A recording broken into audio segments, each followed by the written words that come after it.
بدأنا سويا في العام الماضي في سلسلة منتديات مكة للحلال، واسمحوا لي في هذه الكلمة الموجزة بين يدي هذا المنتدى الذي سيكون حفل افتتاحه بإذن الله كما تعرفون في مساء غد الأربعاء بإذن الله عز وجل. اسمحوا لي أن أوجز لكم ما الذي نريد أن نعمله سويا وليس نحن فقط. في الواقع ما نهدف إليه هو إطلاق سلسلة جديدة من الفعاليات تكمل ما هو موجود في الواقع في مناطق عديدة في العالم.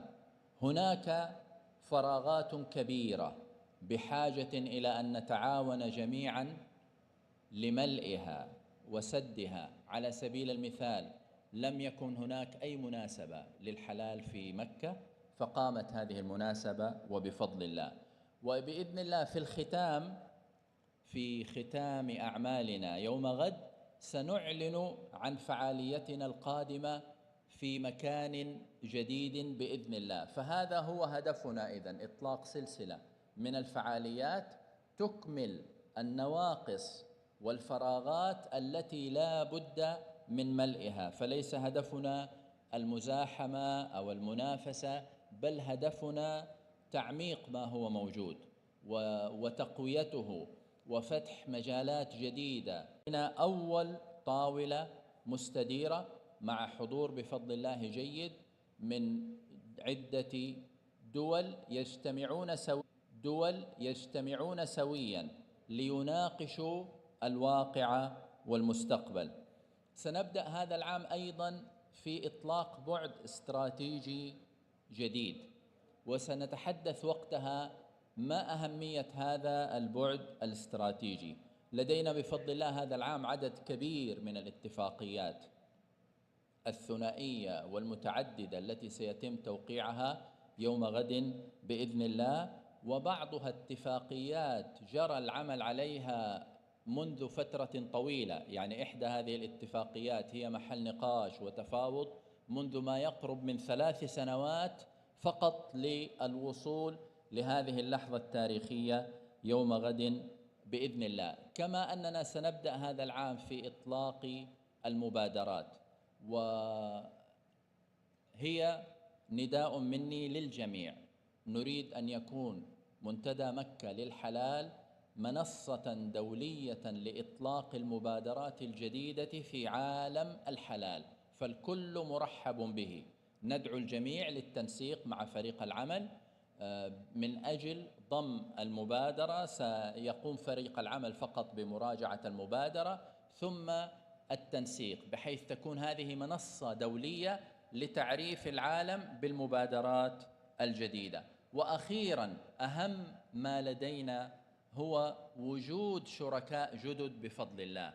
نحن سعداء للغاية بانضمام شركاء جدد للمنتدى بل لعالم الحلال بالكامل في كل عام بفضل الله عز وجل.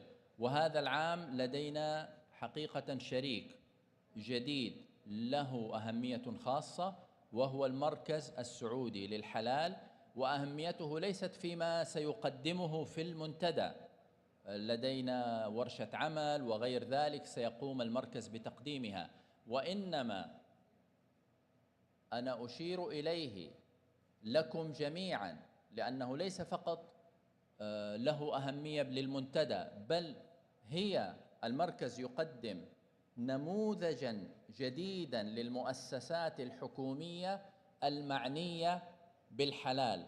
نحن اعتدنا أن الحكومات تعتني بالحلال من جهة المواصفات، من جهة الاعتماد ونحو ذلك، لكن المركز لديه فلسفة جديدة. ولهذا أشيد بهذه التجربة الجديدة التي نسأل الله عز وجل أن تنجح وأن تكون نموذجا رائدا في الاهتمام على مستوى الحكومات بقطاع الحلال داخل الدولة. فأتمنى أن يطلع الجميع على هذه التجربة الجديدة وبإذن الله المركز سيكون معنا في كل عام مشاركا ومؤثرا ومبادرا مثله مثل الجميع، ونرحب كما قلت بكافة شركائنا من حول العالم. أتمنى لكم وقتا مثمرا ولقاءات إيجابية، وأسأل الله عز وجل أن نلتقي دوما في كل عام وأنتم في كل خير ومحبة، والسلام عليكم ورحمة الله وبركاته.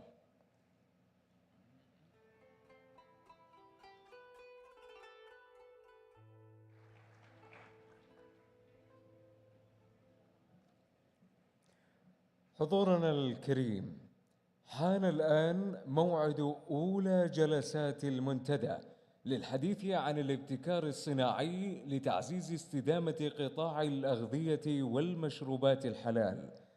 لذا اسمحوا لي بدعوة سعادة الأمين العام لمنظمة صالح كامل لريادة الأعمال المستدامة وتنمية المشروعات، الدكتور وائل دسوقي.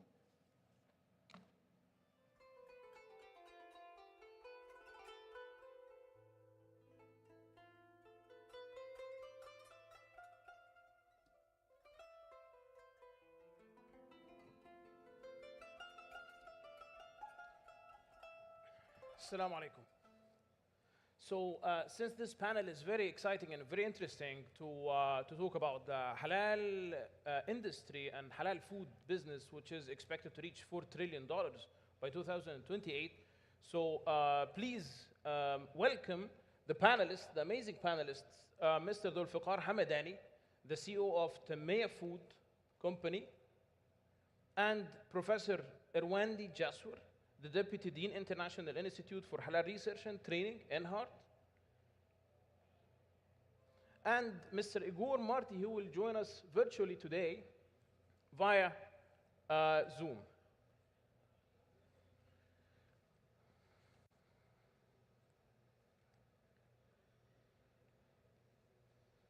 Hello, Mr. Igor, can you hear us? Are you with us? Yes, Yes. I can hear you loud and clear. Hello, everyone. Pleasure to be with you today. Thank you so much. So this industry, the industry innovation and food is one of the leading businesses. As I said, it's expected to reach $4 trillion by 2028, very, very soon. And some people in non-Muslim countries, they believe that since they pray and fast, it's enough. While إن ومطعمه حرام ومشربه حرام ومأكله حرام وملبسه حرام فأنا يستجاب له. So how come he expects that Allah will accept his dua if his food and clothes are haram? So that's why this panel is very important and very exciting, and I'm very excited to moderate this panel and to meet the amazing panelists. So I want to start with Mr. Dhulfiqar. Since you're involved in the agriculture space and food products in general and food space, so how do you see the halal market and halal perspective in this ecosystem, and what is next in this ecosystem in general? Assalamu alaikum, everyone. Thank you very much. So halal, I think, is the fastest growing kind of protein and other foods in the global market. There are certain challenges which we need to overcome, but everybody in the West and in the non-Muslim majority countries is already appreciating the fact that halal is more sustainable, halal is more healthy because, for example, in proteins we let the blood drain out, which is the main source of diseases, especially the zoonotic ones. So with all that, halal has that reception, a growing reception in the consumer base around the world. What is needed is, first of all, to make the certification for halal more universal. Certification is the first thing that we have to achieve. Secondly, innovation, R&D in the products. Unfortunately, until very recently, halal has been limited to only the method of slaughter. Method of slaughter is a very important element of the total halal, but as food is, or the companies, integrated companies are from farm to fork, literally halal is also from farm to fork. Because halal is also about funding and financing. It has to be Sharia compliant. It is also about animal rights. Islam has very clearly and crisply taught us how to treat animals, how to treat people, how to treat the planet. So all that has to come together to form a product, and that's what the sustainability is all about. As we hear a lot of times about sustainability, Islam has taught us all that. So this end-to-end acceptance and implementation of Islamic principles and requirements will get us that product which everybody is demanding these days. Slaughter is just one piece of the puzzle which makes the total halal. So this education of the consumer, of the industry, is also another thing that is very much needed. Wastefulness, for example. Islam has advocated against wastefulness, and now sustainability is also about making resources more efficient. So I think there is a great future for halal products. There's a great demand for halal products. All what we need to do is to make the products which the younger generation requires. Because like in United States, people might want halal burrito, you know, but not the raw cut. So that R&D has now going to go, inshallah, global. And our partnerships, the way we have forged our partnerships internationally, is to help consumers with the service of the best product. So global certification is a trend and challenging.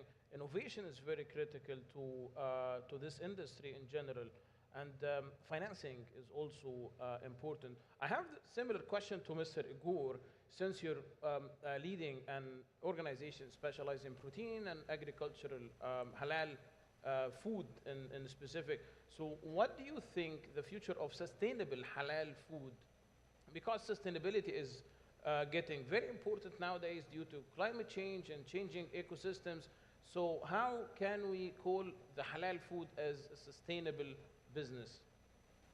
Yes, very clear and a very important topic. When we think about sustainability in general and we think about halal, I find it easier to put in 5 different pillars the elements. So there is water, there is waste, there is energy, there is packaging, and there is, of course, the element of animal welfare. So just to give an example, in our poultry industry, when we think about the water, this is a critical element, of course, to raise the chicken in the fields, but also very much used in order to do the hygiene of the factories, in order to use in our production system to cool down the products as we prepare to package them.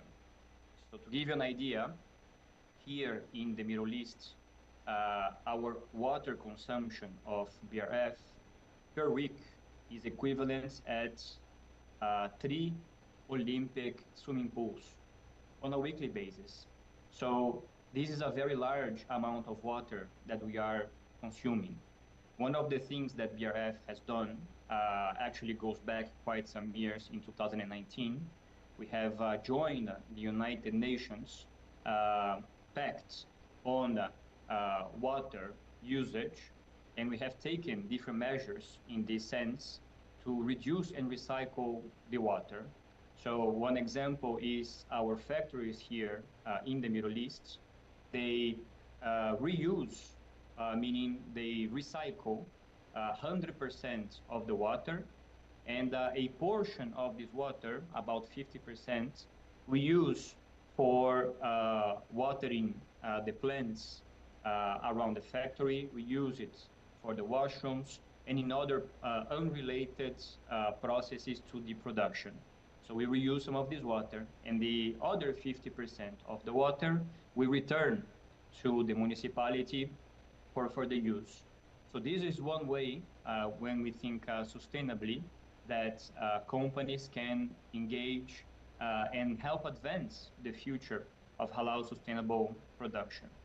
So let me give you a few other examples. I said energy, for instance, right? So in the energy universe, in our company, BRF, from a global standpoint, back in 2018, 98% of all the energy we have consumed came from renewable sources, which means water, which means air, but also means ethanol, right, to power the trucks, to power the logistics, and so on and so forth.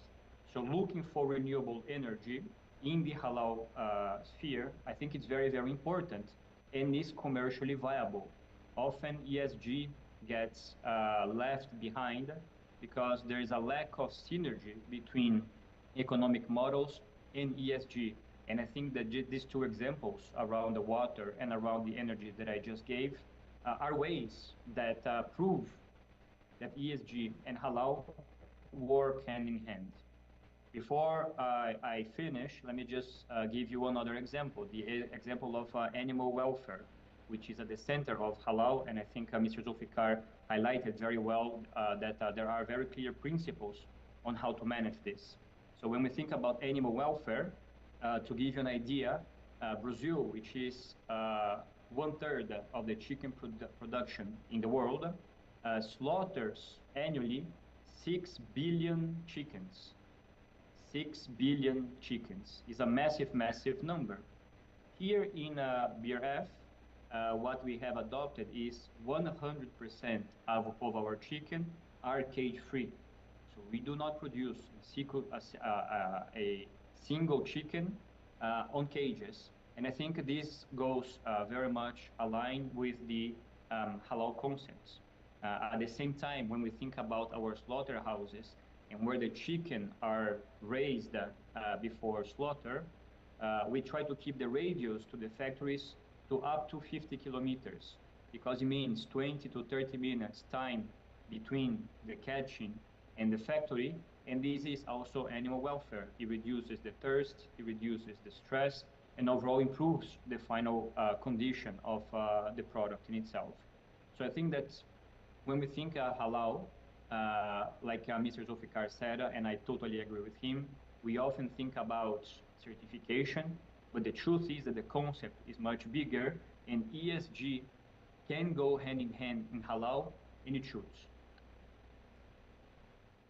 So, so water consumption, let me refer to this, to the Prophet Muhammad, peace be upon him, when he used to make wudu, or he recommended everyone to make wudu with a very little amount of water, as maybe as little as this, the water is in this bottle. So it's even in Sunnah since more than 1,000 years to focus on sustainability, and also being merciful to animals and being merciful to chicken, as you're saying that 6 billion chicken, and they are not. They are treated fairly before, so this is also in Sunnah. So moving to Dr. Irwandi, you're representing a Halal Research Institute. This is very interesting. So and the research and innovation in the halal industry is very important and very critical. As Mr. Zulfikar just said, that innovation is one of the main objectives and challenges in this industry.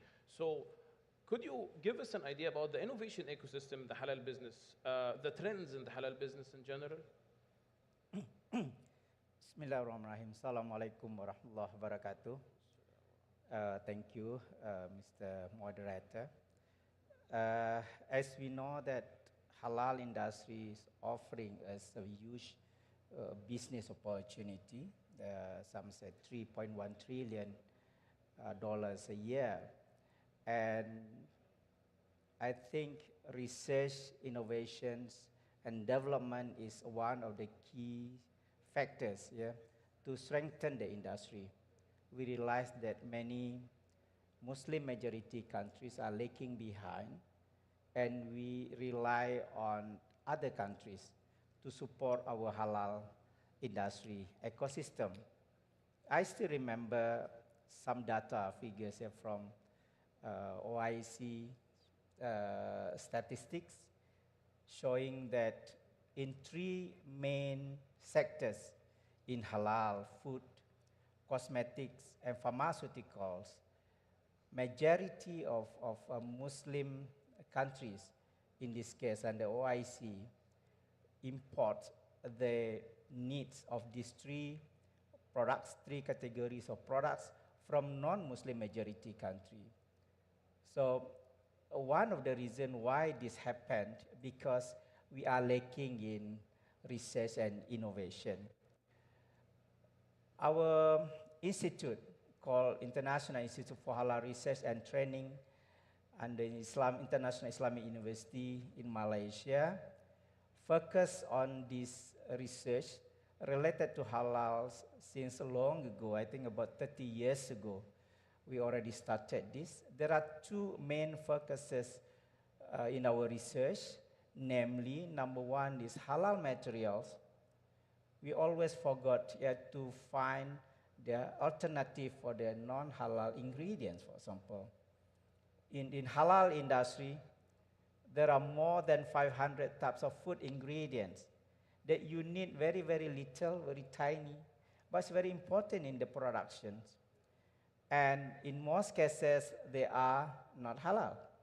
So we need to find the alternative for this. Gelatin, for example, we still import a lot. And a lot of cases where the gelatin and non-halal gelatin are used. I still remember in 2012, we conducted a research in one Muslim country, and at the time we developed a method to detect non-halal substances using PCR, long before PCR was used for COVID detection. We use this for detection of non-halal substances, and we found that in the snacks product only for children, we found about 18 to 20% of porcine DNA in that particular country. So it's very, very alarming, very, very worrying. And in my country, Indonesia, or also in Malaysia, from time to time we found the case of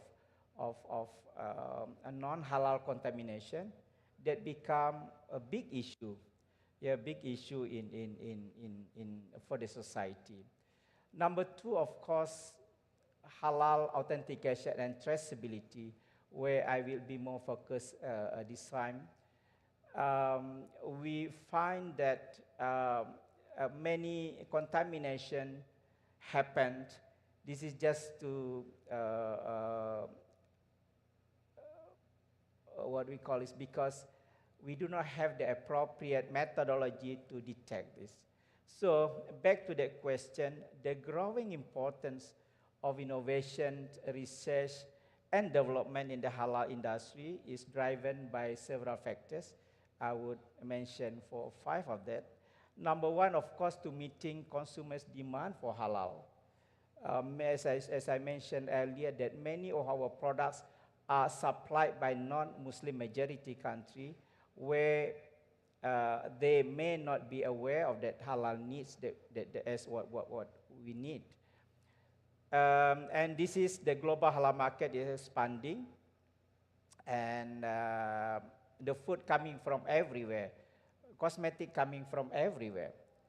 Our experience dealing with South Korea, for example, in that country, there are more than 2,000 cosmetic factories.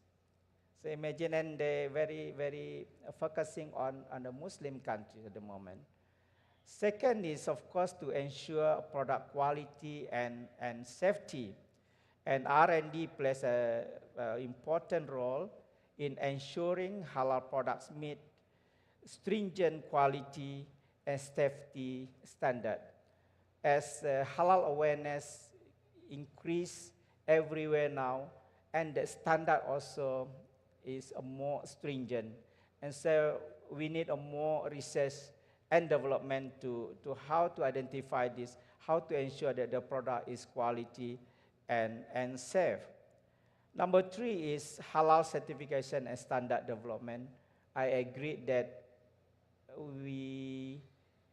there are so many halal standards and certification available at the moment, and this is not good for our industry, basically.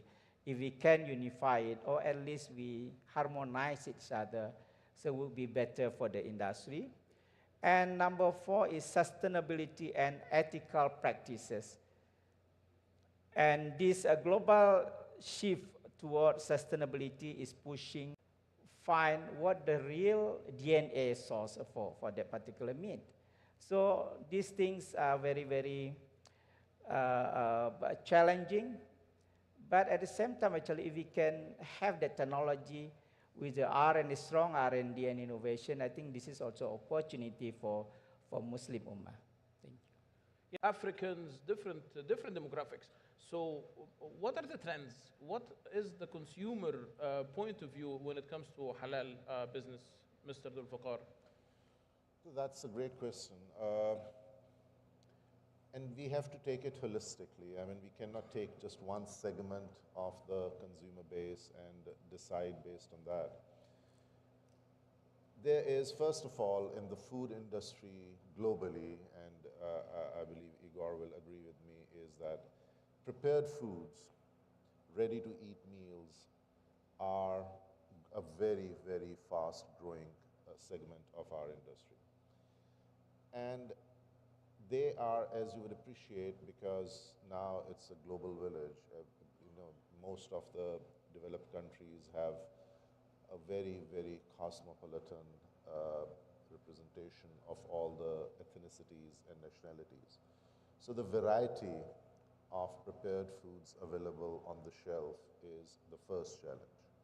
As I mentioned earlier, we should not limit halal food production only to the raw meat or something similar. We are talking about ready-to-eat meals. We are talking about fast food. We are talking about snacks.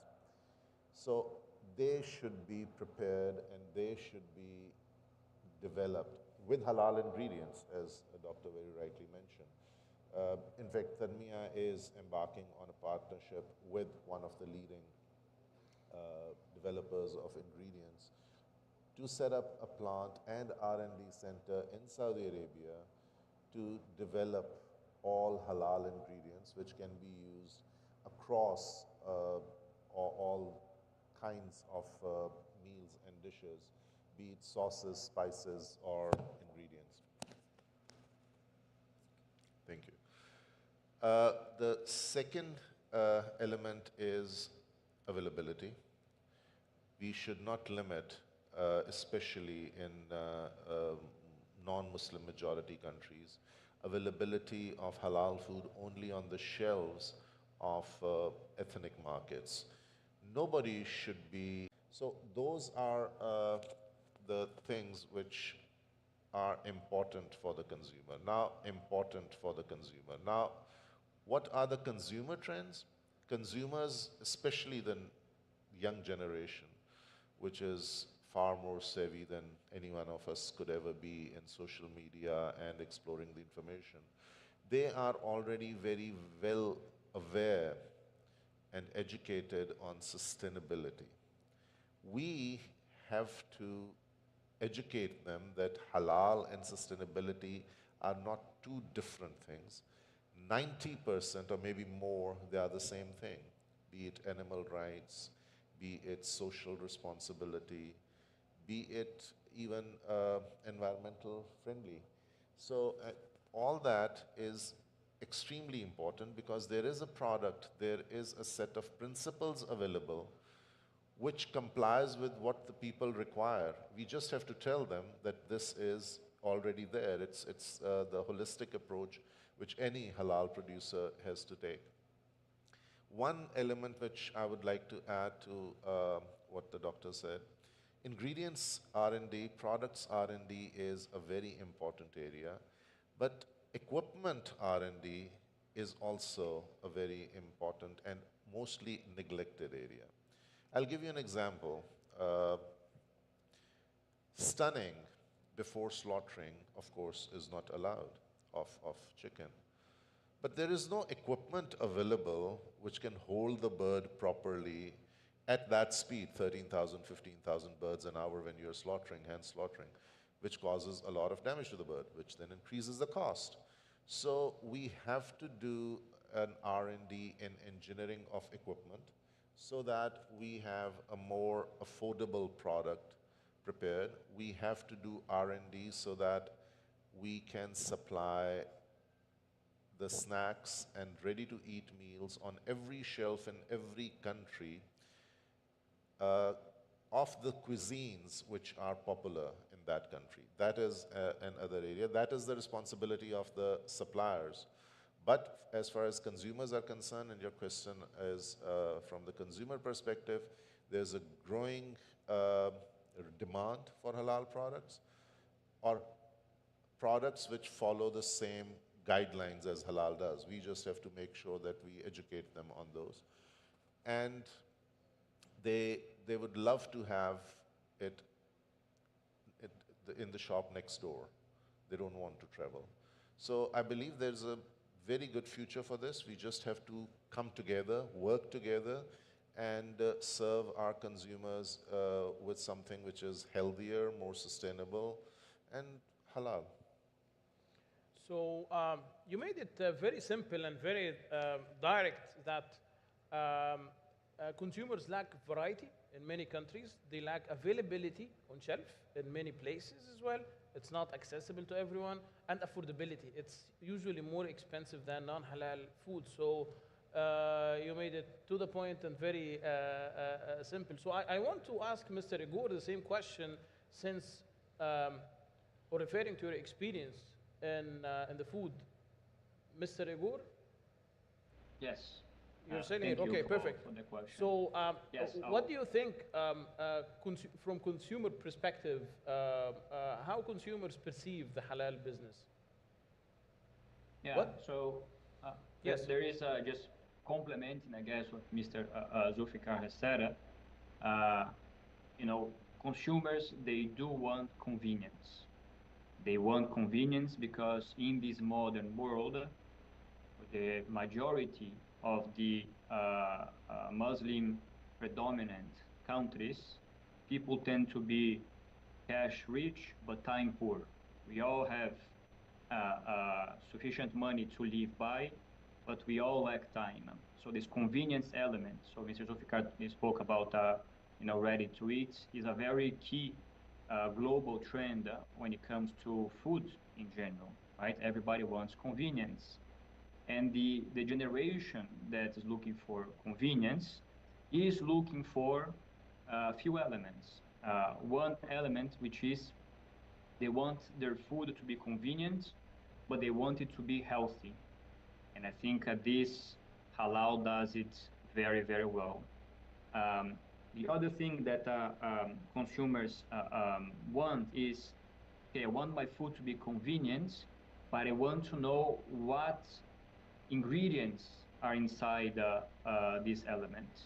So I think that one of the big blockages of plant-based burgers, for instance, is because when we read the lists, many consumers don't understand what's inside them.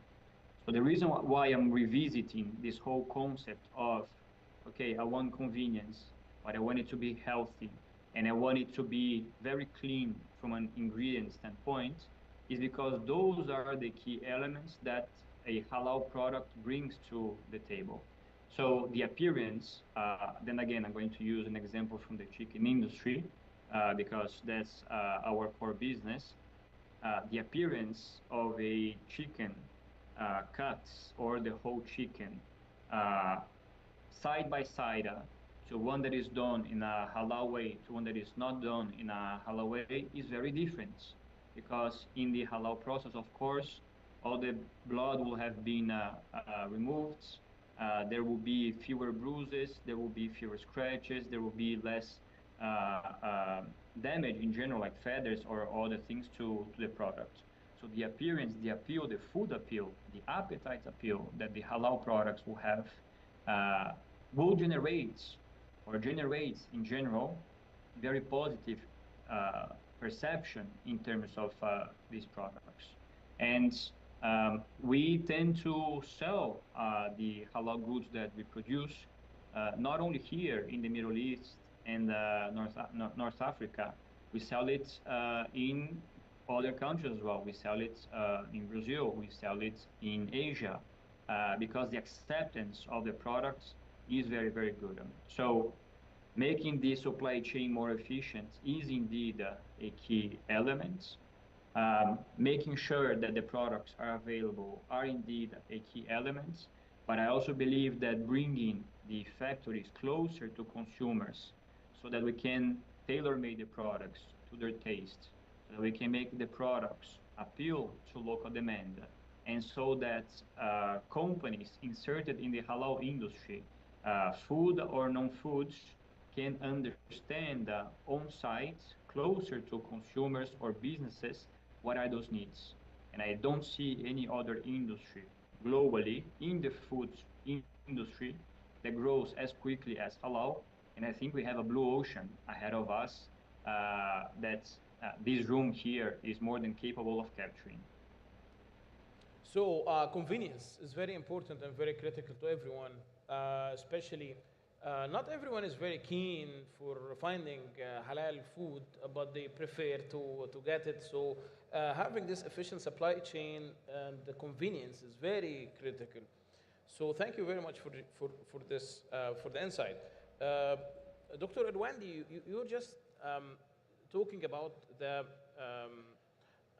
use of or the traceability when it comes to halal business, and traceability is very critical to avoid the contamination and this process. And I think there is a big window or room for technology to be utilized in this space using AI, maybe blockchain. So could you give us an overview about this landscape? Yeah, thank you for the questions, a bit challenging questions. Basically, we agreed that traceability is one of the main issues in the halal industry. Authentication, traceability. Even until now, we still got the issues in certain countries. Yeah? I think in Malaysia, a couple of years ago, we still have this problem when the meat, the import from Australia, is halal in Australia, but the contamination happened during the transport. So this is, and how to detect this. Yeah, so I agreed that the use of technology could help to solve this problem. In the halal supply chains, we agreed that halal must be from A to Z, from farm to plate. And since my background is food science, and then I know that there are a lot of steps in the production, from raw material purchasing, and then the ingredients, processing, and the storage, distribution, etc. And there in every step, there is possibility for non-halal contamination. So one of the ways, of course, now we are helped by the advancement in science technology by using various types of modern technology, so we call modern technology, such as AI, Internet of Things, for example, blockchain, that can give us a very rapid and transparent data, very fast, very rapid and transparent. So this is what people need, what the consumers need of these. Recently, we had our team, we got a small work or project to monitor how the catering for Jama'ah, Hajj Jama'ah for one country. And then it really, really helped. It can cut the cost very much. So that I believe that this can be used. Unfortunately, again, that this technology, not many Muslim majority country master or have the ability to develop and to use this for the monitoring purposes. We are still in the state of using all technology that very costly perhaps, not so efficient, while other countries already much advanced to use this technology. I mean the advanced AI technology, blockchains, and Internet of Things. And from our studies as well, in those countries that got this advanced technology, blockchain, AI, everything, so the halal business, big data. So this is, I also encouraging Muslim scientists to work on this, and inshallah it will be useful and helpful for the Muslim Ummah and to help to strengthen the halal industry ecosystem. I think there is a big window for entrepreneurs and founders of tech startups to solve these issues and bring in new technologies using AI, big data to solve the things that you're talking about. So yes, there is a big opportunity. One last round of questions. We have 10 or 15 more minutes. What do you think as the sustainability, we're talking about sustainability in this conference, and this is the main theme of the forum. How can we relate the halal food to environment and the sustainability of the environment in general? Mr. Dulfaqar. Yeah, so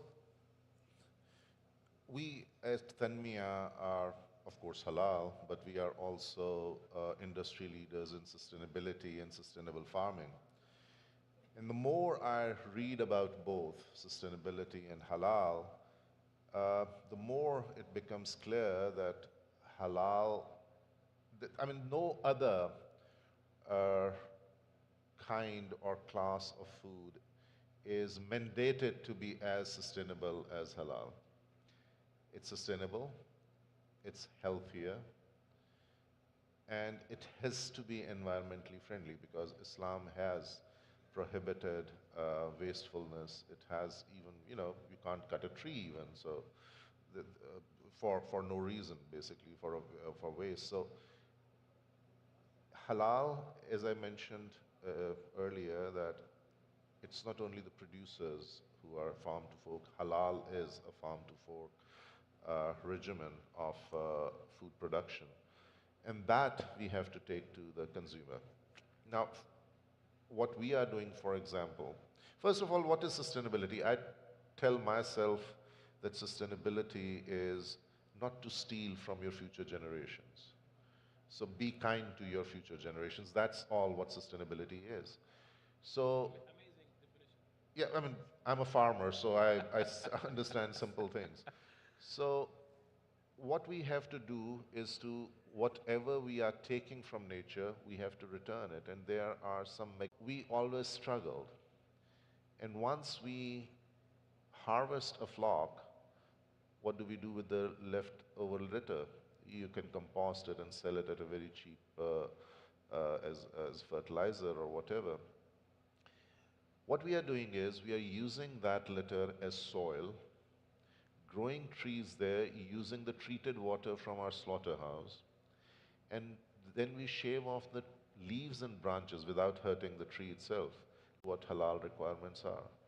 So rather than treating halal, of course it is mandated by our religion and we have to comply with that, but as the science is progressing and we get to know that whatever Islam has mandated is good for us and whatever it has prohibited, science is later proving that no, it was bad anyway for health. We just have to take this message because now we know that halal is healthier, it is better product. We just have to offer, as in the previous round of questions, we all agreed that it has to be convenient to the consumer. And I think the market is ours to take. We just cannot afford any longer to think about it. We just have to act. And I'm glad that this is the second halal forum that we are having here, because some energy and propulsion has to be injected into this initiative to start acting and serving the consumers with what they need. So let me use your definition for sustainability and quote you for that. So sustainability is keeping resources for the next generations, right?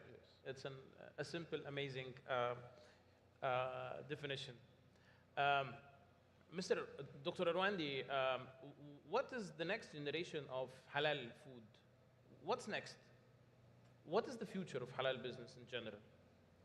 Yeah, I agree that halal food is still got, and I think this is one that's in the beginning we agreed that this is one of the most rapidly growing industry. So the problem to me at the moment is we have not yet utilized this potential. So as meaning that this potential of halal industry is not yet explored to the max, to the maximum capacity that we can utilize for the economics growing of our ummah, for example. Halal itself, for some extent, already give us a message of sustainability, because it is from Allah subhanahu wa ta'ala that all the requirement that you need to produce a halal product must fulfill certain criteria. Unfortunately, there are some aspects, as what our previous speaker said, not yet fulfilled by ourselves. I remember there are two statistics now. Number one is the 65% of the halal meat from Australia or New Zealand exported to non-Muslim majority country.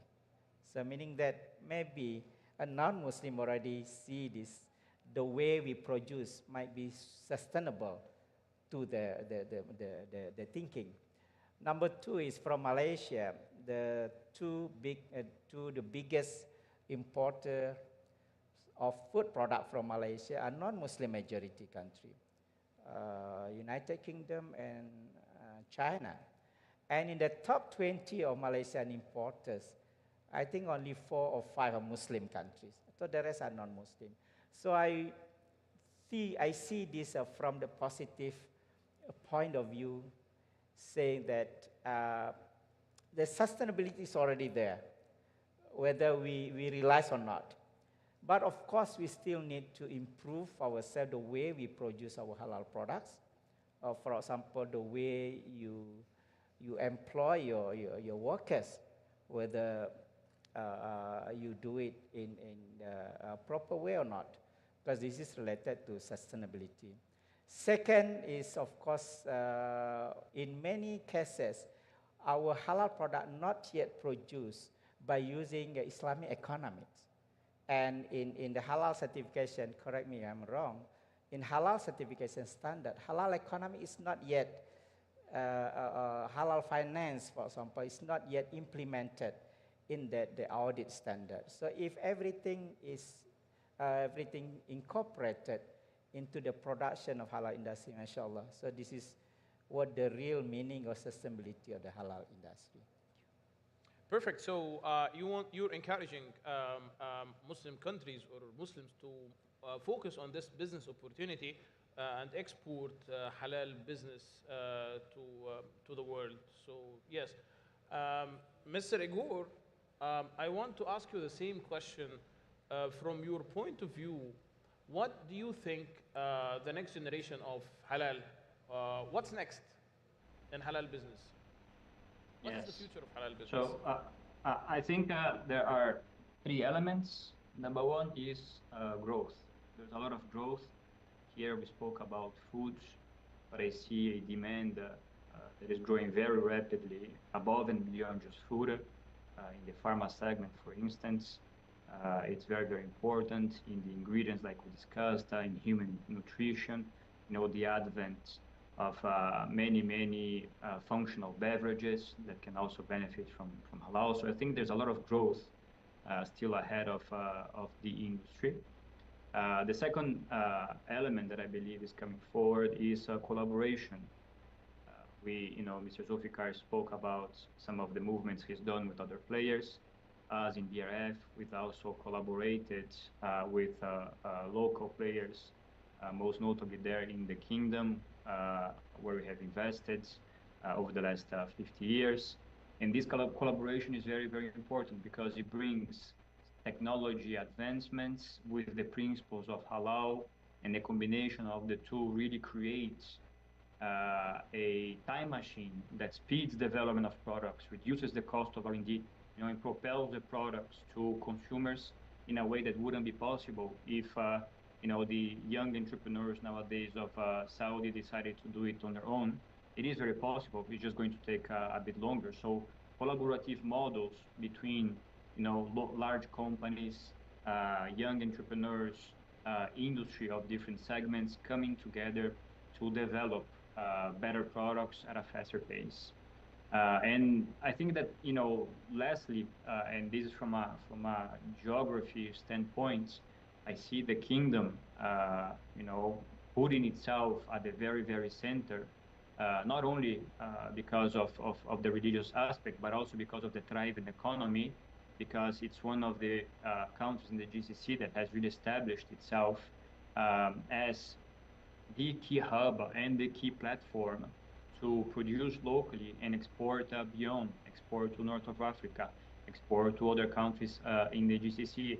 And we all know that, a certification of halal coming from the Kingdom outweighs any doubts that any consumer may have in the GCC or anywhere else in the world. Is the final words when it comes to halal. So I think that these are three very important elements. I see a lot of growth coming forward. I see a lot of collaborative models coming forward, and I see a big winner in this trend, which is the Kingdom of Saudi Arabia. Wonderful. I think we came to the end of the panel. Maybe if any of the audience have any question to the panelists, please feel free. We have more 6 or 7 minutes, so we can take 2 questions. Please, can we have a mic?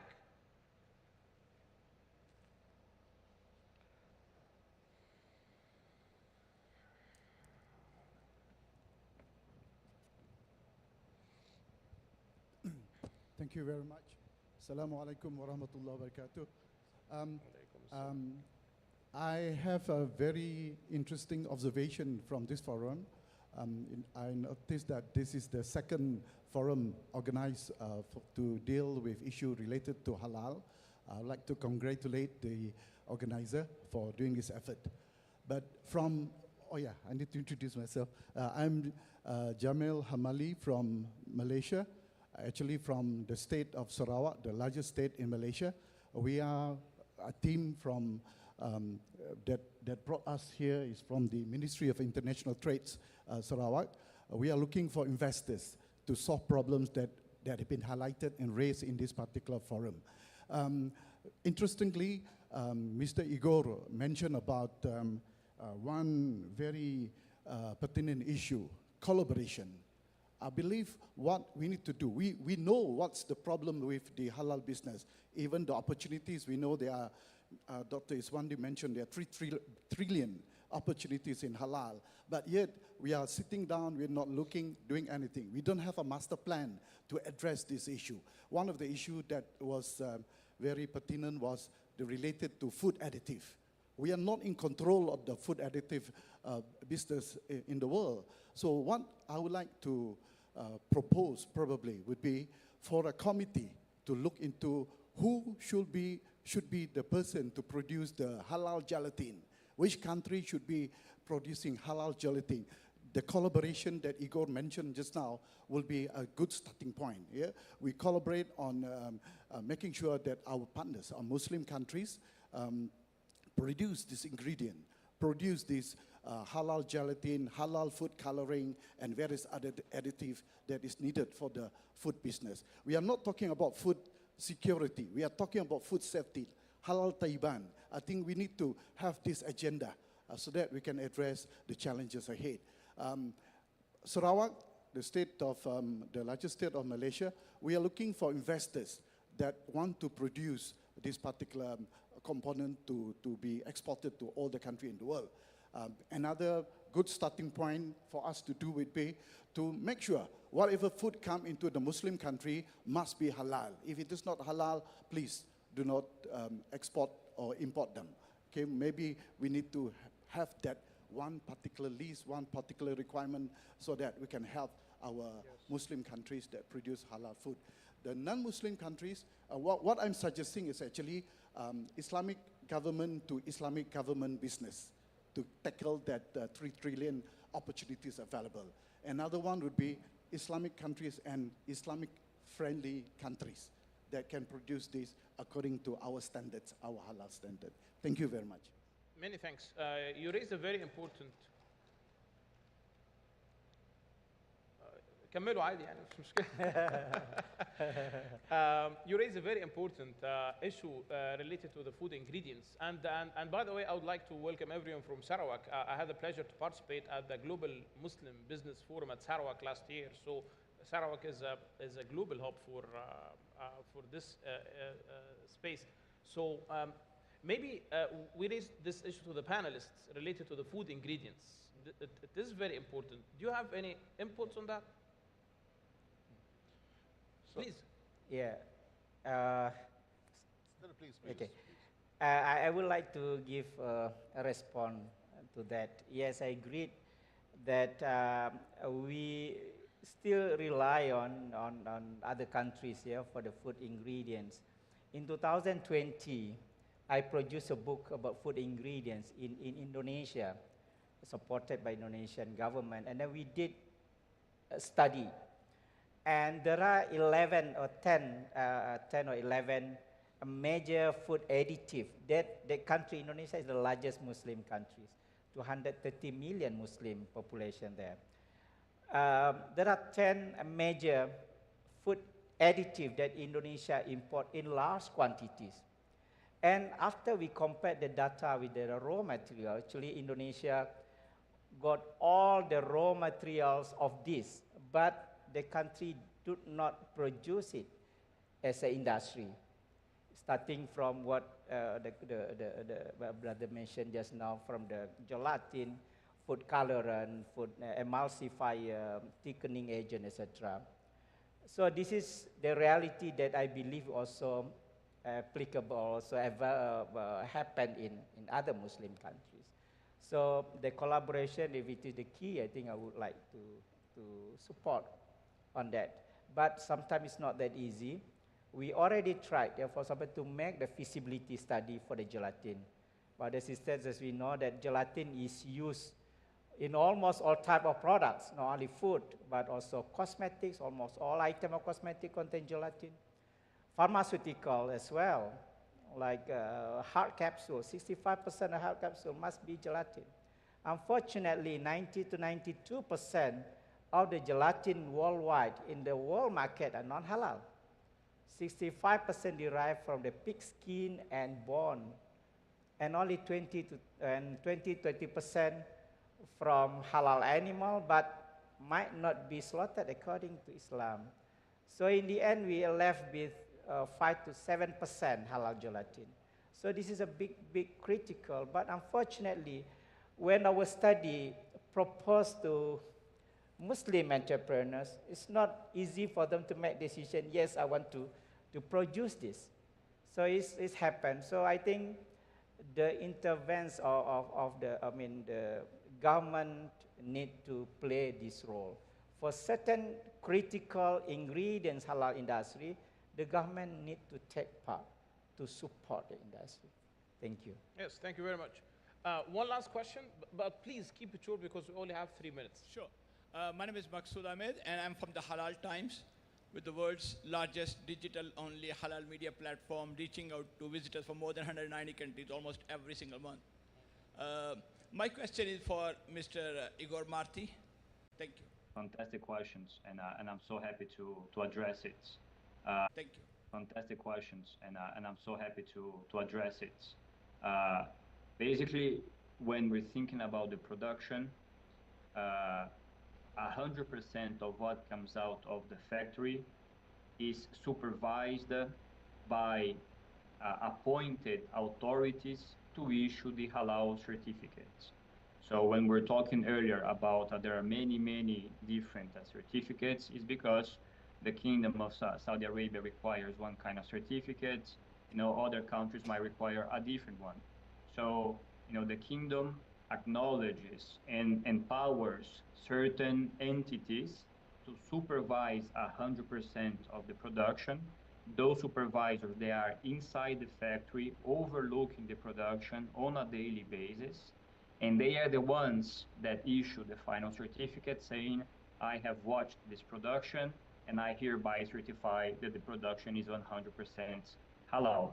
So this is from a control standpoint, how the full chain and the traceability works years that we've been in the kingdom.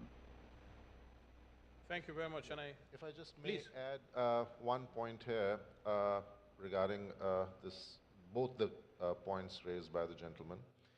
When we talk about collaboration, this is the kind of collaboration we are talking about, that we collaborate and unify the demand. Certification authority should be one. If that certification authority is not approving or disapproving a production facility, then it should be disapproved from halal from everyone. If you are a Muslim, I'm a Muslim, I can't say that it is not halal for me, but it's still halal for you. So that kind of collaboration among Muslim countries is important. I personally don't think that collaboration should be to monopolize in any way production of food within the Muslim countries. Food security is one element, but in order for affordability, it is important that we continue, and sustainability also, we continue to have food produced in those geographies which have the necessary resources for production of economically viable food. So that kind of collaboration, I think, may be counterproductive, but collaboration in terms of making sure that the demand and approval process is unified would also make sure that all the producers comply 24/7. I know BRF does, by the way, I know it personally. So, but others also comply, because then the downside for them, if they are doing something wrong or tricky, is much bigger than just losing one small market. Perfect, thank you. I think this is a very important question that many people want to ask, so thank you for the question. And please, we have one last question. Okay. Yes. So after him, but please keep it short because we're out of time already. So we only have 2 more minutes. Please. Okay, I'll keep it very short, inshallah. Yes. My name is Amin Al-Shankiti. I'm the director of Center for Partnerships and Nordic Exchange in Islamic University of Al-Madinah. My question is actually for Dr. Rwandi. As you are leading an institution for halal research R&D associated with Islamic University, what's your thought about this aspect, actually, R&D in halal could be led by an Islamic university in the world? Because I think they have the capability of having such, as they have Sharia faculties, and also growing in establishing scientific colleges. So what's your thought about that the Islamic universities in Muslim world can lead in R&D in halal products? Thank you. Yeah, it's a good question. Again, I think this is the key, is a collaboration. Yeah, I think everyone is encouraged to go into the halal research. We are not saying that we are dominating whatsoever. No, we work together and we have collaboration and even with Saudi's universities. We work in long history with King Saud University, also with FDA in collaboration. Yes, I agree that we had to look halal from interdisciplinary perspective. As in our institute, the one who do research on halal is not only from bioscience, etc. No, we have every discipline in that particular institute, from laws, from Sharia, from economics, from medicine, dentistry, pharmacy, etc. Everyone is welcome to our institute. And we also like to have a collaboration with as many as possible organization worldwide to work together, because to us, halal industry needs supported by very, very strong research and innovation. Otherwise, the industry in that particular country is very, very weak, and we do not want that collapse easily.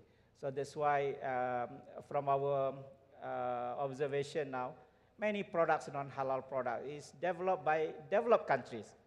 Yeah, and again, Muslim country we are not saying that Muslim and non-Muslim need to separate, no. Muslim country just a consumer for that. So it's not fair as well. Like a detection, I mean the rapid DNA-based halal detector is produced by advanced countries from Europe, for example. And then again, we are only the consumers. So we need a lot of work, homework for us to strengthen our research ecosystem as well. And we welcome every university or organization to work together with us. Yes. So we'll take the last question, please. It's open. Could you introduce yourself first, please? Okay.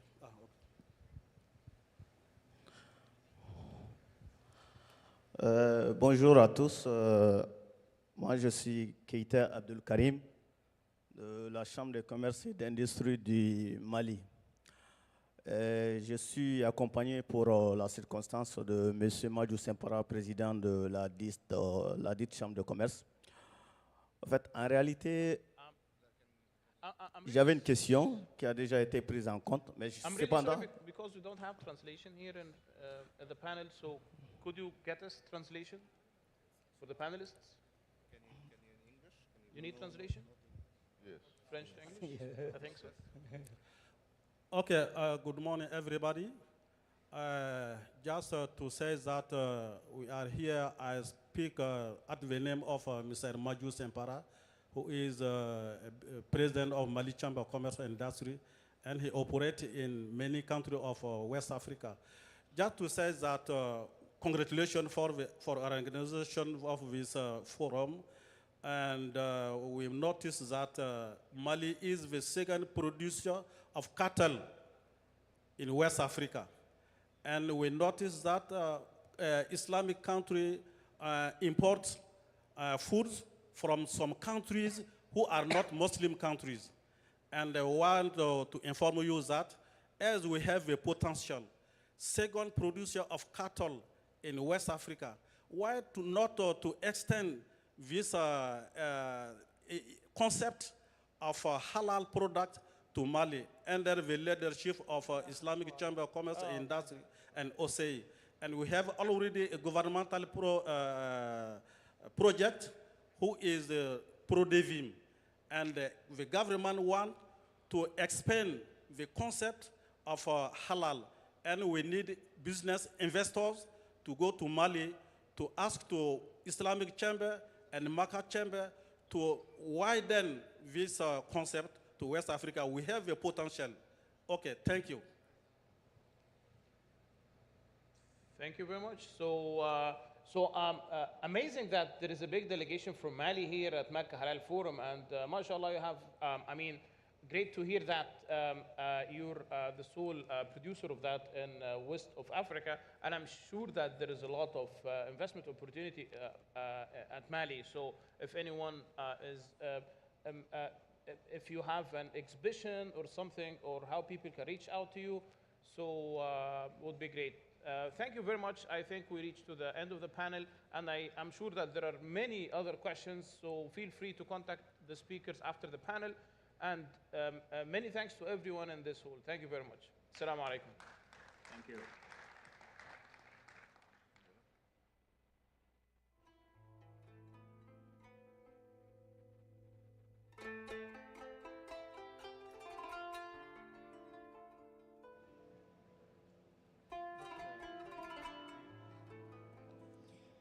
حضورنا الكريم، اسمحوا لنا بدعوة سعادة المدير التنفيذي للمشاريع بمنافع المهندس عصمت معتوب لتكريم ضيوفي والمتحدثين في هذه الجلسة.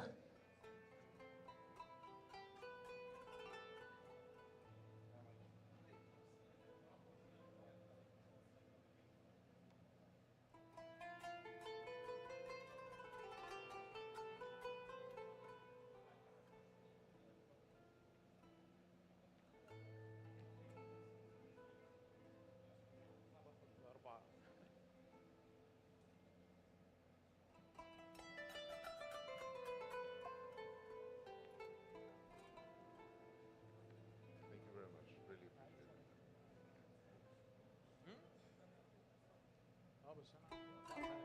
بس انا عندي 4 panels. Thank you very much.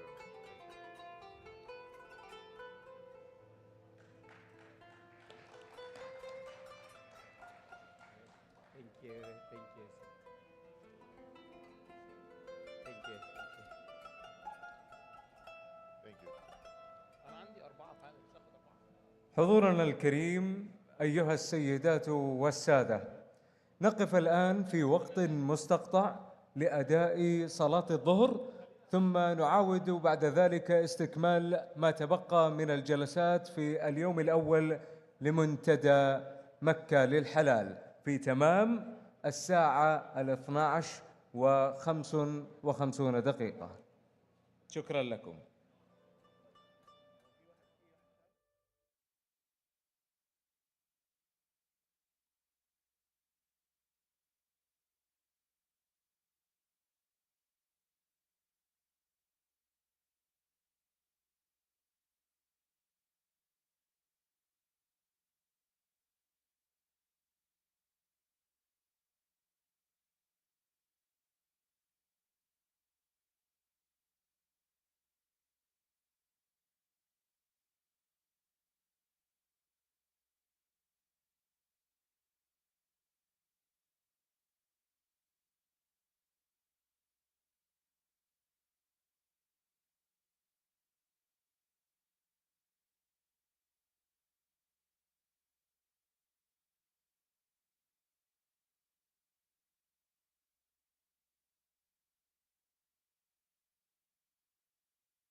استدامة الحلال.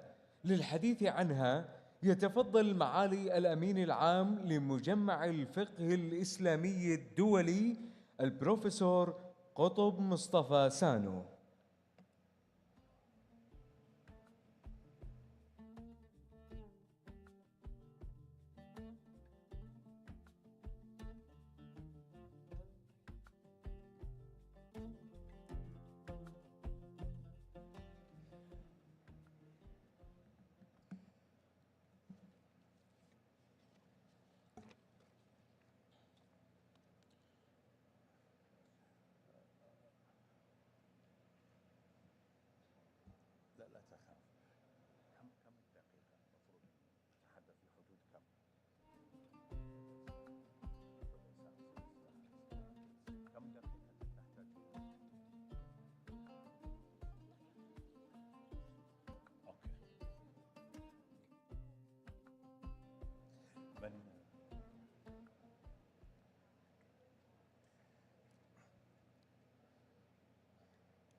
بسم الله الرحمن الرحيم، وصلاة وسلاما دائمين متلازمين على الحبيب البشير النذير محمد الأمين محمد الأثير، وعلى آله الطيبين الطاهرين وأصحابه الغر المحجلين والتابعين لهم بإحسان إلى يوم الدين.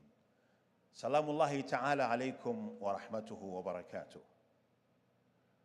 بداية أستميحكم عذراً لأنني سأتحدث إليكم محاولاً بعد موافقة أخي وصديقنا العزيز الدكتور يوسف باللغات الثلاث، لإحساسي أن في القاعة من لا يجيدون اللغة العربية وإن كان ثمة ترجمة، أو لا يجيدون اللغة الفرنسية أو الإنجليزية، فسوف يكون الحديث مزيجاً بهذه اللغات الثلاث لتعم الفائدة ولتكون المعلومات التي تنقل إليكم مباشرة من القلب إلى القلب.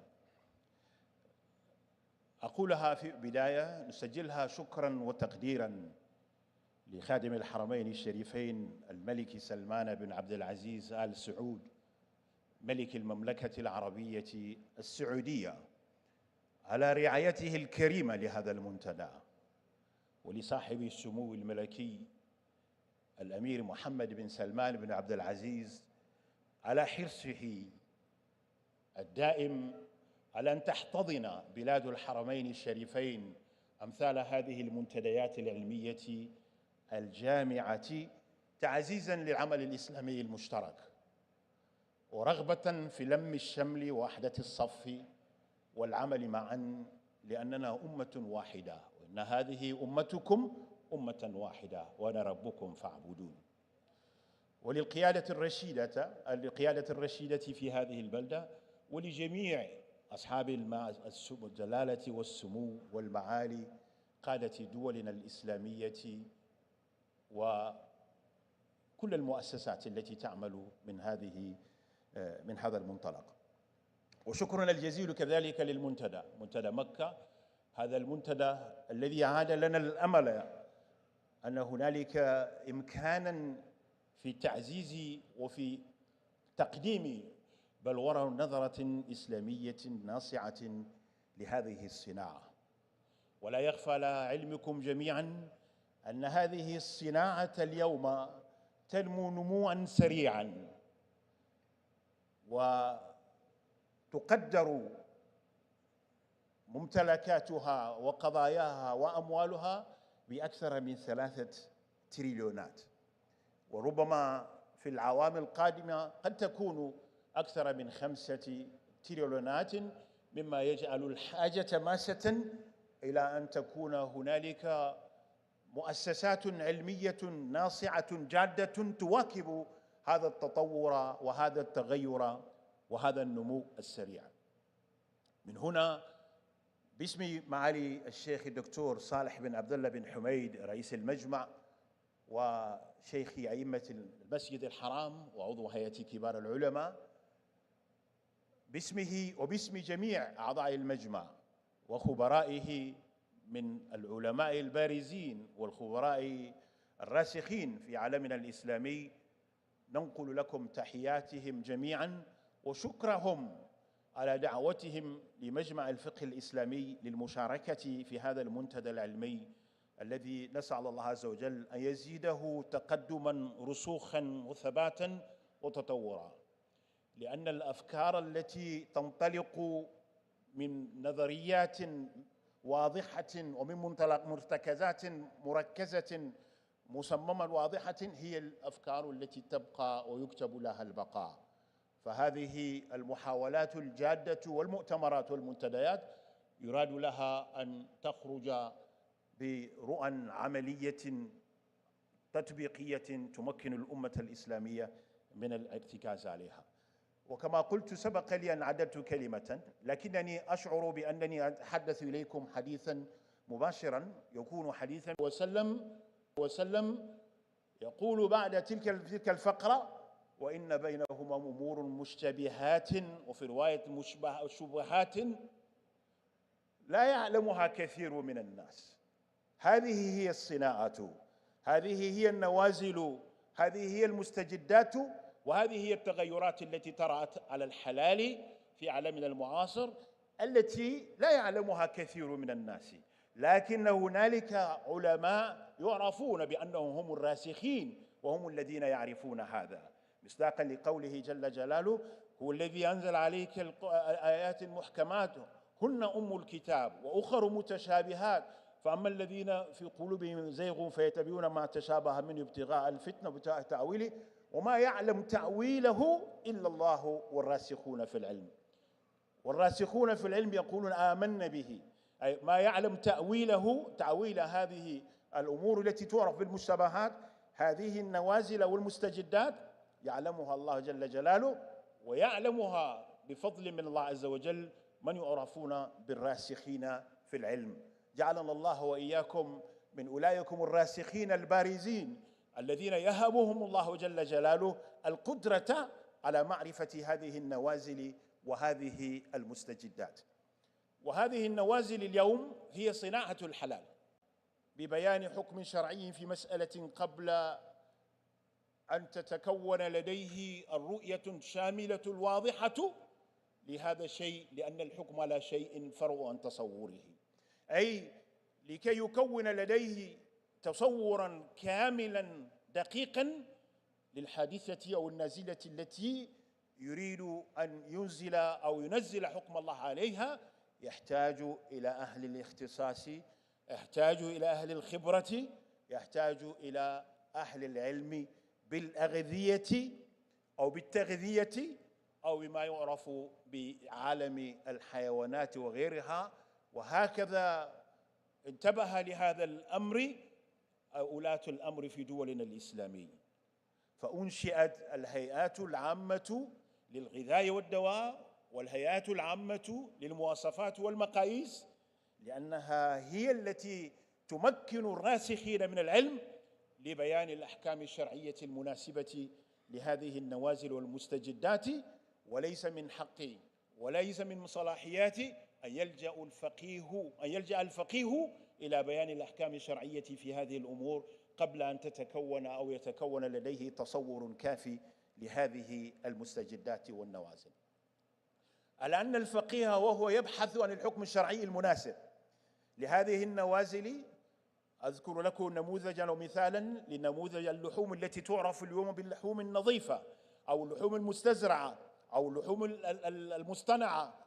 هذه اللحوم لا وجود لها في تراثنا الإسلامي في فقهنا الإسلامي، ولكننا اليوم إذا أردنا أن نوضح حكم الشرع في هذه اللحوم نحتاج إلى أهل الاختصاص من أطباء ومن علماء أغذية ليحددوا لنا مكونات هذه اللحوم وما هي الآثار المترتبة على استهلاكها، لكي يأتي الفقيه بعد لبيان الحكم الشرعي المناسب لهذه اللحوم.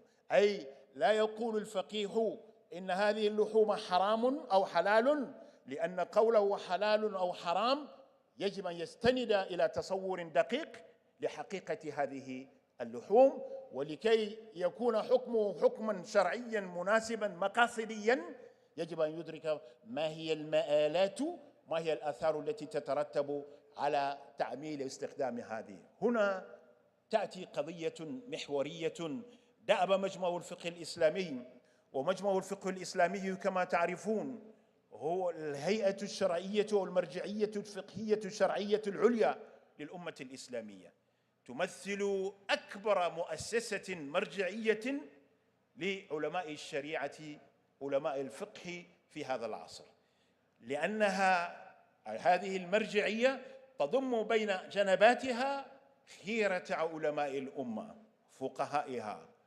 وخبرائها، يجتمعون معا مع المختصين في مختلف التخصصات لبيان الأحكام الشرعية المناسبة لهذه النوازل المستجدات، ولتقديم الحلول العلمية الناجعة استنادا إلى اجتهاد جماعي واضح.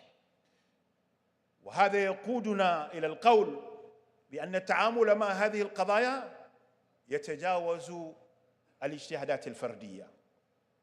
لذلك ندعو أولئكم الذين يرفعون أسئلتهم ويرفعون تساؤلاتهم إلى الوسائط الاجتماعي، وسائل الاتصال، أو إلى القنوات أو الفضائيات، يجب أن يكون على حذر، لأن أولئكم الأفراد الذين يتصدون للإجابة على هذه الأسئلة في القضايا التي تعرف بالمسائل العامة يجازفون بالشريعة الإسلامية.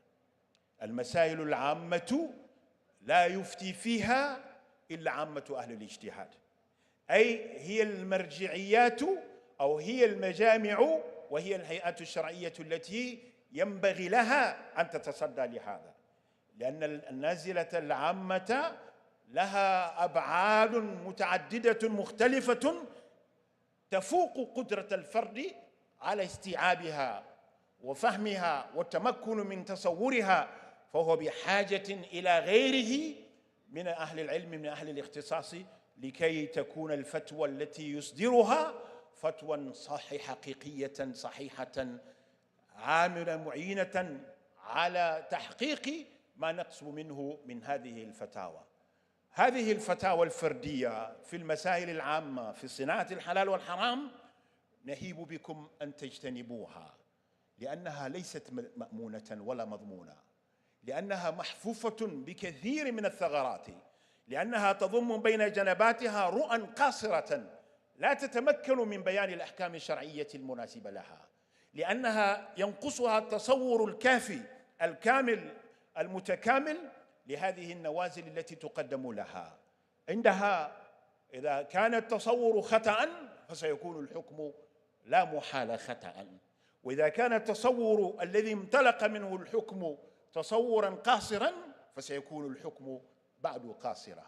لذلك ندعوكم إلى هذه المجامع الفقهية، ومجمع الفقه الإسلامي له تاريخ واسع في هذا المجال، فقد أصدر المجمع جملة من القرارات الشرعية في قضايا الذبائح، في تدويخ الطيور، في قضايا الاستحالة والاستهلاك، في قضايا الألبان، في قضايا بنوك الحليب، في القضايا المتعددة التي تتصدى لإصدار علامات أو تعرف بشهادات الحلال في عالمنا الإسلامي.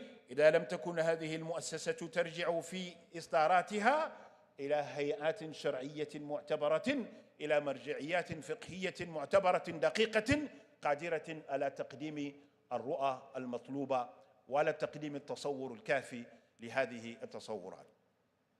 هذا المجمع له موقع في الإنترنت، وله كذلك كتاب يقع في أكثر من 800 صفحة فيها مجموعة من الفتاوى أو من القرارات، وهذه الفتاوى اليوم هي المرجعية، وتشكر لبلاد الحرمين الشريفين التي تتخذ من هذه القرارات مرجعية لها لقبول ما تعرف اليوم بعالم بالحلال وحرام في الدواجن وفي الطيور وفي الحيوانات، أنها كلها تتعرض وتعمل من منطلق هذه القرارات. إذن الدعوة اليوم مرفوعة إلى مؤسساتنا، إلى شركاتنا التي ترغب أن تتصدى وأن تصدر للناس شهادات حلال أو علامات حلال.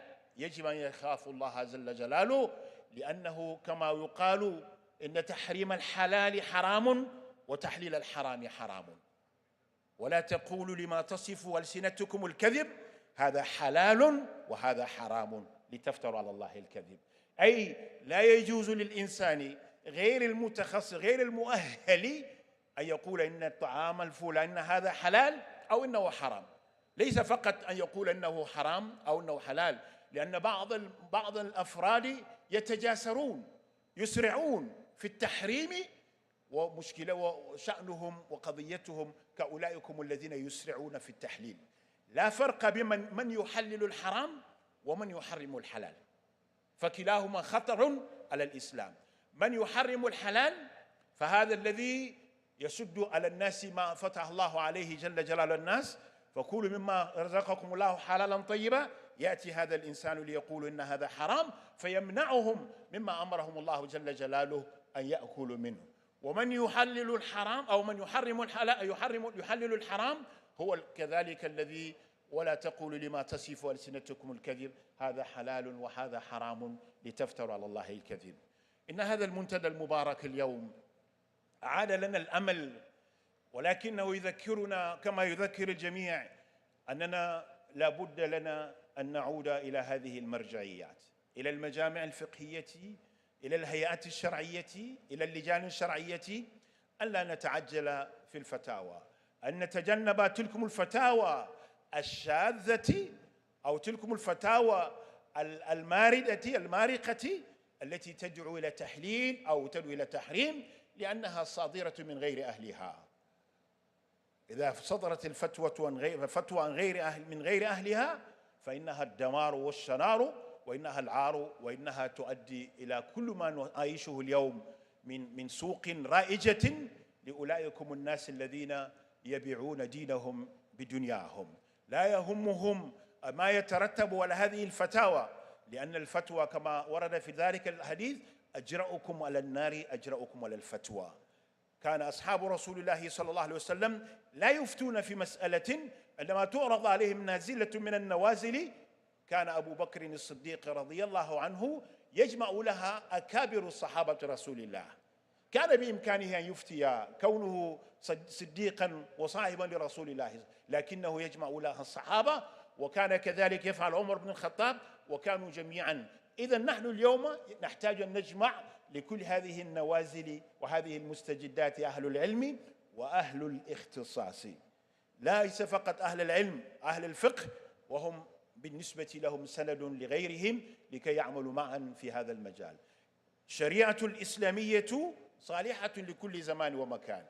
ما هي صلاح؟ كيف نفسر ذلك لمن يواكب هذه المستجدات، لمن يعرف ويتعرف على هذه النوازل ويقدم لها الحلول المناسبة، ويستفيد من التقنيات الحديثة، ويستفيد من كل الابتكارات التي وصل إليها العقل البشري. لا يتحجر ولا يتسيب، لا ينفلت ولا يتفلت، يعمل معا في رؤية، في تؤدة وفي تكامل مع غيره من أهل الاختصاص وأهل الفن وأهل الدراية والخبرة في هذا المجال. أدعوكم وأدعو الجميع على أن تكون هذه الفرصة متاحة للشركات التي تريد أن تعمل بهذا، أن تعود باستشكالاتها إلى هذه المجامع. ولنا تجربة غنية جدا مع الهيئة العامة للغذاء والدواء بالمملكة العربية السعودية، التي عقدنا معها سلسلة من الندوات حول قضايا لو تطرحونها اليوم على كثير من الناس عبر هذه سيفتونك فيها بالحلال والحرام، ولكنها قضايا معقدة، قضايا عميقة يحتاج إلى أن يجمعوا لها أهل العلم لتكون الفتوى فتوى صحيحة، ولتكون الفتوى معبرة محققة المقاصد الشرعية منها، ومحققة ومحافظة أو موازنة بين المصالح والمفاسد المرجوة من هذه الفتاوى.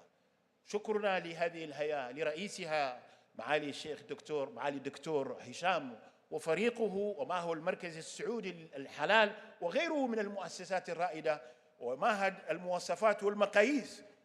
هذا المعهد الذي أسسه المجمع الفقهي الإسلامي ليكون مرجعية في قضية المعايير والمقاييس والمواصفات التي تقوم بها تقدمها دولنا الإسلامية في هذا المجال.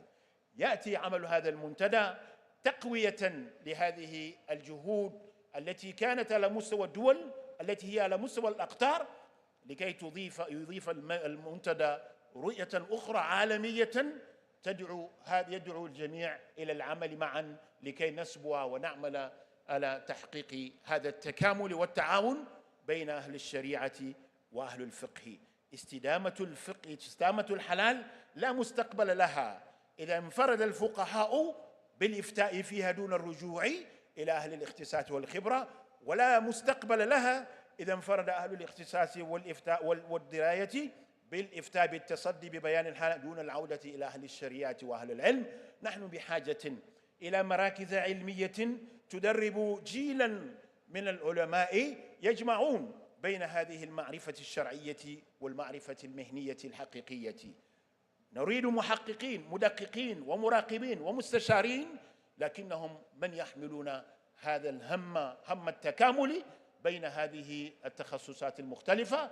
ونريد بعد ذلك كله أن نعود إلى هذا الاجتهاد الجماعي الذي ندعو الله عز وجل أن يوفقنا وإياكم إلى العمل به، لأن الجماعة يد الله مع الجماعة، فمن شذ أنهم شذ في النار كما أخبر صلى الله عليه وسلم. فالاجتهاد الجماعي يتحقق من خلال هذه المجامع الفقهية، من خلال الهيئات الشرعية، من خلال اللجان الشرعية. والمنتدى من جملة التوصيات التي سيدعو إليها هذا المنتدى على أن الحذر ثم الحذر من الاغترار بالفتاوى المتسرعة وبالفتاوى المرتجلة في القضايا في النوازل العامة وفي المستجدات التي تعم بها البلوى. المسلم من كان مأكله ومشربه وملبسه ومسكنه ومركبه يريده حلالا، لكي يكون حلالا يرجع إلى أهل الاختصاص. عندما يمرض أحدنا هل يذهب إلى كل من هب ودب أم يذهب إلى الطبيب؟ عندما يذهب إلى الطبيب هل يذهب إلى الطبيب في الشوارع أم يذهب إلى المستشفيات والعيادات التي تقدم له العلاج؟ أين هم أولئكم الأطباء؟ إنهم في العيادات، إنهم في المستشفيات. أين هم أولئكم الفقهاء؟ إنهم في المجامع، إنهم في المجالس الفقهية وفي المجامع الشرعية التي يحتاج أن نعمل لها جميعا. Brothers and sisters, just to end this communication, I would like really to express my deepest appreciation to this forum. This forum is a new chance for the Ummah. It is new hope. Because what we do see today, we witness, you do have a lot of fatwa, and people keep making the fatwa at their own ways, without having the qualifications, without knowing the consequences of the fatwa, without knowing that a wrong fatwa is equal to wrong medicine. If you get sick, normally if you look for cure, the best thing for you, you have to go to look for a doctor. If you get the doctor, maybe the best way to find the doctor, you have to be in the clinics. You go to clinics or to go to the hospital. Very simple. If you have issues related to halal, and halal means you want to know, is it allowed? Should I eat it? Should I drink it? Should I wear it? Should I consume it? Then you have to go back and try to find the people who are known to be the scholar of Sharia. The scholars of Sharia not on their own. No one single scholar of Sharia today will just decide to say this is halal and haram. We are not living in that era anymore. A scholar of Sharia will have to go along with the, what do you call them, the technicians, the scientists, the people who master and who have the knowledge of this field. I'm not going to talk about giving any definition to anything I do. If you talk to the cultural meet today, it's not Sharia scholar who will be saying today is halal or haram. Saying halal while it is haram is equal to say haram while it is halal. Halalization or haramization of anything without having these evidences, you are putting yourself in the place of Allah subhanahu wa ta'ala. وَلَا تَقُولُوا لِمَا تَصِفُ أَلْسِنَتُكُمُ الْكَذِبُ. Do not say something just by saying, because I want to have a lot of followers through my website, through my company, and I will just decide. You have to have fear of Allah subhanahu wa ta'ala, because every single human being will be following your wrong fatwa. You will be accountable before Allah subhanahu wa ta'ala. Therefore, today, issues we do have, halal matters shouldn't be handled by individuals, shouldn't be handled by particulars. No scholar at this time, in this world, nowadays, who could just stand to say, I'm free, and I will give fatwa and answer to every single question I'm asked. You should come along with other scholars, because the issues are so complex and so complicated, and you need to have different perspective, different definitions, a different background to enable you to give the right answer, to give the right response to this one. Because saying, some people might be thinking it's very simple. If anyone wants to make himself have a website, have any answers, he can say everything is halal or everything is haram. Without knowing, as everybody, if you get somebody sick, whoever comes to you, you tend up to be medical doctor. Had never been in any medical schools. You will be giving so many wrong medicine, and that some of the best medicine will end up to finish many people, will end up to put an end to the life of many people. So what is needed today, we have to have references. We have our International Islamic Fiqh Academy, which is known to be the biggest and the highest authority, has been entrusted by the leaders of a Muslim world to answer the questions related to halal and haram. Because the halal and haram one that's related to the general matters, you need to have scholars from all different disciplines, different schools. Not only one school you will be deciding and say, this is halal. Today we have 2 billion Muslims, and that 2 billion Muslims, they are following more than 6 or 7, 8 schools of thought. In this Fiqh Academy, we have the representative, the best brain, the best scholars of the Muslims in these places. They are all gathered in this Fiqh Academy.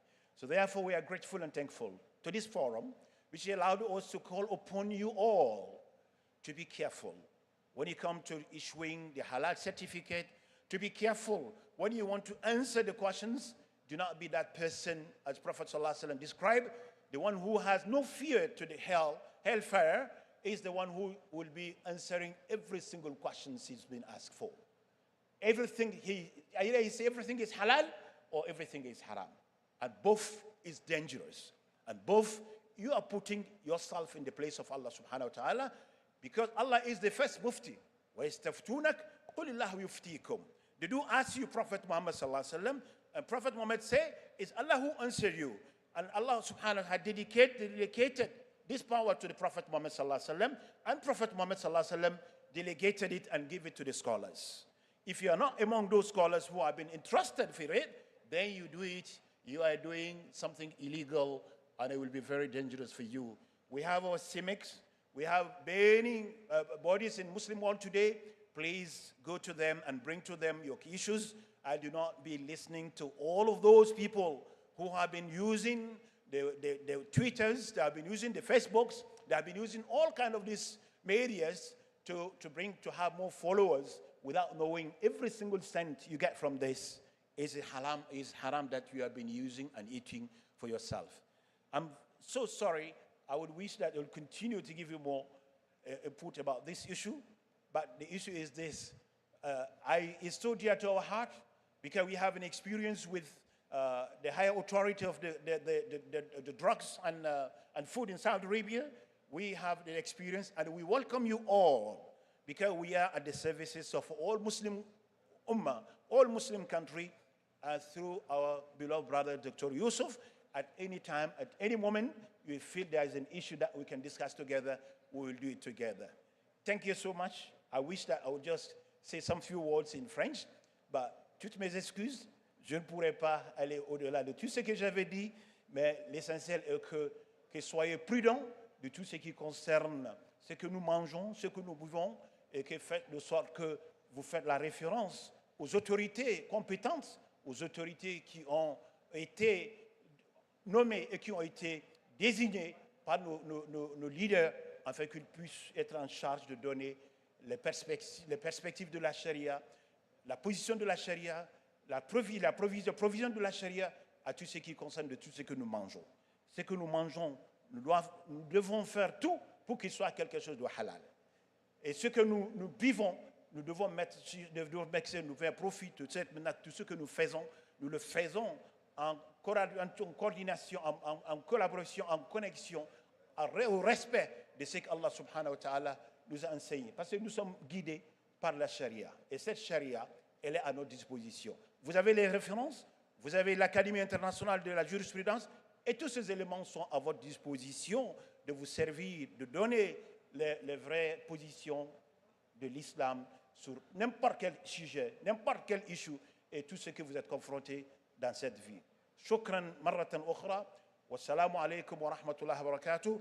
نتمنى لهذا المنتدى كل التوفيق والنجاح وبالله التوفيق والله سبحانه وتعالى أعلم وصلى الله وسلم وبارك على سيدنا محمد وعلى آله وصحبه وسلم تسليما كثيرا.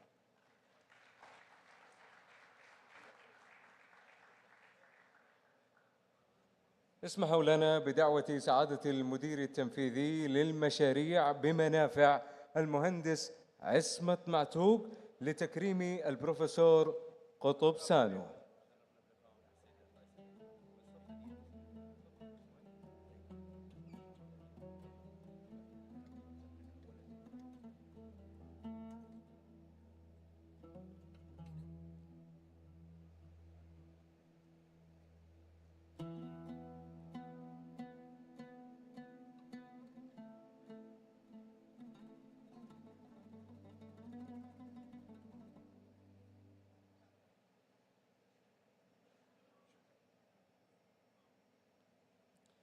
حضورنا الكريم، نتعرف سوياً على استراتيجيات تشكيل مستقبل الحلال برفقة سعادة الأمين العام لمنظمة صالح كامل لريادة الأعمال المستدامة وتنمية المشروعات، الدكتور وائل الدسوقي وضيفه الكريم.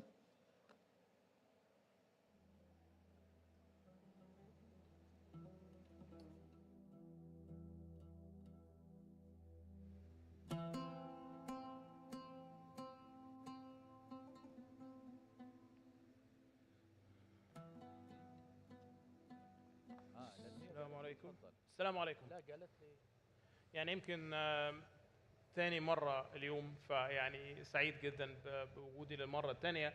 ويعني اسمحوا لي أرحب بسعادة الأستاذ يوسف خلاوي الأمين العام للغرفة الإسلامية للتجارة والتنمية.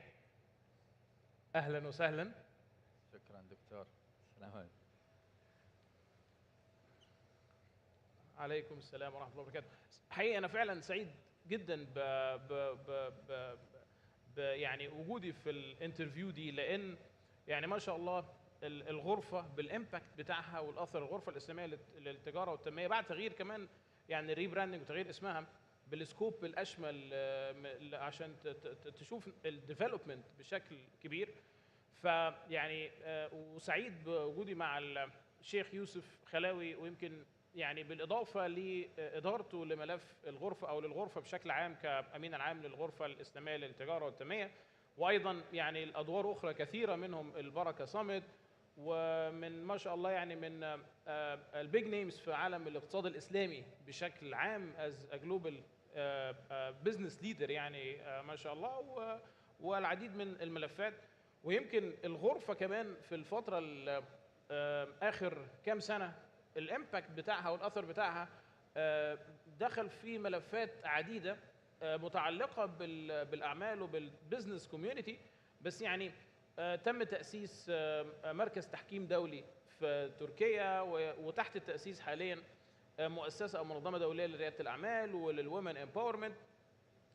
ويمكن قبل كل ده كان ملف الحلال كان واحد من اهم الملفات اللي الغرفه كانت مهتمه بيها ومكلفه بيها ايضا، مش بس يعني مهتمه بيها. فيعني يمكن يعني انا حابب اشير ان خلال القمه الاسلاميه رقم 11 11th Islamic Summit في 2008 في دكار، كان قرروا يعني نصا، يعني يمكن لو تسمحوا لي اقراها، ان Islamic Chamber of Commerce to be the principal representative of the private sector in OIC member states with regard to halal.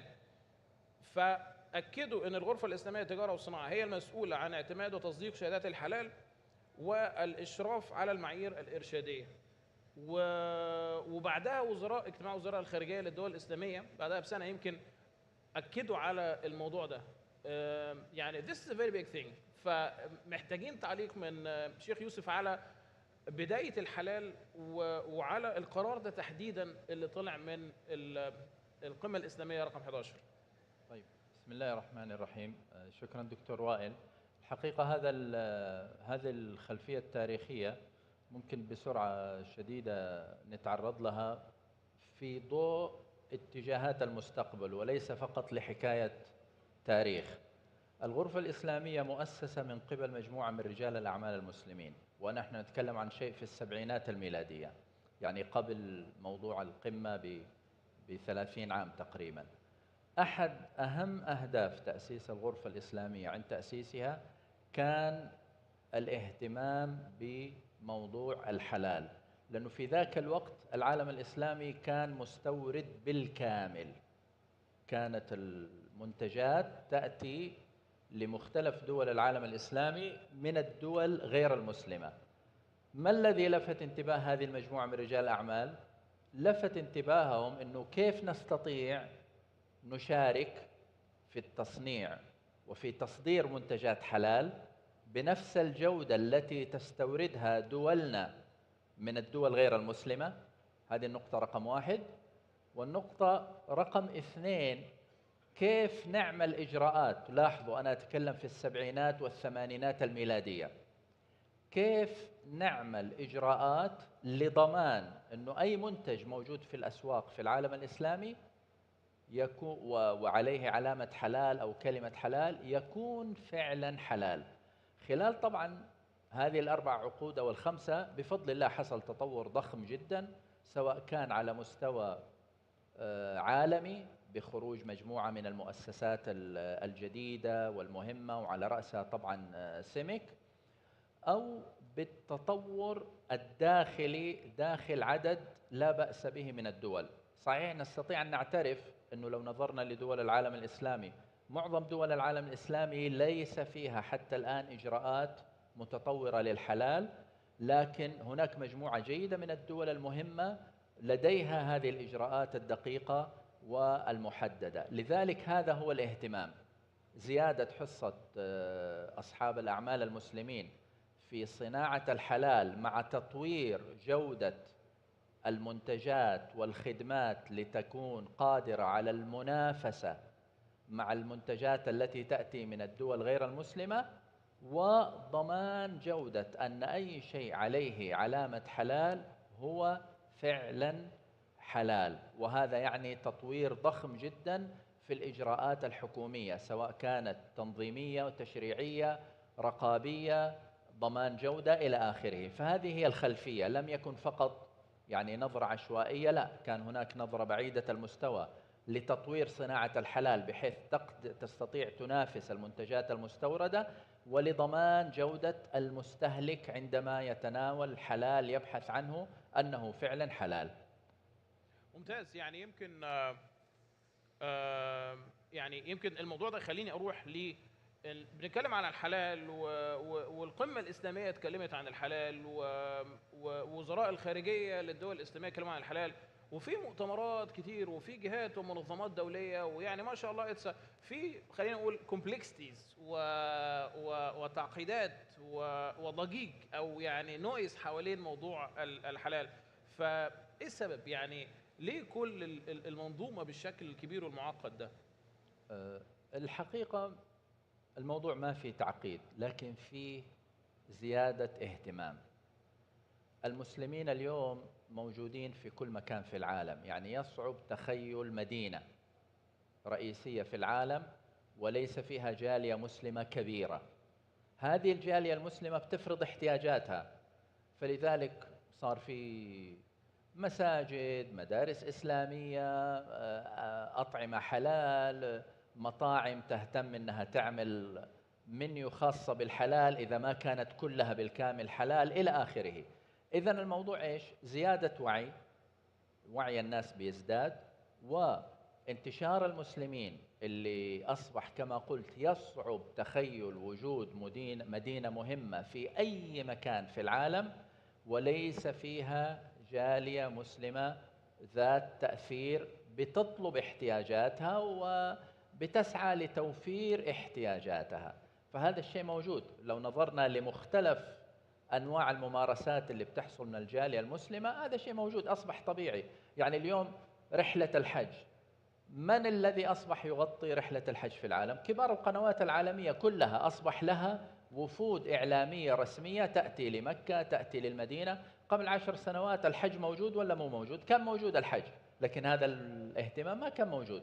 لم يكن يوجد أي وفد رسمي لقناة عالمية يغطي مناسك الحج. الآن عامة القنوات العالمية. إذن هو زيادة وعي، وهذه زيادة الوعي تحققت لأن المسلمين ما هو فقط بيطالبوا باحتياجاتهم، وإنما هم أنفسهم بيسعوا لتوفير احتياجاتهم. فإذا هو له يعني حقيقة ضجيج ولا شيء، بالعكس. يعني أنا أذكر قبل فترة كنت في جنوب إفريقيا في كيب تاون، فزرت منظمة الزكاة هناك، ومعنا رئيسة مجلس إدارتها هي متحدثة في إحدى الجلسات في المنتدى. فوجئت ونحن نتحدث عن جنوب إفريقيا، يعني إذن دولة غير مسلمة، فوجئت أنه منظمة الزكاة في جنوب إفريقيا مضى على تأسيسها أكثر من 50 سنة. إذن هي وعي. كل ما الجالية المسلمة بيتطور وعيها وينمو بتوفر احتياجاتها. هي لا تطالب بتوفير احتياجاتها، هي بتسعى لتوفير احتياجاتها. بس من زمان كان كل الناس عارفين ان الحلال والاكل الحلال والحلال بين والحرام مبين. ويمكن في ناس كتير مسلمين عايشين في الدول الغير الإسلامية وكانوا عايشين والامور في بعض او في اغلب الحالات كانت بيعتقدوا ان مفيش باريرز او الامور بسيطه. ايه اللي جد مع كم المؤتمرات والاويرنس عن الحلال ايه اللي غيروا عندهم؟ هذه لفتة مهمة. طبعا احنا لما نتكلم عن الدول المسلمة فطبيعي انه كل ما فيها حلال، فالانسان ما يتشكك ولا يسأل. يعني ما هو معقول انا اكون في القاهرة ولا في تركيا ولا في المغرب ولا في اي دولة من دول الخليج ولا في باكستان واسأل عن الطعام هو حلال ولا مو حلال. هذا طبيعي. لكن القضية ذات كما قلت من تعقيد الحياة. اليوم لدينا أشياء تستورد للعالم الإسلامي. لو أنا عندي الآن شركة تصنيع أغذية في أي دولة مسلمة، هذه الشركة إذا هي بتصنع أغذية، يعني ما هو فقط بتنتج لحوم ولا دواجن مجمدة أو مبردة، لا، بتدخل في عملية التصنيع الغذائي food processing. بتحتاج إيش؟ بتحتاج 3 مجموعات مهمة من المواد. المجموعة الأولى النكهات، المجموعة الثانية الألوان، والمجموعة الثالثة المثبتات. هذه بتدخل في أي مكون للأكل. الملابس اليوم واضحة، يعني إيش نتكلم فيها حلال حرام. لما تيجي للملابس كنسيج بيستخدم في عمليات التصنيع الألوان. مكونات الألوان آلاف من المواد. هنا تأتي عملية التعقيد بسبب التطور. أول أنت بتشتري مثلا الطماطم، خلاص نبات ما في إشكال، لكن إيش وضع الطماطم المعلبة اللي بتأتيني وأنا جالس في دولة من دول الخليج من أوروبا؟ أكيد فيها مواد حافظة. طب هذه المواد الحافظة إيش وضعها؟ علامة استفهام. ولذلك هنا يأتي دور مثل مجمع الفقه الإسلامي ومثل سيميك وغيرها، لأنه لدي أصبح عشرات الآلاف من المواد اللي حولت المنتج البسيط إلى منتج معقد. أما إذا نظرت في السابق إلى ما يتم تناوله في العالم الإسلامي فطبيعي أنه كله حلال، لكن لما تنظر لمسألة التصنيع الغذائي تختلف الأمور. الآن المصنع يبغى يعمل مواد حافظة عشان المنتج يصير عمره 6 أشهر، وإذا استطاع يعمل عمره سنة حيكون أفضل من ناحية تجارية، فحيحتاج مواد حافظة أكثر تعقيدا من المواد الحافظة لل6 أشهر. السمك مين يقول حلال وحرام؟ لكن لما تيجي للتعليب، عملية التعليب يدخل فيها عوامل أخرى لابد من مراعاتها، وكما قلت هنا يأتي الدور المنوط لمثل مجمع الفقه الإسلامي، لمثل سمك. اليوم لدينا اتحاد أو منظمة جديدة لهيئات اعتماد الحلال أنشئت قريبا جدا، ونتمنى إن شاء الله أنه تبدأ تمارس دورها بقوة للتنسيق بين هيئات الاعتماد اللي أصبحت موجودة وتتزايد عام بعد عام. نسمع عن إنشاء هيئة اعتماد في دولة جديدة لم يكن فيها هيئة اعتماد من قبل. يعني يمكن ده اجابه على سؤال كنت دايما لما بشوف في بعض الدول الاقي علامه الحلال على العديد من المنتجات، حتى المكسرات النتس، يعني كنا بنستغرب. فلما كنت لا حتى اسماك، حتى خضار كلها اصبح عليها علامه حلال، حتى الملابس اصبح عليها علامه حلال. ده عشان البروسيس، هذا عشان التصنيع بالضبط. فالمواد الاوليه نفسها لو كانت فقط ملابس عاديه، لو كانت خضار لوحدها، لو كان أسماك لوحدها ما فيها مشكلة. المشكلة صارت بسبب التصنيع اللي بيدخل نكهات ويدخل مواد حافظة. مثل ما قلت اليوم أنت بتشتري طماطم من السوق المحلي واضح، لكن هذه الطماطم جاية من أوروبا إلى سوقك المحلي، فبالتالي أكيد فيها إضافات وإلا يستحيل تعيش. طيب يعني يمكن ده خليني أسأل على مفهوم الحلال، لأن احنا كل الناس أو ناس كتير فاهمين أن حلال يعني لحم الخنزير، وطريقه الذبح على يعني الطريقه او الشريعه الاسلاميه. فايه مفهوم الحلال؟ لو احنا بنتكلم على الحلال ده يعني موضوع اكبر بكتير، وفي ايكو سيستم اضخم بكتير من الذبح.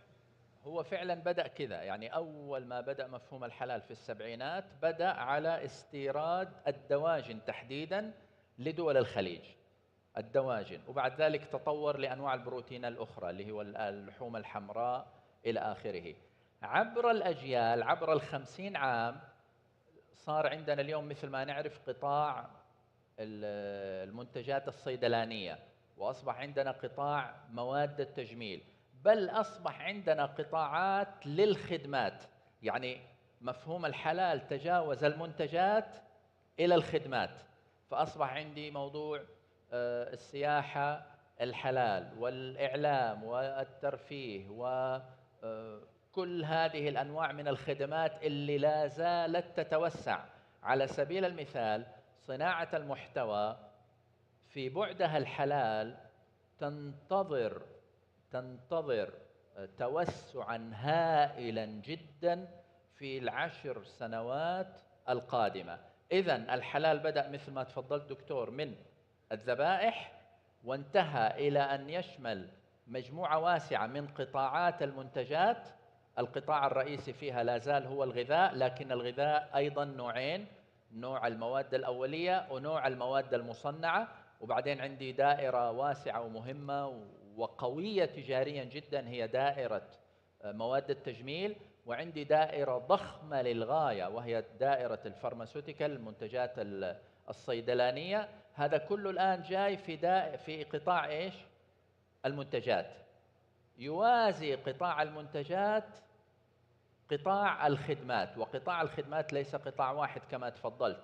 اليوم مفهوم السياحة الحلال والحلال بوكينج وهذه الأشياء أصبح متداول في العالم كله، لم يعد فقط في الدول المسلمة، في كل مكان أصبح موجود. وهكذا باقي الخدمات التي لا زالت تتوسع. يعني اليوم كبرى شركات صناعة الألعاب الإلكترونية في العالم بدأت تهتم بشريحة محتوى المسلمين، وهذه لم تبدأ بعد، وإذا بدأت فنحن نتحدث عن صناعة ضخمة.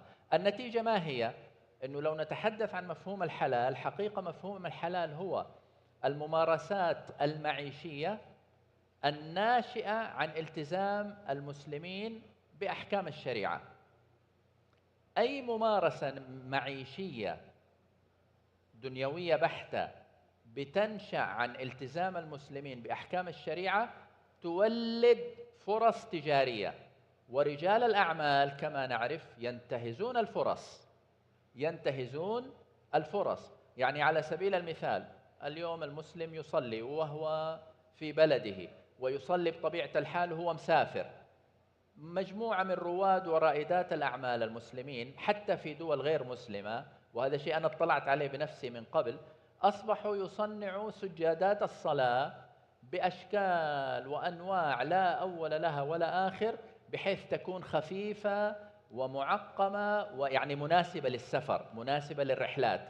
قبل 5 سنين هذا المنتج ما كان موجود. اليوم هو منتج مبيعاته تقدر بالملايين، وتجده في مختلف الدول. يعني وجدته في باكستان، وجدته في تايلاند، وجدته في بريطانيا، وجدته في جنوب إفريقيا، شركات مختلفة تصنع هذه المنتجات. طيب المسلمين طول عمرهم يصلوا في الحضر ويصلوا في السفر، لكن رجال الأعمال يولدون فرص، سيدات الأعمال، رواد الأعمال يولدون فرص. وأصبح هناك من يفكر كرائد أعمال إيش يحتاج المسلم وهو مسافر، إيش يحتاج المسلم من أجل الصلاة. ليش تولد عندنا منتجات منتشرة ونعرفها جميعا، طلاء الأظافر للسيدات؟ ليش أصبح عندنا منتجات عديدة في العالم؟ طلاء أظافر لا يمنع وصول الماء إلى البشرة.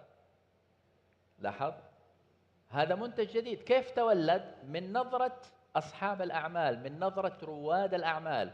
فإذا هذه الممارسات المعيشية لما ينظر لها رواد الأعمال ورائدات الأعمال يولدون منها فرص، وهذه الفرص تتوسع وتتعقد، لأن الحياة أصبحت معقدة. يعني اليوم منتج بسيط، موضوع يعني مواعيد الصلاة موجود في كل مكان، وموجود من عشرات السنين بل من مئات السنين. اللي يزور المدن المسلمة القديمة يجد فيها المزولة الشمسية التي تضبط مواقيت الصلاة.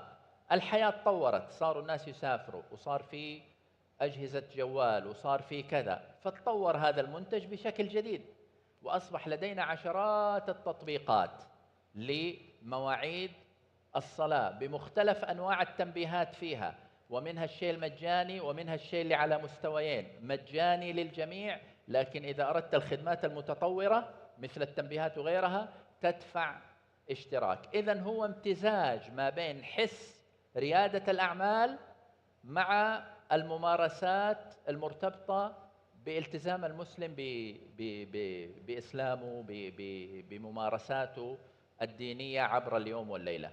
طيب معلش، أي مسلم؟ يعني يمكن الموضوع ده يعني هو بعتقد شائك شوية أو صعب شوية. يعني هو فعلا هل المسلم المتدين ولا؟ لا هو لأي مسلم، للجميع حسب الإنسان.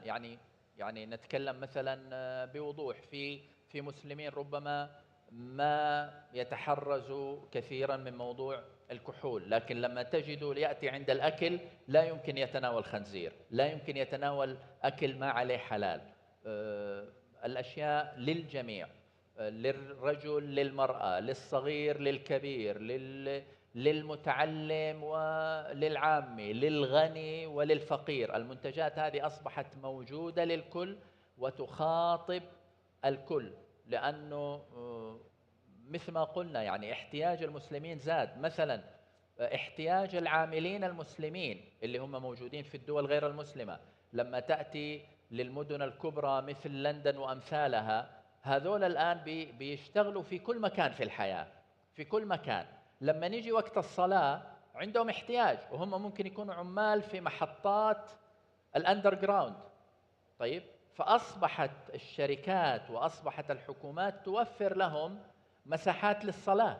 هذه المساحات ليست للزوار بل للعمال الذين يعملون في المحطة نفسها، عشان لا يخرج ويروح ويتأخر وكذا، فأصبحوا يوفروا مكان يتوضأوا فيه، ومساحة صغيرة للصلاة، ومساحة للمرأة المسلمة تقدر تصلي فيها وهكذا، فهي للجميع وكل إنسان بحسب حاجته، بحسب حاجته.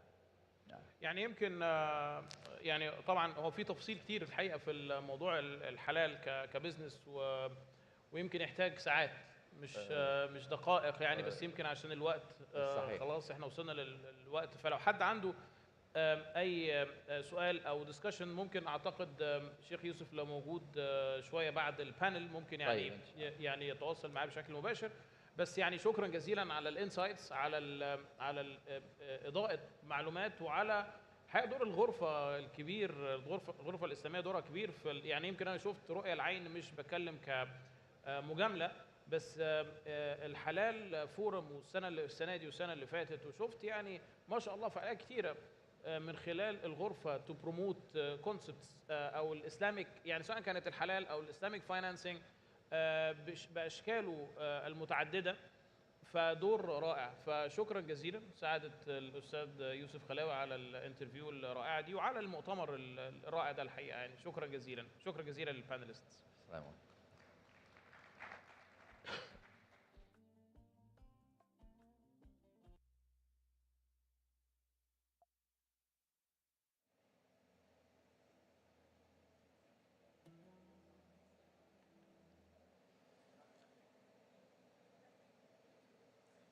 اسمحوا لنا بدعوة سعادة المدير التنفيذي للمشاريع بمنافع المهندس عصمت معتوق لتكريم الأستاذ يوسف خلاوي.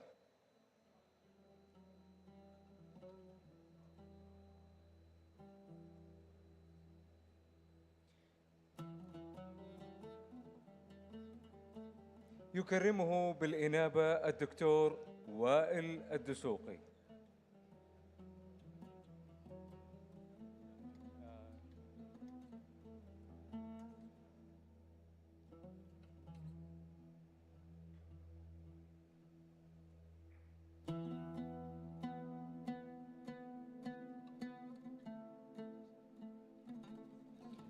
حضورنا الكريم، نقف الآن في وقت مستقطع لمدة 10 دقائق، ثم نعود لنواصل سوياً ما تبقى من الجلسات. شكراً لكم.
حضورنا الكريم، نعود لنستكمل وإياكم ما تبقى من الجلسات في اليوم الأول لمنتدى مكة للحلال.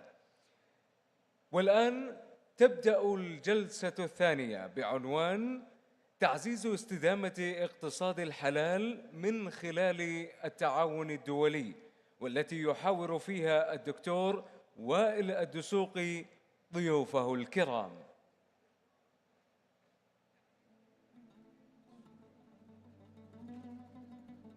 Assalamu alaikum. So it's me again, and I think I'm also surprised to be here for the third time in a row in the same day to moderate this panel, but it's very interesting and exciting, and I'm learning a lot from the amazing panelists. So please welcome the panelists in this panel that is related to cross-border collaboration. So please welcome Sir Iqbal Sakrani, the chairman of Muslim Trade Forum UK. Welcome, Sir Iqbal. His Excellency, Mr. Dino Silmovic, advisor to the Minister of Foreign Affairs of Bosnia and Herzegovina. Mr. Thomas Guerrero Blanco, Director of Halal Trade and Marketing Center, United Arab Emirates. Mr. Thomas.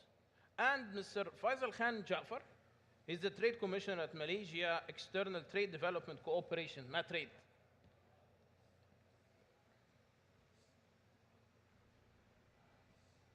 Mr. Thomas, is he? I just want to make sure that Mr. Thomas is joining online. Yes, perfect.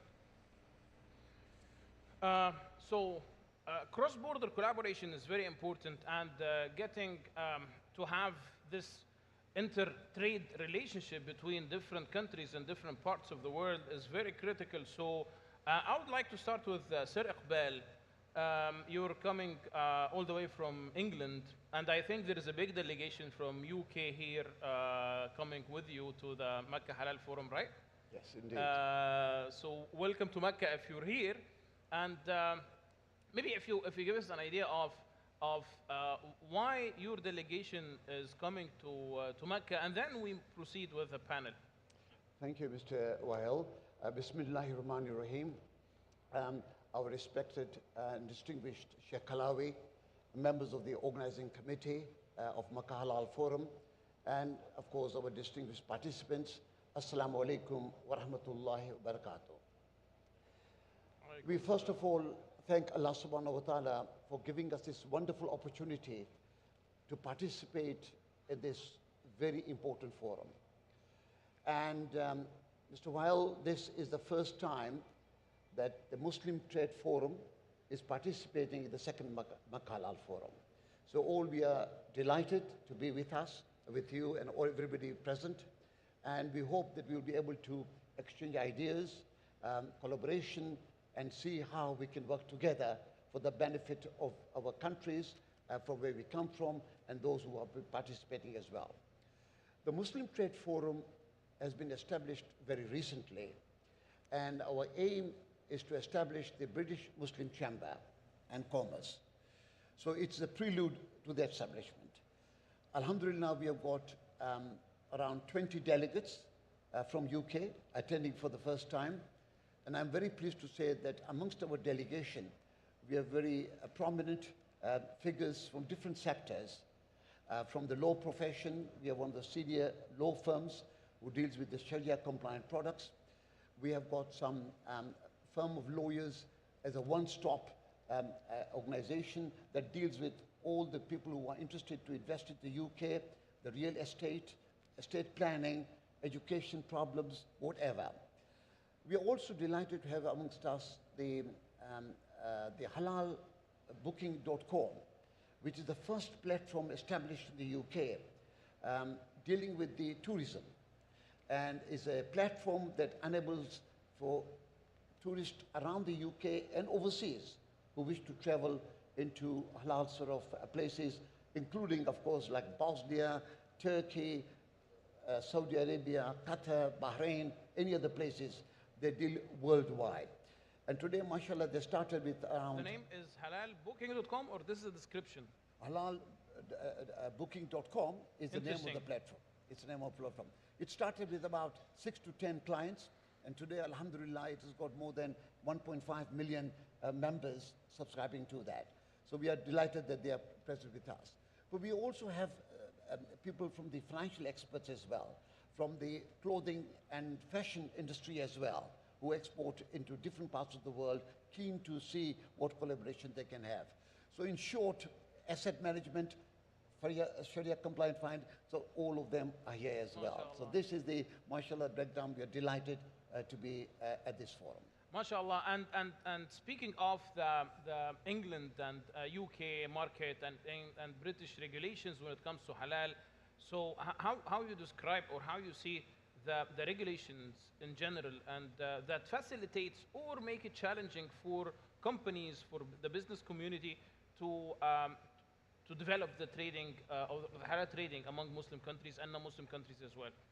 The halal economy is growing at an exponential rate in the UK and in Europe. We are only about 6% of the population, around 4 to 5 million Muslims in the UK, but it's based on ethical aspects as well. So we have non-Muslims who are keen to participate on issues like the Sharia compliant finance. Not only Muslims, but of course primarily for the Muslims, but they're non-Muslims who are keen to see how they can avoid riba and usury and other aspects of it as well. It's an industry that has grown very well in all different sectors. So we have got the Sharia finance, which alhamdulillah we were able to negotiate with the government, where they were able to provide licenses to Islamic banks way back in 1980s and 90s.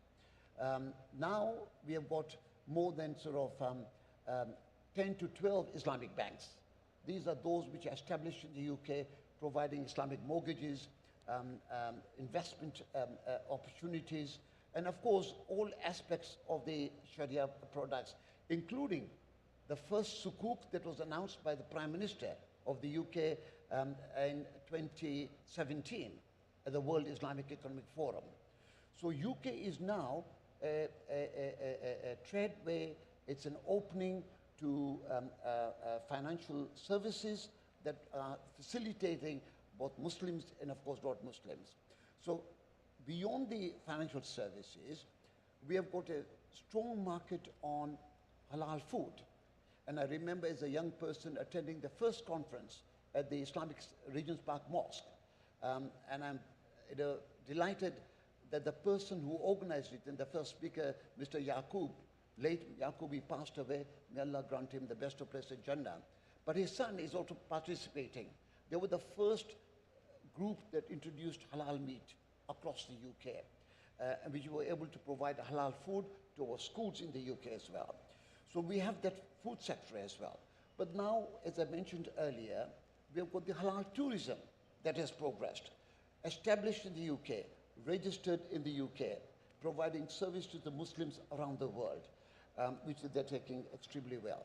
We have got products in our membership in the name of this a wonderful group that are providing a platform which has just been established in the UK in the name of Al-Wadiha. They've got a stall here as well in the pavilion, providing a unique product, where an opportunity for an individual to come in and participate in the Islamic sort of Sharia compliant products. Our youngsters, our youth in the UK, whose numbers are now increasing substantially, of the population that we have, 4 million, nearly 25% are the young population from 18 to 25. More than 50% are between 18 to 50 years. And this population are so keen to work on products that are Sharia compliant. So for example, when we go into the shops, we've got our children, young children who want to say, and I go with my grandchildren for shopping, and they say, Granddad, is this, make sure that there's no areas of non-halal products there, pork there, or what is the product that we mentioned? It's in all of the food products. Are they there? Are there Sharia compliant? Are they halal for us to eat chocolates and sweets? This is becoming a common phenomena across our youngsters in the UK. This is very encouraging because it's not just halal, but the concept of being tayyib, acceptable, good for health, and we need to. And when other non-Muslims come to know of why we are insistent on halal or products that are Sharia compliant, there's a benefits to it. So today in the session, earlier session, mashallah, it was good that they explained the fiqh element of it as well. Why there's so much of emphasis on halal. And therefore the Makkah Halal Forum covers the entire spectrum of the availability of products, food and services that makes us comfortable to participate in the country. And the UK government is very keen because they realize that we are bringing inward investment into the UK that can provide us the products. And we hope that as the former Chancellor of the UK, Gordon Brown, says that they would like to make Britain gateway to Islamic finance. Now that's tremendous. So we are doing a tremendous, I think, collectively, our team that's here, we will be very keen to meet different members from different countries who are here. Our delegation just met members from Uzbekistan. We'll be meeting people from Bosnia later on as well. So this is a fantastic opportunity to build relationships, bring the growth, a better understanding of what halal stands for and how it can benefit our communities as well. Yes, amazing. And as you live in UK, working in the halal space and promoting halal as a concept in such a country, I think it could be a big thawab, inshallah. And it's a big bless to work in this ecosystem. This is for everyone working in the halal industry and halal ecosystem. If you have this intention, it's an amazing ongoing thawab, inshallah. Moving to Your Excellency, Mr. Dino, in Bosnia, as a European, I would say Muslim majority European country, and this halal ecosystem, your country could be a leading or a central hub for Europe to export the halal food or halal business in general to all the European countries. So is there a kind of regulations or trade agreements between Bosnia and other countries in Europe or outside of Europe that facilitate this ecosystem or make it potential? Assalamu alaikum wa rahmatullahi wa barakatuh, everyone. First of all, let me appreciate the invitation by Sheikh Yusuf Khalavi and Mecca Halal Forum organizing team for having me a second year in a row, and I'm happy to see a couple of companies from Bosnia taking up their stalls and a delegation from Bosnia and Herzegovina through our foreign trade chamber coming and visiting the event, and we hope that every year our presence will grow. As you have introduced, Bosnia and Herzegovina, it is the only Muslim majority country in Europe. It's a multi-ethnical, multi-confessional society where human rights are, let's say, one of the top priorities. So access to halal food is available everywhere, and it's a natural place to be starting developing the halal hub for Europe. And we have had several ongoing initiatives to make Bosnia and Herzegovina as a central halal industry point for Europe through some events such as the Sarajevo Business Forum, Sarajevo Halal Fair, Halal Expo Sarajevo this year, which will be organized for the first time. There are some other events such as academian congresses on halal industry certification, and in general promoting the halal lifestyle. Why it's important to think about Bosnia and Herzegovina? Because Europe is a very mixed culturally and ethnically, religiously kind of society. So Bosnia and Herzegovina knows how to introduce the halal lifestyle in Europe. What we are seeing is an increase in halal certified products and services in general. I think there are over 10,000 halal certified products in the country. There are a few hundred companies which carry the halal certificate, and it is rather important. As food. Yeah, food and cosmetics, but food and beverages mostly.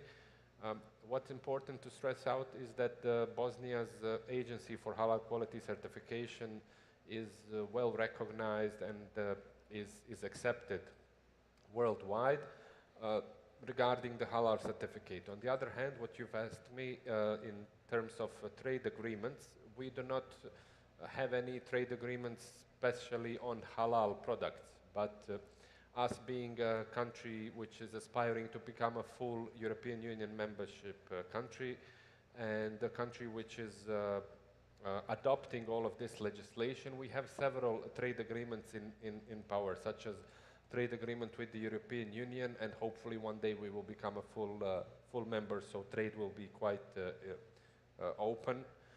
Then we have several agreements of the both EU and non-EU countries, such as CEFTA and EFTA, where movement of goods is customs-free, tax-free, so it's easy to move it around. Also, there is a free trade agreement with Republic of Turkey. So the idea behind us wanting to become a halal hub and halal center for Europe is to attract investments, either greenfield investments or joint ventures or partnerships with established Bosnian companies that want to grow and find new markets, and also to explore different opportunities for collaboration when it comes to opening up new markets for Bosnian companies. One very strong industry of our country when it comes to halal is tourism, because tourists coming to Sarajevo and the different parts of Bosnia and Herzegovina, namely Mostar, Bihać, Travnik, and others, are able to enjoy halal food. They are able to pray in the towns. They will not experience any crossed eyes because the women wear hijab. So that's an opportunity that we are trying to catch up with. Basically, we are a halal-friendly destination, but Muslim tourists are looking for what any other tourist is looking. They are looking for adventure, they are looking for good food, they are looking for sports, they are looking for skiing, paragliding. So in that sense, I think we are very open to receiving Muslim travelers and Muslim tourists. Also, on the other side, we need to explain to our friends in the Islamic world that since we are joining the European Union, we have to align with their foreign policy and visas policies. So sometimes we have these visas that are an obstacle to come to Bosnia, but once you get past that, I think everyone enjoys it. So yes, there are some free trade agreements that make Bosnia and Herzegovina an attractive destination for investments, joint partnerships, and exploring collaborations. It's very important. I was talking to a friend. He's Algerian and he's based in Austria, and he's an entrepreneur and he owns an e-commerce halal platform from Austria to other European countries, and he imports most of the products from Algeria. So when I told him about Bosnia after our earlier discussions online, he told me that Bosnia is an amazing, a better opportunity to import from any European country from Bosnia, rather than importing from Africa or other countries. So yes, there is a big opportunity, and the trade agreements would facilitate, and the logistics cost is also very favorable to Bosnia. So perfect. So moving from, I'm excited that we have different parts of the world here in this panel. We have Bosnia, Europe, UK, and Malaysia, and Asia. So Mr. Faisal Khan, Matrade is a Malaysian trade promotion organization, and you work to promote the trading in general to Malaysia and to ASEAN countries in general. So how do you describe the trading to ASEAN countries, and how you describe the halal market in ASEAN countries in general? Thank you, Doctor. First of all, I'd like to thank the organizing committee, last year I participated as a participant in the forum, and this year great to be part of the panelists in the second edition. To distinguished participants and panelists, Matrade, as what Dr. Wael mentioned, is actually the trade promotion organization of Malaysia. I'm part of the agency under the Ministry of Investment, Trade and Industry. So basically, yes, we actually promote what I call Malaysian product and services to the world. But definitely one thing that we actually aggressively assisted is actually for the foreign companies to source for suppliers from Malaysia. That is the key point. Another thing is we have a very strong presence in worldwide. We are present at a location of 49 major commercial cities in the world. So definitely we are here to actually link companies worldwide in terms of not only halal, but other parts of our products and services. Like Dr. Iqbal mentioned, the diversity of the economy of halal is very big, not just halal food and beverages. It goes in terms of the what I call Islamic finance, in terms of the modest fashion, cosmetics, pharmaceuticals, and definitely one thing is common that mentioned by our panelists is actually a Muslim-friendly tourism sectors. I'm being assigned by Dr. Wael to also quote some of the trade figures. So I need to actually read some of the trade figures.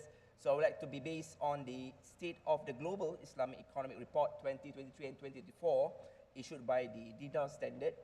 The size of the global halal economy industry is expected to increase to US 9.5 trillion in 2027 compared to just US 6.19 trillion in 2022. It's going to be an increase about 46.2% because of the diversity of the halal economy. And definitely based on the same report, Alhamdulillah, Malaysia is ranked as one of the, what I call #1 in terms of the 3 categories for the 10th consecutive years in terms of the media and recreation, halal food, and Islamic finance. Definitely. #1, Malaysia #1 in ASEAN countries, or? This is based on the ranking by the report in terms of the index. Worldwide? Worldwide. So it's actually, we have 3 categories that we are strong. Rank #1 is, again, media and recreation, halal food, and Islamic finance. Okay. So basically, we have our own plan in terms of supporting our policy in terms of halal industry. So based on the Halal Industry Master Plan 2030 by our Halal Development Corporation, we are expecting annual growth rate of the world, what I call halal industry, actually at the growth rate of 3.5%. So this is remarkable, because actually the expanding of consumer base is not only for the Muslim, but of course for the non-Muslim majority in regions due to the increase of awareness and demand from diverse consumer base. So in 2023, out of the 313 billion of our trade to the world, 3% is actually contributed from the halal export. It's about $11 billion US, right? So mainly of our exports comprises of the food and beverages, the halal ingredients, cosmetics and personal care, palm oil derivative, industrial chemicals, and pharmaceuticals. And amazingly, our top destination of our export in 2023 are Singapore, China, Indonesia, Japan, and United States. They are top 5 of our what we call export destination. When we look into ASEAN as per se, ASEAN is a very big population. It's about 680 million population, we call it as a group. But definitely, based on Indonesia, Malaysia, Brunei, some of the what we call OIS member states in ASEAN, it still constitutes a large numbers of Muslim population. So this actually a good what I call signal for any countries to actually explore ASEAN as a gateway for halal industries. Definitely, there is a growing demand for halal certified personal care items. There also a rise of a friendly Muslim travelers, especially in terms of the for halal compliant lodging, for the restaurants, excursions, and definitely to support all these sectors will be definitely the Islamic finance. So in conclusion, the halal industry will definitely go into growth exponentially because #1, the growing Muslim populations, the increased consumer awareness of halal products, the government initiative to promote the halal industry. We can see worldwide, all governments are supporting what we call the halal industry, and definitely the expansion of the halal product offerings. Why Malaysia? So definitely one thing that we always share with our countries or partners countries is actually look Malaysia as a partner. Definitely, we are strong in terms of halal certification. We established one of the world recognized, also being recognized by other countries in terms of having a robust regulatory system. And definitely, we have a very strong government policy in supporting halal industry. We have the new Industrial Master Plan, NIMP, called 2030, And halal is actually one of the key sectors in terms of supporting our manufacturing growth, okay? Again, I will also say on the challenges, these are all the positive things. So we need to work together in terms of understanding the supply chain integrity, in terms of ensuring halal integrity throughout the entire process, from the sourcing of the raw materials up to the distribution channel. And definitely logistical and infrastructure is another key challenges when you talk about halal industry, especially in terms of compliance of the storage, halal compliance storage area and transportation facilities. And we of course need to also consider the remote areas in terms of ensuring the halal compliance of this logistic. And definitely we need to increase our what call market knowledge and cultural awareness. Different cultures in ASEAN countries, you know, different countries, different people, but definitely and even different languages. Different. Even though we are one group, but there's a different culture and industry, the specific needs for us to understand the cultural sensitivities and preference is important, because we are not only targeting for the Muslim markets, but because of the awareness of the other non-Muslim markets towards products of halal products is growing. Okay, so a little bit in terms of the what I call opportunities. Definitely, we would like to work together with a lot of companies worldwide in terms of developing a efficient and halal compliance supply chain. Okay, and in terms of a proper targeted marketing and branding, definitely this calls a very strategic move for us to work together and collaborate. We are very familiar with ASEAN. We are familiar with Asia Pacific. We are actually looking, and we have quite a number of presence of Malaysian companies exhibiting in this year's edition in Makkah Halal Forum. It's because we want Malaysian companies to also come to this part of the world, because we want to find partners, we want to find strategic alliance for us to also together and prosper together in this market. Thank you. Thank you very much. I want to ask you about the halal supply chain in a couple of seconds, because this is one of the main, I would say, challenges, and it might result in contamination. And so you said that this is one of the opportunities, as opportunity for the private sector, or opportunity for the government to design a process for a halal-friendly supply chain process?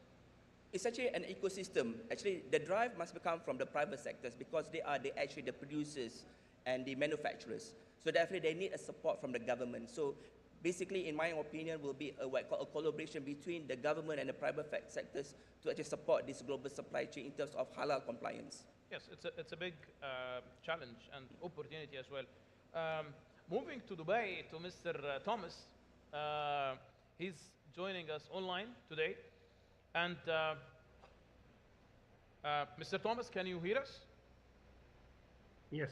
Okay, perfect. So since you're leading a Dubai-based or government organization, HTMC, and this organization is not only helping or supporting halal in UAE, it's supporting halal all over the world. So what exactly you are concerned with or doing at your organization?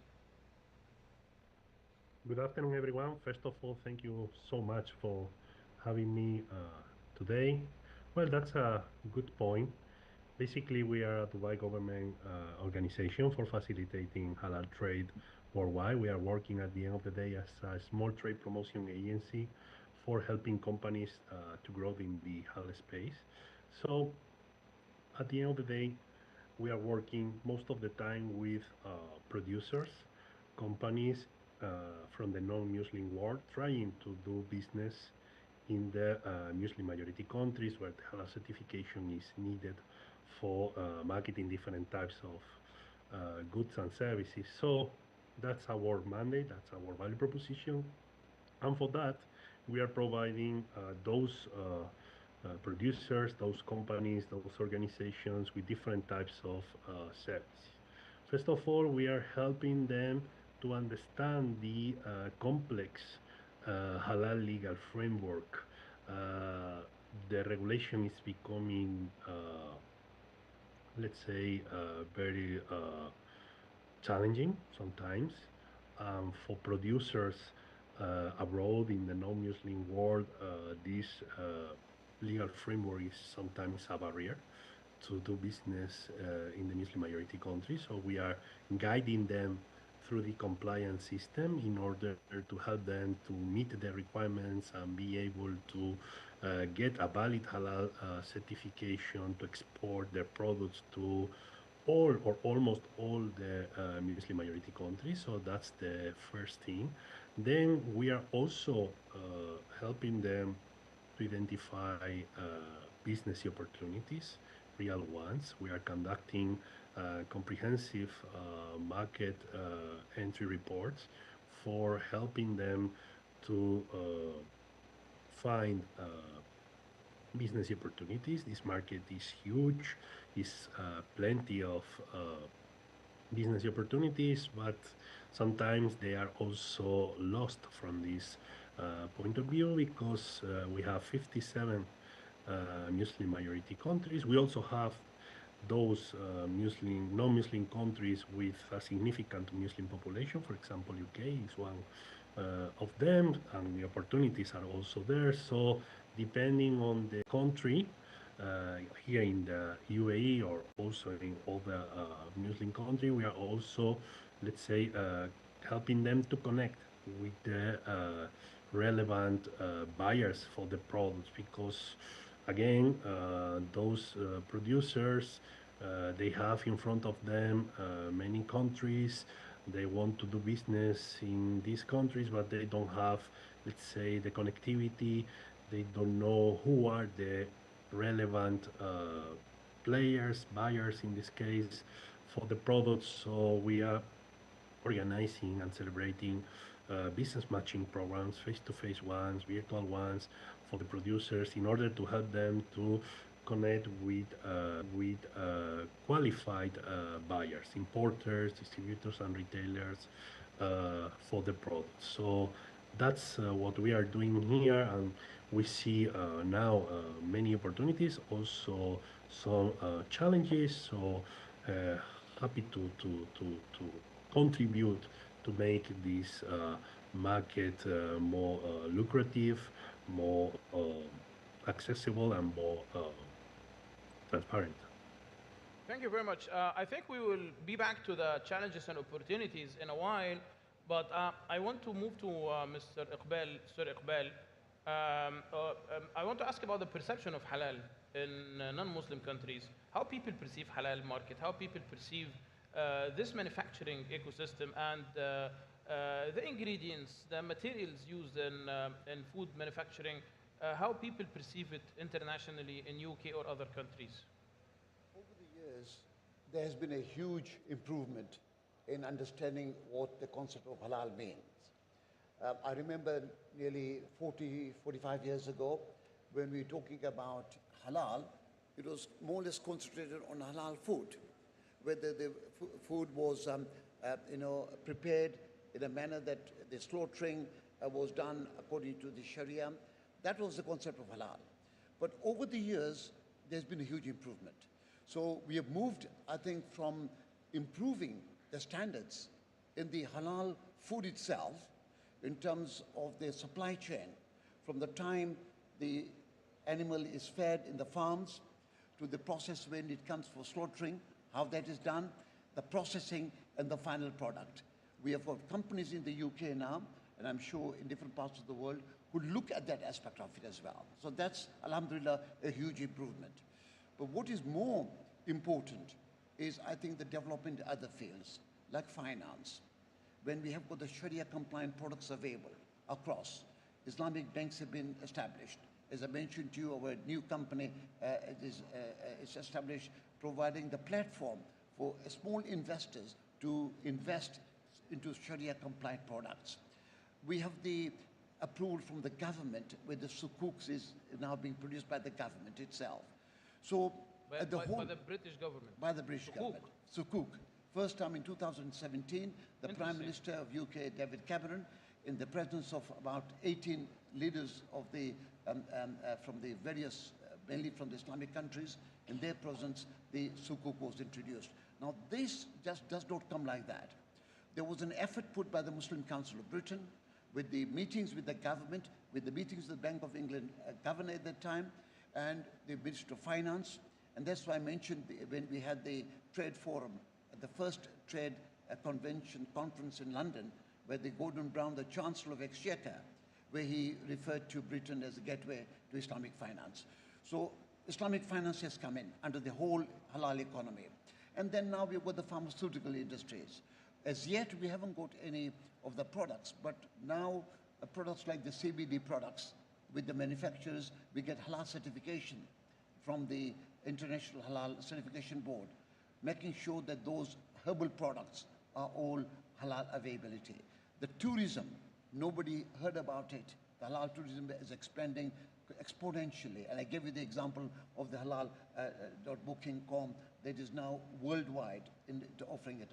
We've got halal hotels now being established in the UK, more than 200 properties across the tourist areas. We don't have to go out. We've got now such facilities available in UK. So across the cosmetics is now, alhamdulillah, people are looking into a cooperation between UK and South Africa, where the cosmetic industry is being prepared in such a manner that the products that are used are of Sharia compliant. So there has been an exponential growth.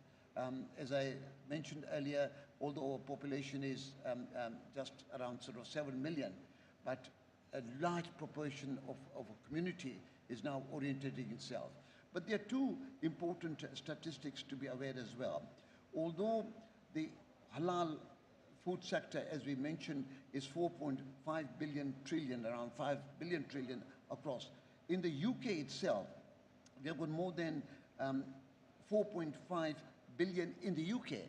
The halal value to the halal tourism industry, where people spend in.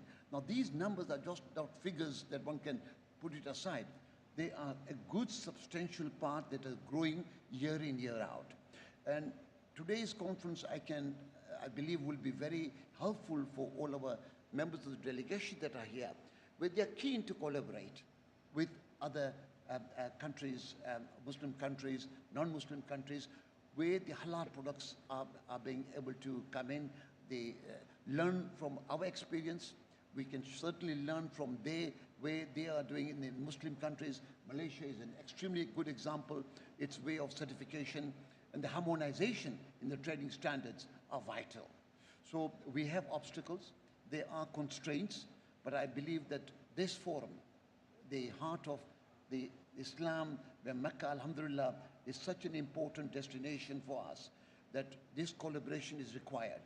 And once it's done, it can be mutually beneficial to both the countries, and overall the strength of the Ummah will be in a massive way. We will be able to have a voice, and we'll be able to get our message across. Inshallah, yes, very true. Moving to Mr. Dino, again, maybe it's related to the first question, because everyone really believes that Bosnia could be a leading center of excellence when it comes to halal food in Europe, and what might happen or be implemented in Bosnia can be implemented or can be inspiring to other countries. So how can Bosnia lead the halal business and or the halal exports to European countries in general? Yes, well, as you mentioned, we discussed it in the first question. Since we have these favorable trade agreements, basically whatever you produce in, not everything, but most of the things that you produce in Bosnia and Herzegovina, food-related or not food-related, you can easily export to Europe, to European Union, and to majority of the countries with ease. So that's the competitive advantage that we are promoting and asking these big companies, big producers, especially from the Muslim countries, to invest in Bosnia and Herzegovina, to enter joint partnerships and to produce for the European market, but also for their own market if there is a need for that. Bosnia and Herzegovina is in a very competitive part of the world. We are in the heart of Europe, so our marketing, our design, our quality standards, they need to be really high class in order to be able to be on the market with other European producers, which some of them are, leaders in their fields. Also, another thing, everyone is using out their smartphones and digital devices. We are rather strong in the IT sector. However, we need to see a move now from what we've been doing for quite some time, which was basically lending out man hours to big corporations. Now what we need to see is strengthening and grouping and growing of IT companies into larger companies to be competitive with their IPs and their own products. Why am I mentioning this? Because Halal needs to be digitalized. Halal needs to use artificial intelligence. We need to be able to take our phone and scan a product or take a picture of a product and be aware if the product is halal or not. I think this is the solution to the growing problem that we have of these different certifications, basically, because in some European countries, there are many private companies that are issuing halal certificates. So we need to be sure that the product is actually halal and not just marketed as halal. So we are happy. We see this event as a very important event to promote our companies, our services. I would like to ask anyone interested in doing any business with Bosnia and Herzegovina to either visit the couple of stalls of the Bosnian companies. There is an MBA center, food producing company, and real estate if you're interested in investing in Bosnia and Herzegovina, but also in our delegation we have representatives from the Foreign Investments Promotions Agency, which can help you in giving you the basic information on how to invest in Bosnia and Herzegovina and what are the attractive sectors. Also, we have the biggest food producers in the country, Us Holding, which has over 20 companies in their group, and they are exporting to most parts of the world, and they are looking for importers and buyers. So if we have these kind of companies here, we would be more than happy to facilitate these meetings. My job as representing the Bosnian government and Bosnian's Ministry of Foreign Affairs is basically to open the door and to promote, but as we mentioned, the private sector is the one that's going to lead any actual business and any actual investments and any actual trade. So yes, we hope to meet as many people as possible here, both from the Kingdom of Saudi Arabia, the other GCC countries, but also from Africa, because Bosnia and Herzegovina can really share its knowledge and its know-how to help other countries grow and thrive and develop. So we are here and we are thankful for the opportunity to talk about Bosnia. Perfect, thank you very much. If anyone wants to reach out to the Bosnian delegation, do you have an exhibition or something? We have a couple of stands just by the entrance, by the cafe. We do not have a Bosnian pavilion this year, next year, inshallah. But I mean, there is a place for the... There is a place, or you can reach out to me and we will, through the Foreign Trade Chamber or whoever is present here, we can facilitate, and we are looking for as many B2B meetings as possible. Okay, so this is not a paid advertising, it's just an announcement. Moving to Mr. Faisal Khan. This conference is mainly concerned with the sustainability as a concept, sustainable halal food or sustainable halal business in general. And I know Malaysia is very much interested and experts. There are many experts in Malaysia in this concept. So how do you define sustainability and sustainable business, and how MatTrade, your organization, is helping in promoting this concept in specific as sustainability? Okay, thank you, Doctor. Basically, we cannot run away with the new, what I call, dynamic of the market. Sustainability and sustainable trade is actually a key, what I call, in terms of maintaining competitive advantage against other, what I call, competitors. So as a trade promotion organization, we also focus on exporters development. So we encourage nation companies to also look into how they can actually align their business model to become much more aligned with the sustainability, what I call, compliance. So definitely, in terms of shifting of consumers now, there are shifting of preference now from consumers towards a greater preference for halal products that also align with sustainability trade practices, beneficial to their health and environment. And the third, what I call, growing awareness among the consumers are the demand for transparency.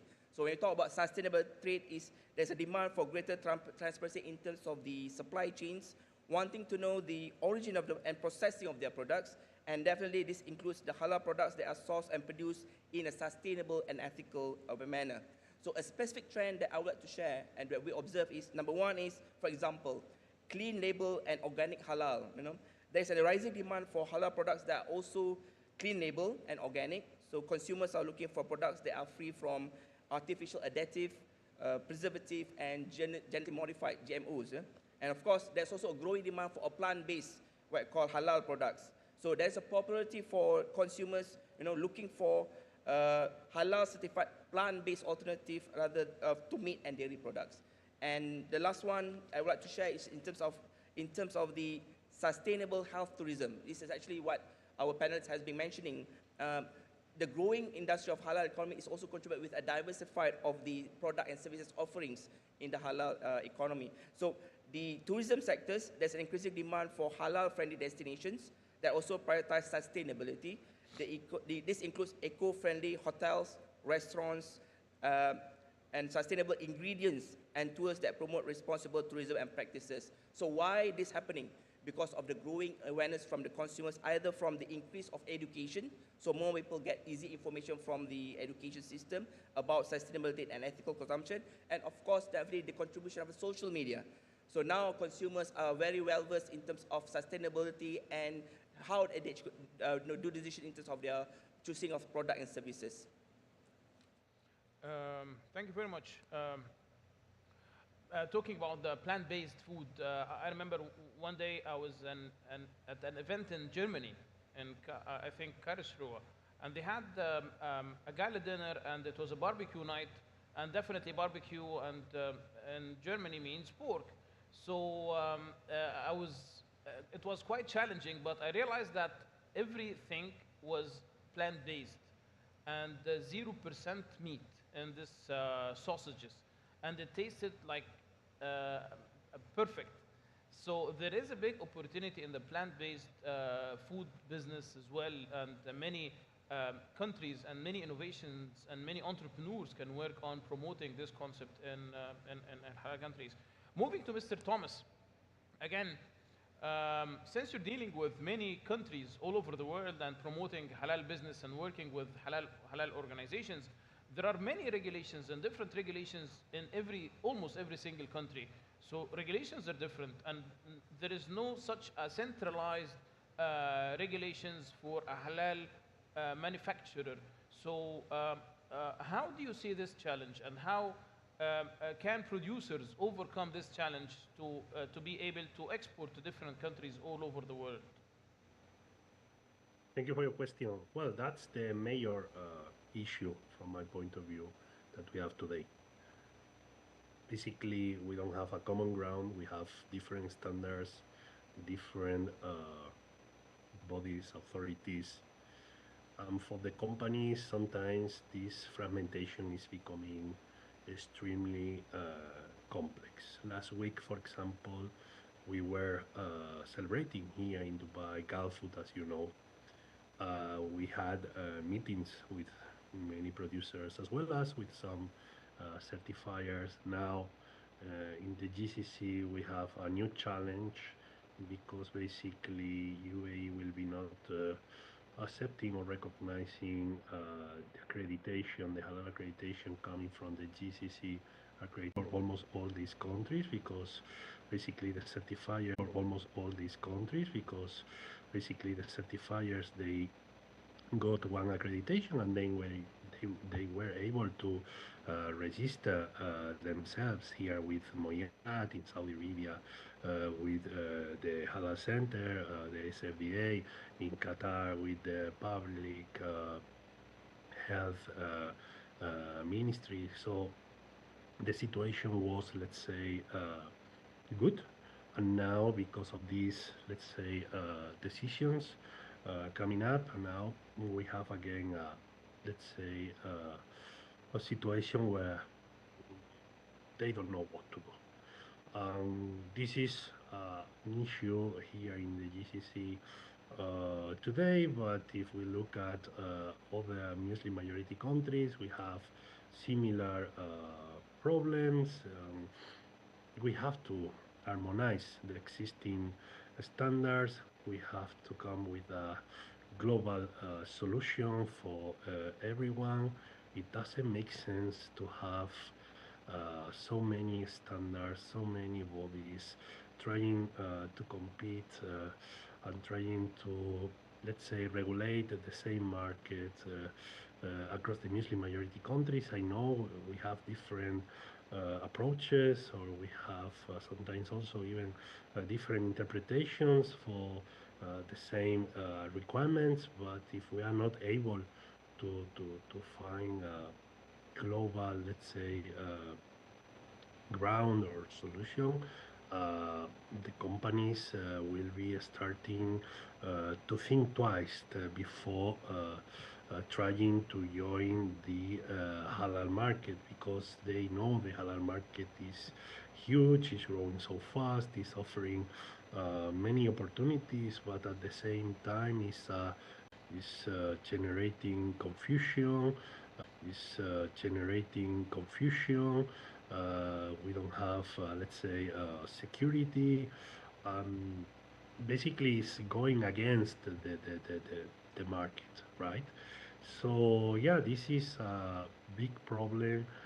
Here we are trying to, let's say, support all those initiatives, trying to harmonize, trying to, let's say, come with a global solution, as I said, and I hope we can find a way to achieve that, because the producers, the companies, they don't understand, honestly, our discussions going on. They don't understand why we have different requirements for the same product or for the same market based on the country. I think this is the main problem, the main challenge, and we need to do something soon. Now, for example, again, another case here in the UAE, we came with a new version of the 993 Halal standard, the UAE 993 Halal standard for regulating meat and poultry. Now we are accepting stunning under certain parameters before the halal slaughtering. And the remaining GCC countries, they are still, let's say, following the GCC the Standardization Organization 993, the GCO 993, where stunning is not possible for poultry. And now the companies producing, I think the BRF was part of the forum, no? The panelist was there, the speaker was there. Well, for poultry producers, this is a new challenge, because now if your final destination is the UAE for poultry, you can use some, let's say, stunning ways to knock the birds before the halal slaughtering. But if someone in the UAE is trying then to re-export that poultry to other GCC countries, the other GCC countries are not, in principle, accepting that poultry, because it's coming with a stunning, and stunning is not acceptable. So at the same time, in the non-Muslim world, the animal welfare regulations are coming up, and they are forcing the producers to use stunning before halal slaughtering. So they also have to comply with the local, they have to meet the local laws and regulations. So they are stunning. So now they are thinking only UAE is the, let's say, open market for them, because they can't go against their local laws, forcing them to knock the animals before the halal ritual. But all these things are creating a problem and disrupting the supply chains, disrupting the market, also creating sometimes business opportunities. But I think we have to do something, and the authorities here in the GCC, as well as in the remaining Muslim majority countries, they have to find a common ground to be able to fix these situations and offer a clear regulation, standardized one for the entire Muslim world, to the companies, to the producers. Because if not, we will Absolutely. face problems. Yes, authorities to get approval. So thank you very much for the insights. And I think we have few minutes left for the panel, maybe less than 10 minutes. So we can have a final round of questions related to the sectors, halal sectors, not because many people perceive halal as halal food, but there are different sectors. So I would like to ask Sir Iqbal about the pharmaceutical industry and pharmaceutical business. How do you see this business as halal, and what are the opportunities in this space? One's health, sadly, each one of us has to go through in life when we're not well. Pharmaceutical industry plays a very important role. We have seen the controversy during the COVID period, the whole issue of vaccination. There have been questions being asked whether the vaccines that were provided were in line with our belief, our teachings, in terms of the products, in terms of the ingredients that were used. And earlier on, we heard about the capsules. There was a big discussion. Now, I know about 10 years ago, a factory was established in Jordan that was producing capsules which were free from non-halal products. And it's widely available now. So when we go into the chemist shops in the UK and we are looking for antibiotics, we have a choice to find out the manufacturers that produce that antibiotics. And we would know the type of capsules, whether there's any porcine or any element of non-halal ingredient there. The choice is available. And I think it's important for the pharmaceutical industry to make it clear it's a growing industry, and particularly the issues of, a particular example of capsules or vaccines, whether they are free from the various ingredients. There's a big question mark being asked about it. It's a great opportunity for the industries, and I'm aware certain pharmaceutical companies in Europe now have adopted that line to identify that they don't want to alienate a market which is very conscious of what the ingredients are. It's a growing market. It's something that I think our industry, generally the standards that are produced, particularly in the Muslim countries and places like Bosnia and others, they need to put it in a mandatory way of saying that the products manufactured, and I'm sure there are pharmaceutical companies in Bosnia, in Turkey, in Jordan, in Saudi Arabia, that can be proudly say that the products we supply, all form of medicinal products, are Sharia compliant. They are free from products which are non-halal ingredients, and that will make it easier for all of us. So it's something I strongly recommend that, as you mentioned earlier, that if there is some roundtables discussions taking place, standardization of procedures, of protocols, of regulatory authorities, which we can all look to it, the certification that's available. That is very crucial now, because we know that there are different bodies in different countries carrying it out. And that's sometimes not helpful because there are trade barriers between international countries, where the trading standards, whether they meet the standards of one country or the other. So I think the forum like Makkah Halal Forum can institute such international standards that can go across not just the pharmaceutical industry, but all other industries as well. Yes, very true. Thank you very much for that. And moving from the pharmaceutical sector to the tourism sector, Bosnia is a beautiful country. And I think it could be a good halal-friendly touristic destination for many Muslims all over the world who wants to travel to a beautiful country like Bosnia. So how do you see this space or this target group as tourists who might come to Bosnia? And what are the government efforts to promote tourism in your country?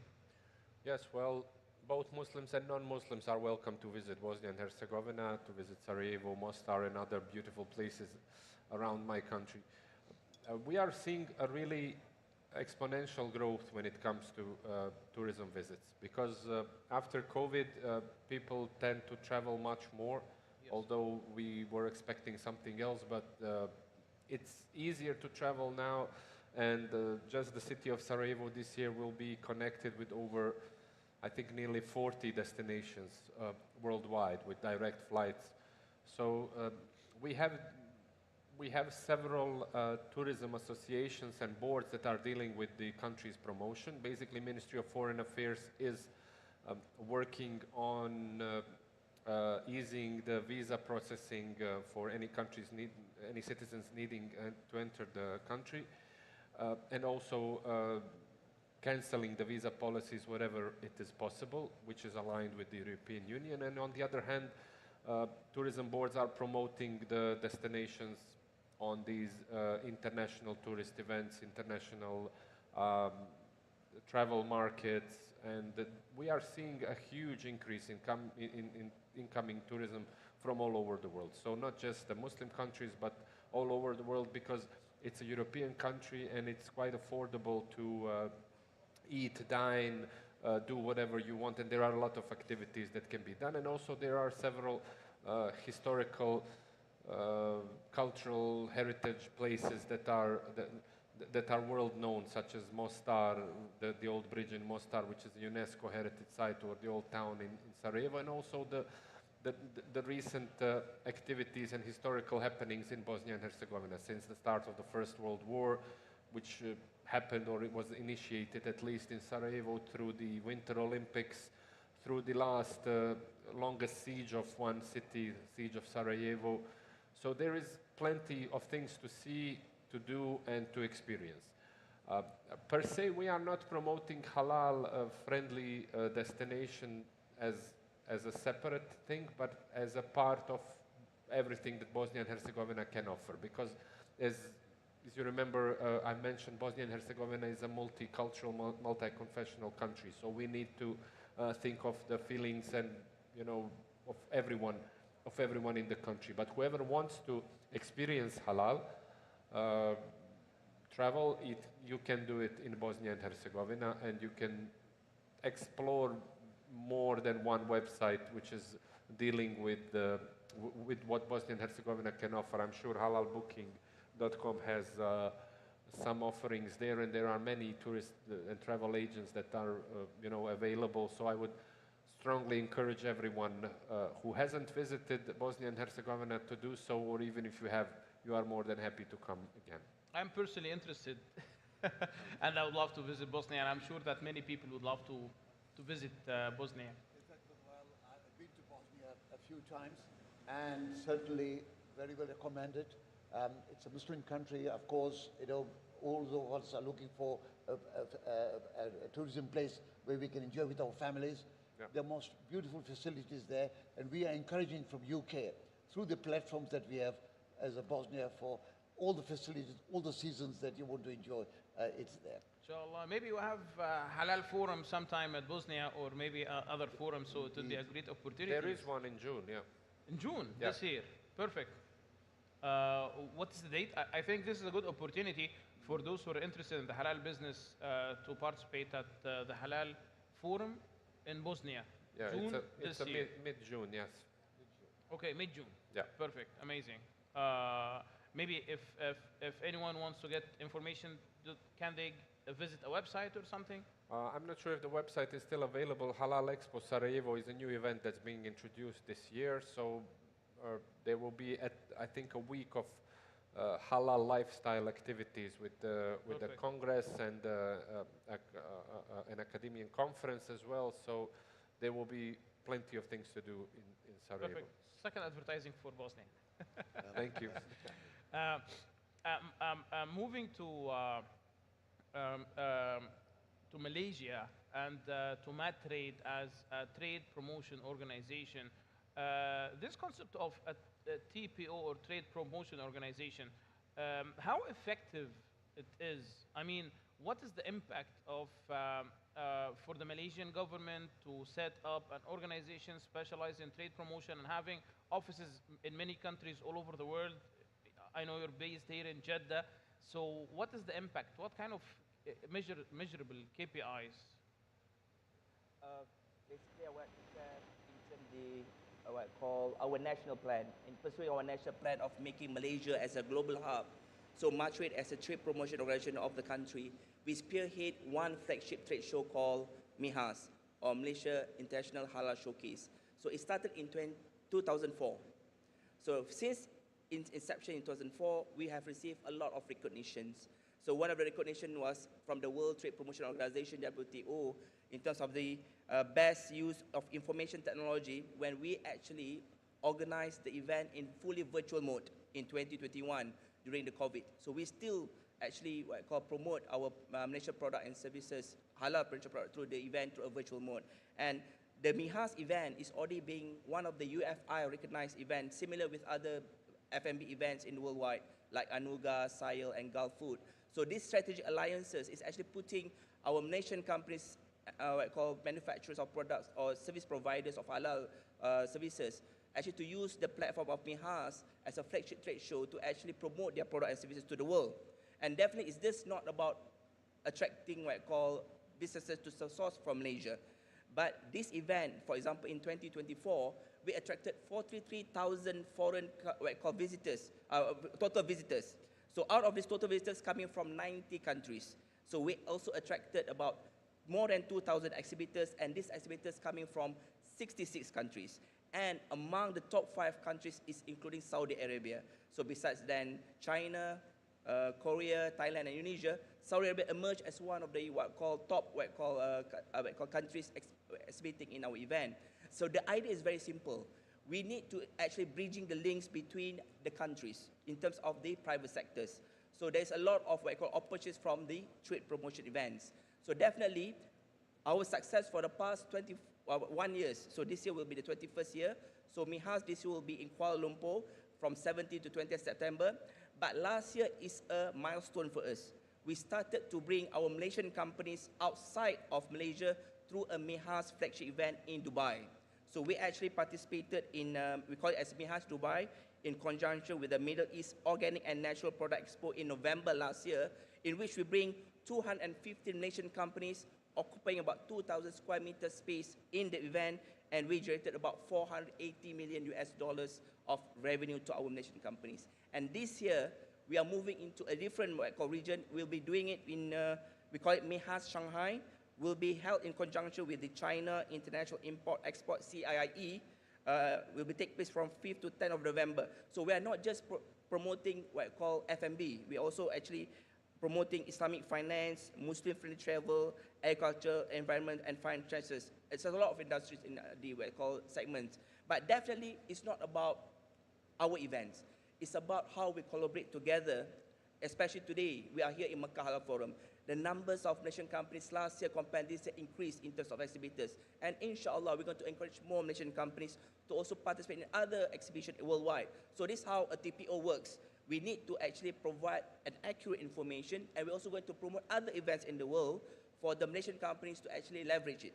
So this is definitely a good what I call opportunity for the TPOs to work together with other TPOs worldwide, especially in promoting halal product and services. Yes, especially people trust Made in Malaysia. The country of origin effect is very important. So yes, amazing impact. They told me that the panel is over, but I have a very quick question to Mr. Thomas online. In 1 minute, since we're talking about the sectors in halal, so we were speaking about the tourism, the pharmaceutical industry. How about the Islamic financing and Islamic banking, and how is it related to halal business in specific? Thank you. That's a good question also, because basically both sectors are not well connected. Sometimes I'm thinking about the paradox of, let's say, forcing the producers in the non-Muslim countries to follow the halal standards requirements to produce according to Sharia, but not, but allowing at the same time allowing them to use, let's say, haram finance or Western and conventional finance or banking resources. So they are producing the goods or providing the services following the standards according to Sharia, according to the halal standards, but at the same time using, let's say, non-halal financial resources. So we have to do something to facilitate the access to the Islamic finance and banking for those halal certified producers or service providers, because I'm sure that this combination will make this market even bigger. But as I said, both sectors today are not well connected. Yes, definitely. So if it's halal food with haram money, it doesn't make sense. So it has to be halal money as well. Sir Akbar, you said you have a final comment? Just a final point, Mr. Please. Weil. You know, the initiative that we have taken in the UK, the Muslim Trade Forum, which inshallah will become the British Muslim Chamber of Commerce. I see many of our colleagues here from Europe, different parts of Europe. And I think there's a great opportunity for us to collaborate with them, have some similar sort of chamber of commerce for the British Muslims, because they do contribute in a huge way. I met earlier on our brother Yahya from Italy, and they've got the delegation there. And I'm sure they've got fantastic products and services that are being offered. This Makkah Halal Forum, through the blessings of the International Chamber of Commerce and Sheikh Kalawi's office, we could collaborate with them, set up similar setups in other parts of Europe, in the States. So then we not only we are contributing to our own countries, but building the collaboration between the Muslim communities and strengthening them as well. So that's the plea that I would like to, I'm sure there are delegation from other European countries as well, how we can work together. Yes, absolutely. And thank you very much for this recommendation and closing the panel with such a valuable recommendation. And many thanks to the panelists for your time and for the insights. And we really appreciate your time, the audience, everyone here in the hall. And thank you very much.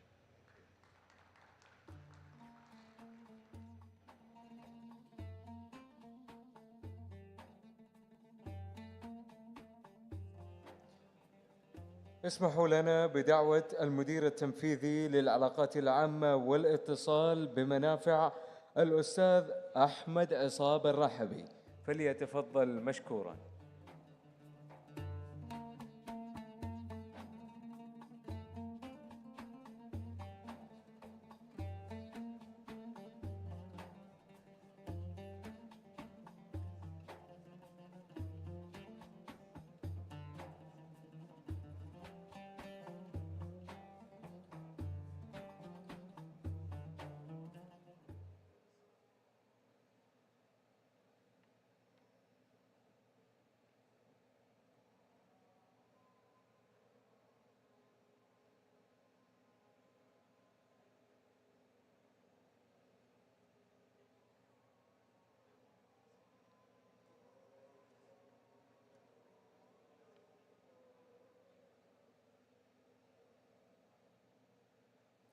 حضورنا الكريم، سنقف الآن في وقت مستقطع لأداء صلاة العصر، ثم نعود بعد ذلك لاستكمال ما تبقى من الجلسات أو الجلسة الأخيرة لليوم الأول في منتدى مكة للحلال عند الساعة 4:15 بمشيئة الله.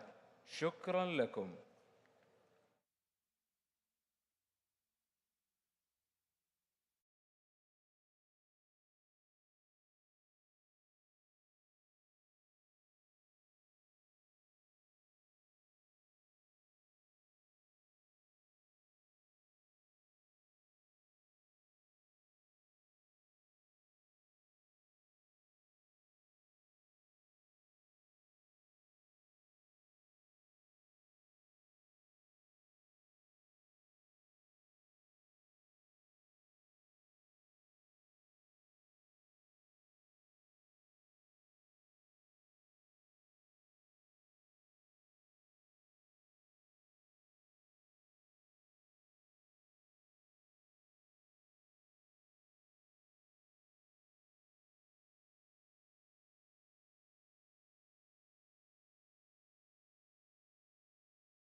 ترحيبنا بكم في اليوم الأول لمنتدى مكة للحلال.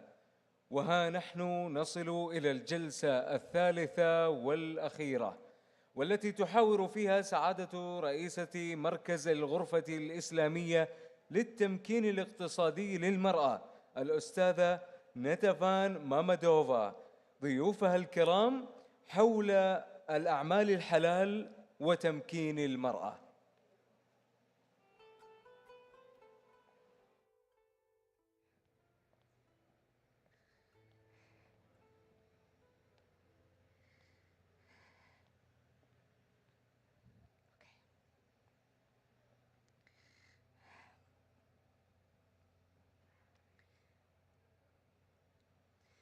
Bismillahirrahmanirrahim. I'm really blessed to be here today, and I'm going back 1 year ago when I used to be the first speaker of the first panel of the first session of the first edition of Mecca Halal Forum, and probably I prayed very well that today I am moderating this session in my new capacity, and you can imagine that I am very nervous. But we promise very interactive, very full of energy session today. And we have absolutely fantastic panel from all over the globe. And here I have a pleasure of inviting here my first panel fellow, Ms. Feiruz Muhammad, National First Deputy Chairperson of the South African National Zakat Fund. Feiruz, welcome, dear. And the second speaker I have, this is esteemed Professor Dr. Siti Nur Aziza, Chairwoman of the Indonesian Muslim Traders Association, Persami, Sustainability. I truly believe that sustainability is indeed. I truly believe that sustainability is in DNA of women, because starting from the primitive community system, women all the time were in charge of maintaining their house, like, thank you. Okay, so maintaining their houses, managing their resources, keeping the fireplaces, and all of that was with women. And women, I truly again believe that it's in our DNA. And I made some research and I read, and I believe that all of us, we know that women-run businesses are a bit different from businesses which are run by men. So women-led businesses, they are more inclusive, more aimed to stakeholder management. They have more energy, and since, again, women are trying to build and protect, and this is also true to their businesses. And women are very cautious at risk, but on another side, these are probably one of the barriers why men pretend to invest less to women-owned enterprises and businesses than men-owned enterprises. As an ice-breaking, I've never had my business. And the first thing I did, I ensured that Cafe Caccialate, this first very small place, got a sustainability certification from the UNFCCC and the rest. So to us, sustainability is important because we understand that in order to survive, in order to produce, in order to be in safe side, we have to be minded in this term that we have to ensure that there is a sustainability. This is the nice parts of when women are doing businesses, but I believe that, and I read your abstracts, each of them were like we can discuss all of them for hours and hours.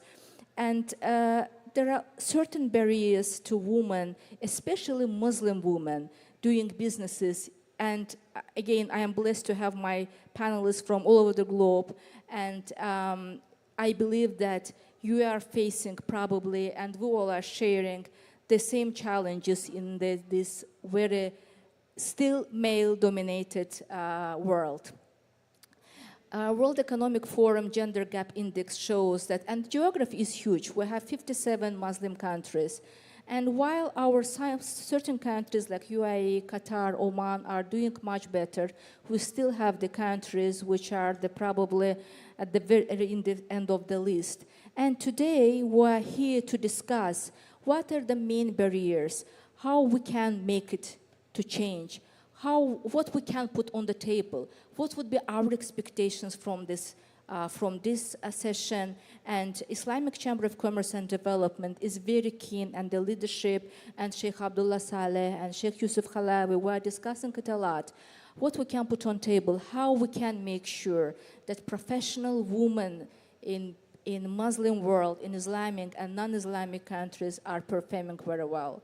So my first speaker today is Feiruz. Dear, you came all over from the South Africa, and I read your biography. I don't want to steal from you. I want you to tell us about yourself and what you are doing, and as agreed, the floor is yours, dear. Thank you, Ms. Natavan, and thank you for the opportunity to be here today. I'm very excited to be presenting South Africa, but also the organization that I'm here for, representing the South African National Zakah Fund. So basically, I am I just stepped down as the national chair of the organization, which I held a term for 2 years. So now I'm the deputy chair, but still have oversight on certain matters like governance, for example. However, I'm not an entrepreneur, but I am a professional chartered accountant by profession, so I sit on boards as a non-exec as well as an independent audit committee member. But I think my contribution here is basically from a zakah perspective in terms of how zakah and other social infrastructure can support, women empowerment and women entrepreneurship. And expand the use of zakah as well, because zakah is more than just welfare. It is that supportive and that pivotal role that it can play through empowering and developing and creating that social, economic and financial justice through education, through financial aid, and through skills development and training. So that is what I'm going to try and share today, inshallah. Thank you so much. Professor Sitem, can we hear about yourself a bit, and with your speech, please? The floor is yours. Thank you very much, moderator, Ms. Natafan. Thank you. It's my honor today to discuss the important theme, sustainable development through halal, empowering women entrepreneurs through innovation and digital network in the halal industry. I think I'm deeply grateful to be here because I firmly believe that women have tremendous potential within the halal industry, particularly in driving sustainable development, especially economically. As an academic and practitioner like me, I see enormous opportunities for women not only to success, but also to contribute meaningfully to the well-being of their families, communities, and the nation.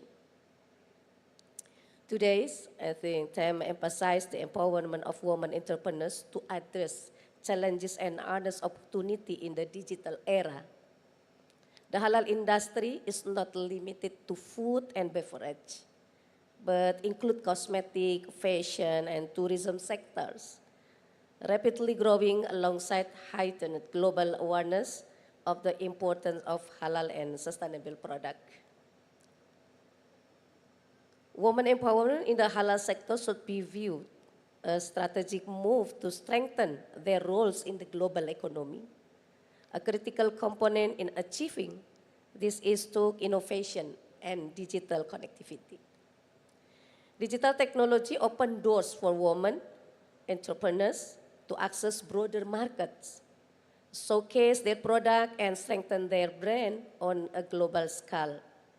Innovation in product and marketing, alongside leveraging technology, is essential for women advancement in the halal industry. As chairwoman Persami, I'm a chairwoman Persami, Indonesian Muslim Women Entrepreneur Association. We call Persami. Yeah. I'm honored to lead effort empowering women in this sector. Persami is diligently provide training mentorship, and network opportunities to women entrepreneurs, especially in halal industry. We are committed to connecting women entrepreneurs with opportunities from the private sector, government, and international institutions to enable maximum growth and contribution.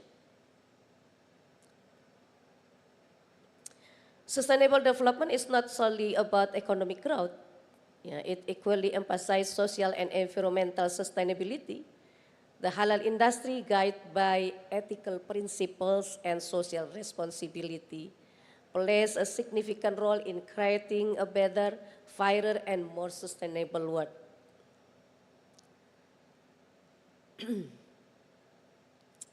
Today, the halal industry is not just a trend. It is becoming a global necessity. Indonesia, with the world's largest Muslim population, has immense potential to become a leader in the global halal market. However, achieving this requires ensuring that the industry's development is sustainable, inclusive, and empowering for everyone, especially women. In Indonesia, data from BPS show of the 2 million micro business in Indonesia, 40.8% are women-owned. Additionally, women represent 45% of the 5.5 million workers in small and household industries.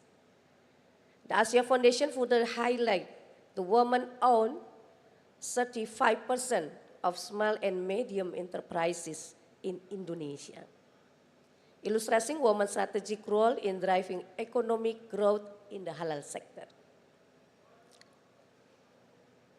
Women empowerment is not merely about gender equality, but also about building an inclusive, sustainable economy. By Persami, we have established 6K halal product. Case halal product development program specifically for women, including 1, expanding market access to digital network, and 2, creating halal product innovation center, 3, developing food product from local resources, and 4, establishing global market network. These programs are designed to enhance women competitiveness, creativity, and resilience. The capability of Muslim women entrepreneurs is defined not only by household management, but also by creativity, competitiveness, and business resilience. Micro, small, and medium enterprises constituting 99% of Indonesia businesses are the backbone of the economy. Women manage approximately 37 million out of 64.0 million MSMEs, highlighting their significant economic contribution. Challenges women face, including 1, limited access to capital and financing, and restricted network and collaboration opportunities, and 3, limited education and training sources, and 4, social and cultural constraints, and 5, inadequate access to technology and infrastructure. These issues require targeted policy support, education, and digital technology utilization. I think it's enough. Thank you so much. Very impressive. I'll get back with my questions, and probably Feroz has also a bit more to collaborate on. And Dina, dear, I read your abstract and I was absolutely amazed. I want you to share here your story with us and introduce yourself. Thank you so much, Natavan. Assalamu alaikum, everyone. It is a true honor to be with you today, not only because I'm discussing a topic that is close to my heart, but I genuinely believe that this has the power to shape the future of halal economy. As a Muslim woman, an entrepreneur, and a micro-investor in women-led business, I have seen firsthand the impact of empowering women in business. The halal economy is growing at an incredible rate, from food and fashion to finance and technology. The demand for ethical, halal-compliant businesses is rising globally. But despite the rapid growth, one thing is clear: we need more women in this space leading conversations. The halal business sector is not only about religious compliance, it is about creating an economy that is ethical, inclusive, and sustainable. Today, I want to share with you 3 key things: the challenge that women face in this sector and how I overcame it, the initiatives we need to support women in halal business, and what men can do to support Muslim women. And most importantly, I want to leave you with a roadmap to action, because discussions are valuable, yet real change happens when we take action.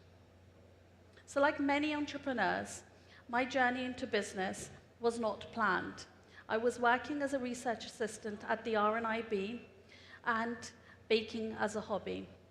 And at this time, I realized that there was an opportunity to turn my passion into business. Harriet's Patisserie, a bakery that had been part of the community since 1917, was about to close. I had the potential to make this leap and take the challenge of buying the business. As a Muslim woman, it came with its challenges. One of the biggest barriers women face in business is access to capital. Rightfully, so many women avoid interest-based loans due to religious beliefs. And unfortunately, alternative commercial funding products are close to non-existent for them in the UK.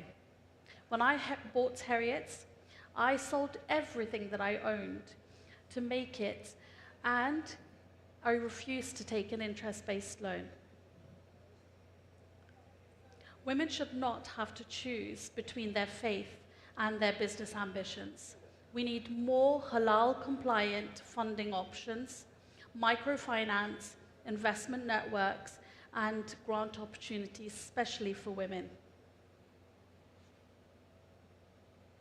The halal industry, especially the food sector, is still male-dominated. Many times I find myself being the only woman in the room with a room full of businessmen. I knew that I wanted to grow, and to do that I needed to put myself forward and take up space and prove that women can lead successful halal businesses. One defining moment for me was when I was interviewed on TV. This exposure changed everything. It brought new customers and business opportunities. It showed me that visibility matters for women in business. Muslim women in the halal sector often lack opportunities to industry networking and mentors.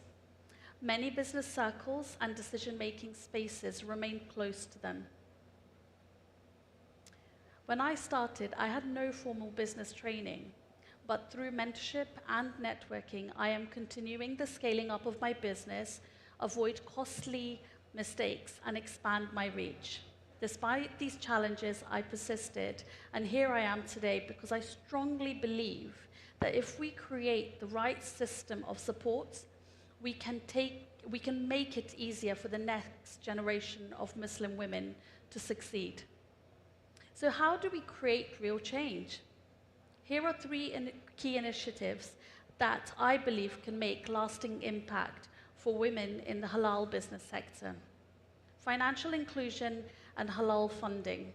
We need to fix the funding gap for women. Women need better access to Sharia-compliant investment, including microfinance, tailored for women-led businesses, interest-free business loans and grants. Investor networks focused on supporting female entrepreneurship. Government, financial institutions, and investors must step up if we truly want to empower women in halal business. We need funding solutions that work for them. Second, training, mentorship, and business networks. Mentorship is powerful. I didn't have formal mentorship, but I had to enroll and pair myself with successful business entrepreneurs. And this is what I would like to see more of. I would like to see emerging business women be paired up with established business women-led businesses to help and strengthen them. Business incubators for halal startups led by women, stronger industry networking groups where women can collaborate and support one another. Lastly, visibility, inclusion, and market access. Women-led halal businesses need more visibility in mainstream markets. We need more halal expos, such as the one that we're participating in today, digital marketplaces, and partnerships in major retailers to highlight women-owned brands. Trade shows and industry events should actively feature women-led businesses. Inclusion starts at the leadership level from my perspective. Muslim businessmen must consciously take the effort to include women in decision-making spaces. Women should not just be operating or running businesses. They should be at the table shaping policies and leading industry conversations. I personally have put my money where my mouth is and invested in women-led businesses because I know the potential they have. More investors need to do the same. These three initiatives, so halal funding, mentorship, and visibility, in my opinion, are the foundations for a more inclusive, thriving halal business network for women globally. So, what can we do to make this change happen? Muslim businessmen, you have the power to change the industry. Ensure that women are included in roundtable discussions, trade forums, and leadership roles. I truly believe that empowering women in the halal business sector is not only about gender equality. It is truly about building stronger businesses, stronger economies, and a stronger community. So let's commit today to creating a halal economy where women are not just participants, but leaders, innovators, and change makers. Thank you all for listening, and I look forward to the discussions. Thank you so much. And I believe all of us have those challenges, and it's very frequent that in Azerbaijan or somewhere else, even in the West, I find myself to be only one or one of two or three women sitting in the huge rooms full of men, and sometimes you can feel them that they feel not comfortable having you there because you kind of break their system. And if you ask me what is the must, and this is one of my messages all the time, that probably in order to change things in the business world or in workplaces or in the policy making, the first place where we have to start, these are the families, for sure. At the families when girls and boys are born, at the families, the places where we just shape our mind. And from the very first day we are born, we have to be sure and ensured that we're as strong, as valuable, and we have no differences. So we need the world when the girls are not told that you can't do that just because of your girls. Of course, we're all committed to our Islamic values, and this is the leading. But again, women's education and enabling, because in this world, the men are, so we expect men to be enablers in this case. Yes, we have a lot to put on the table, but again, there are, from every story you just shared with me, I see that everyone has the same problems and the same messages. Feroz, this is where I want to talk about, I might not that a lot about the zakah funds. Can you share your expectations, your experience, especially from South Africa on that? Because access to finance has been mentioned as the main barrier. And I'll get back to Dina with when she said that she sold everything to buy a business. You were talking about most of the speakers about, sitting around the table or being the only female. How about if you're the leading female in the room? You're the only female, but you're actually the chair, which means everybody in the room actually reports to you. And that was actually very difficult. It puts a lot of extra pressure and extra responsibility. And more so, it's an Islamic institution. That's so true. by default, you'd assume it would be taken up by a male, and probably a male scholar. However, being given the opportunity to lead the organization, I think it wasn't by default. I was involved with the organization for over 25 years. So I understood, what the objectives and the mandate of Zakah was, doing an international Zakah qualification, Islamic finance qualification. So I never thought that I wasn't competent to be able to do the role. And I think that as women, we sometimes feel that, this imposter syndrome that you don't belong. And I think that sometimes people add that to you because especially in a position of that hierarchy, that people would assume you're not competent to run an organization of that caliber. Because SANZF is the largest and longest serving Zakah institution in South Africa. And Sheikh Halawi mentioned the institution that it's 50 years old. So, alhamdulillah, I've had the opportunity to lead the organization for 2 terms, and I could see the direct impact Zakah can make on women.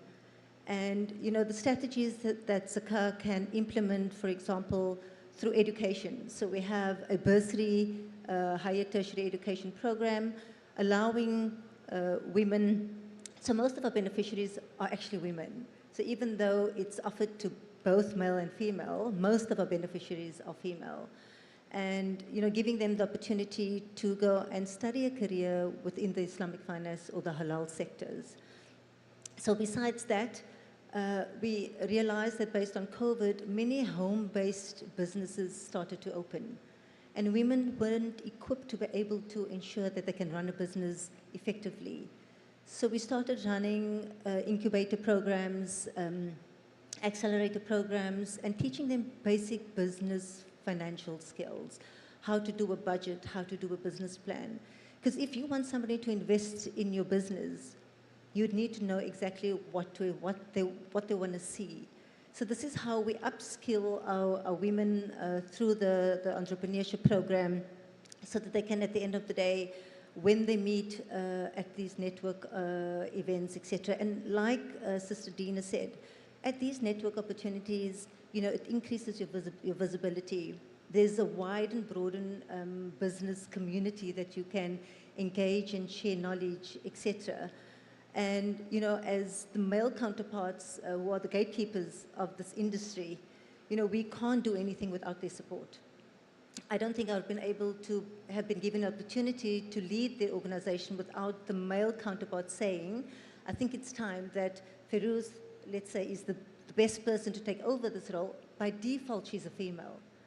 And not see us as female and say, well, she's a female, she can't do the job. So I think give us the opportunity. Many times, I think research has shown that we actually can do a better job because we're more collaborative. You've mentioned, we're more inclusive. We have certain skill set to be able to run a team more effectively just because of our innate nature of who we are. So, as an organization, that's what we try and do. And we collaborate with financial institutions because I think they also need to bring their part and come to the party. Reduce their collateral requirements. Because sometimes many women who want to start a business don't have collateral. So they kind of just close the door because they don't meet that criteria. And in South Africa, it's no different to the rest of the world. Access to funding is a challenge. So we offer that via the Zakah Fund as well through our distribution because our approach is that, and I mentioned earlier, that Zakah is more than welfare. to be able to ensure that that mustahiq, which is the beneficiary, transformed to become a muzaki, which is a zakat payer at the end of the day, is through development, is through giving them that skill so that they can become self-sufficient. Because if you're going to give them a continuous handout, you're not doing anything to transform them.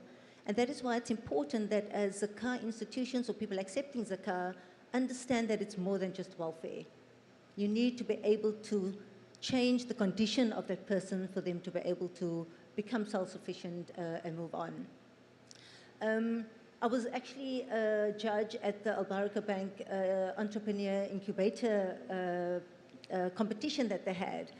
And 100% of the people that applied were either completely women-owned or women were the co-founders of these businesses.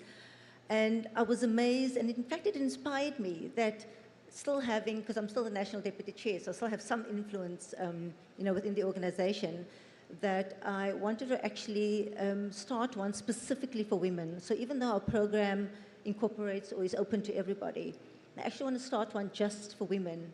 In fact, I champion an Islamic Business and Finance Forum, which was the first established in South Africa, to allow Muslim women to remain in their authenticity and identity as Muslims in the corporate space. Because many times as corporate women, being one, because I obviously come from the finance profession, it wasn't always easy because there weren't any role models. But fortunately, I must say, when I started my career, I already wore hijab. And somebody once, I must say, asked me, they've never seen my hijab fall off. So I said, what, was it meant to fall off? And she said that, do you not feel intimidated with the fact that I was the only female hijabi in my trainee here, and not many Muslim women at the time wore hijab in the profession. I think they feel some sort of sense of they're going to be either victimized or they're going to not receive certain opportunities. But that actually wasn't the case, to a point that I was actually, I wouldn't say headhunted, but kind of modeled to a point that I eventually ended up running the entire department.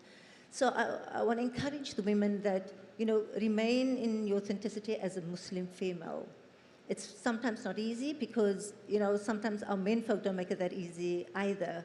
So I also want to encourage them to support women, because they have sisters, they've got daughters that would be in the very same position. So we need to be able to, help our women folk. Thank you so much. And one of my dreams is that we live in the world that we don't say CEO woman, pilot woman, scientist woman. We don't put it, we don't separate it. It's just a pilot, it's just a CEO, this is the business owner.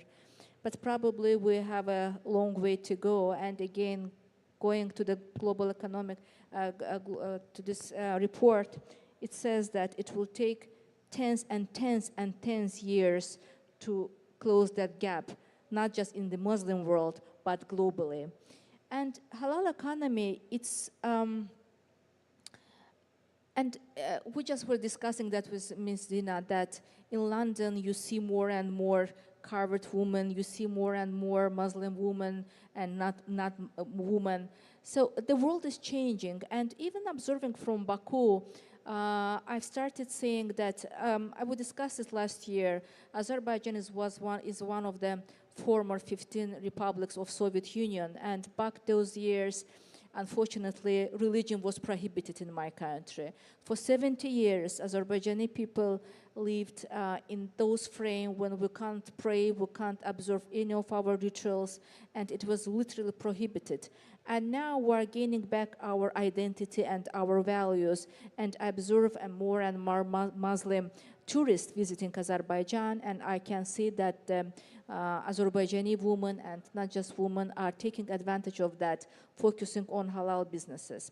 But again, going to the access to finance, and we've been discussing that many times in different frames. For example, in Azerbaijan, I'm not talking about the Islamic finance. Unfortunately, it's not there in Azerbaijan yet.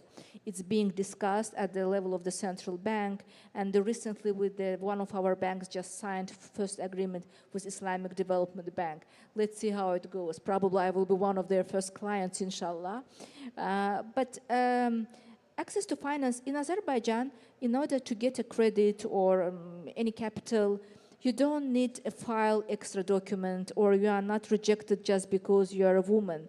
In some cases, these are the things which have in our minds, in our brain, it's just a mentality. Because on the papers, no any single bank will require a woman, okay, you are starting business, bring me extra paper, or that your husband or your dad are okay with that. So it's about the mentality. And I truly believe that one of the best examples, you all mentioned these networks and platforms, and one of the initiatives we're considering is they have this huge Muslim woman network, because we owe that to each other. So we are here. We met for the first time. We met with Fairs yesterday, and with Miss Sita and with Miss Dina today. And I have another friend here, my sister Saida, today.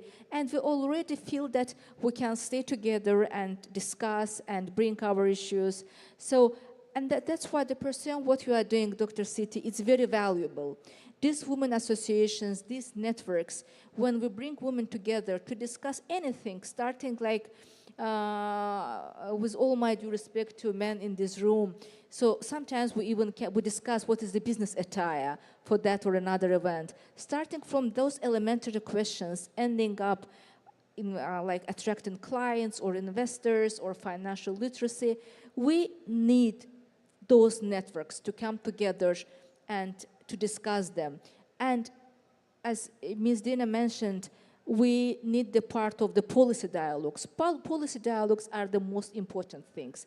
But even if we secure places at those policy tables, we have to make sure that we know what we want, what we are looking for, what we miss, and in which form we expect to get it. And that's why these platforms at your association are really very valuable.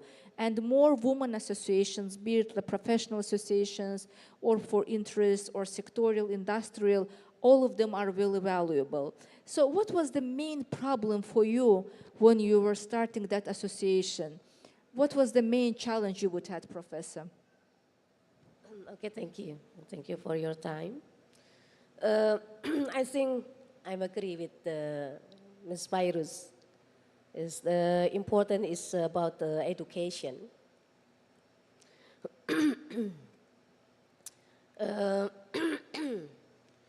It's important about cultural and institutional support. Yeah, of course, for Muslim women entrepreneurs, especially in Indonesia. Yeah. It's crucial in building a supportive ecosystem. I think is modeling in Posami is Khadijah.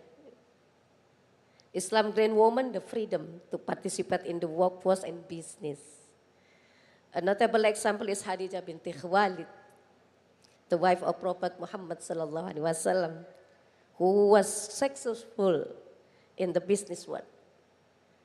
The Islamic perspective on working women emphasizes the importance of education and social support to encourage them. From an institutional perspective, in Indonesia, especially Indonesia government has issued various policy as something to support women in the business world. For instance, Presidential Regulation number 2 in Indonesia of 2022 for National Entrepreneurship Development Target and an entrepreneurship ratio of 3.95% by 2024. The Minister of Women Empowerment and Child Protection, PPA, is also actively encouraging women participation in the Sharia economy sector by emphasizing the importance of women's role in MSMEs. Bersami also actively collaborate with various government and private institutions to strengthen the halal business ecosystem. For instance, in the Indonesia Sharia Economic Festival, or ISEF 2024 series, Bersami cooperated with Bank Indonesia and Ministry of Women Empowerment and Child Protection, or KPPA, in the International Conference on Women and Sharia Community Empowerment. This event emphasized the importance of women roles in the Sharia economy sector and strengthen economic independence. Additionally, Bersami hold program for developing and strengthening the Sharia economy through the Halal in Digital Network. We call the Hadijah. And this program aims to strengthen the halal value chain and support Indonesia realization as a center of Sharia economy and finance at the regional and global. Bersami also organized various activities such the Household Productivity Festival. We call the Fatima. It's my program, my Bersami program. And then Halal Product Innovation House. We call the Rindu. And local ingredient halal food, or Pahala, to support women entrepreneurs in the halal sector.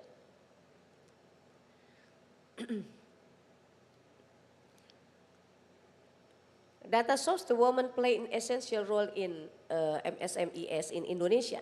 According to Kadin data in 2023, MSMEA actor reached around 66 million, contributing 61% to Indonesia gross domestic product, GDP, with the 64.5% being women. This cultural and institutional support create a supportive ecosystem for Muslim women entrepreneurs, allowing them to grow and make significant contribution to Indonesia economy. Thank you so much. The figures you were mentioning, and before that, it seems that Indonesia is really doing very well, especially in the microfinance. And studies prove, by the way, that return on investment on business, women-led businesses is much better. And microfinance associations all over the globe, they prove that women are more committed paying back interest or not interest or timely, and they never, so they're trying their best. Again, it's also coming from our nature. And you mentioned just those names, Khadija, Fatima, etc. Yes. I truly believe that, as Ms. Dina said, we need a visibility. We lack it. So I was reading like a few days ago one article about Maryam Astrolabi. In the 10th century, this Muslim woman, she made such a huge input into astronomy, but I don't think that I have met anywhere her name before. And it's a STEM. So these days, everyone around OECD reports and everything are saying that we need more girls in STEM, in mathematics and technology, in science, and it's about STEM. So probably one thing that we really miss as a Muslim world, I need to support each other. And I don't know, I mean like, and then the world will be much better. Another thing I wanted to take your vision, Ms. Dina, about them. In some countries, and including, if I'm not mistaken, it's also true for Indonesia, there are mandatory quotas for boards. How many women should they have on their boards? Some countries have that in order to ensure that the equality and participation and inclusivity. In some countries, they do that. I just want, I have a bit different view on that. Ms. Dina, what do you think of that? If you, like a business owner, you were told that you have to have that number of women in your office, on your board, in your business, what would be your reaction? What do you think of that? So I personally think that's positive, yet we have to understand, like you mentioned earlier, that it is their ability that should be assessed as well. So for no doubt, I think inclusion is very important, but first and foremost, it should be the skill set. And no doubt that women are able to deliver those skill sets to ensure that they're serving the purpose that they're there for. So for me, positive, yet their skill sets must take first and foremost importance. That's true for sure, because in some cases it works like in opposite. People are hiring women because they have to fill their quotas, that yes, I have like 50% or 40-something% of women, and sometimes it's not skills-based, and so in some cases when they fail, it works against that. So I was interested in your vision as a business owner. What would be your reaction on that? So again and again, we're going back to the education, financial education, We have to make sure that our girls are really very well educated, like from the school and anything about providing them their opportunities, showing them that they can do and then get delivered. They can deliver, it's very important. All of us mentioned here the importance of mentorships. In Azerbaijan, we have started many times those mentorship programs, and we were trying to align like young, promising girls with professionals, with business owners, to trying to make sure that they learn from each other. And while at the very beginning, everyone was very excited, I know only few cases when it was, let's say it's for 1 year, and we plan that every week they meet up and they ask their questions and they lead it. Then all the time I would observe, being very honest with you, that in months or 2 months, it would go down. So all the time I have my mentees. So blessed, because you live in totally different atmosphere and you already have us whom you can ask your questions. Back those days, we didn't have anyone to ask our questions. We didn't have internet. We didn't have GPT. With all those the benefits we are enjoying these days. But Ferouz, my question is, do you have mentees, or do you have mentor? Do you have coach? And what do you think of that? I think it's very important that, you know, because mentee or mentor and a coach is actually two different things. Yeah. And I must say that if I didn't have, and I have more than one mentor, and I must be honest and say they are actually male. Because like you mentioned earlier, we didn't have role models, and neither did we have female mentors available to us to be able to guide us and, you know, support us in making certain decisions, etc. And fortunately, I must say, since my career, I've been very grateful and privileged to have had male counterparts actually pave the way, in the sense that they see you have potential, they see you competent, and they raise your profile through making sure that you're visible in every single meeting. And I used to ask my mentor, why do I have to be present in every single meeting? And he said, they need to know that when they speak about a particular department, you're the first person that comes to mind, and that will only happen if they see you every single time.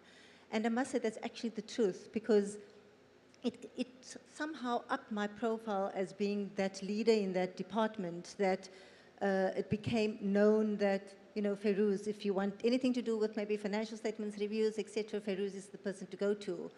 So, and as well as from Sansa's perspective, because I don't think I would have possibly taken on the role as the national chair if my mentor didn't push me to say, you're good enough to be able to take up the role. Having society maybe putting limits to our capacity in terms of what we can take on. I must say, I was a bit hesitant, because a female running a Zakah institution isn't something that you hear at all. And the organization I haven't heard, for example. Yeah, the organization took a big leap, and I wouldn't say they were progressive, but the fact that they gave a female the opportunity because she was the best person at the time. So, and I think it's important for mentors to be a part of your career, because they as women, we sometimes don't know what to do because we sometimes get overwhelmed, whether it's family, whether it's work.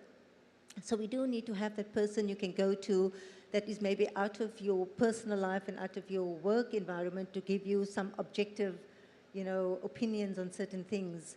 And I think it now is my responsibility to take on mentees. Yeah. So usually I try and do that, and like you say, things get busy. And in fact, I've got 4 kids, so I have a daughter of mine that basically manages me in terms of my time. She'll tell me, I know you have a conference tomorrow, but you need to edit my poetry tonight. So I think we need to kind of be that support for other women, and I absolutely agree. The mindset that we have needs to be in abundance. There is space for everybody around the table. And when you take up the position at the table, it is compulsory for you to make space for somebody else. Exactly. And not assume that, you don't want somebody to take your position. Because if you allow somebody to do your work, you can do something else, on a higher level, for example. So I think it's absolutely important that we have mentees to guide, but also somebody that can guide you if you're stuck or you need just some advice. Yeah, brilliant. As I said, at the Chamber with this Women Economic Empowerment Initiative, we're discussing that with colleagues, that, the needs of our assistants at work are totally different from our needs as a professionals, as a business owners, and the programs should be tailored.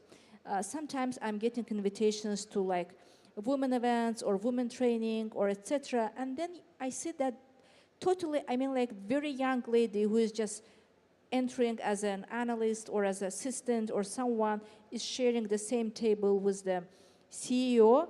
It's very good, but the topics which are discussed there, like from the scene from now, they are so vague that they are not tailored.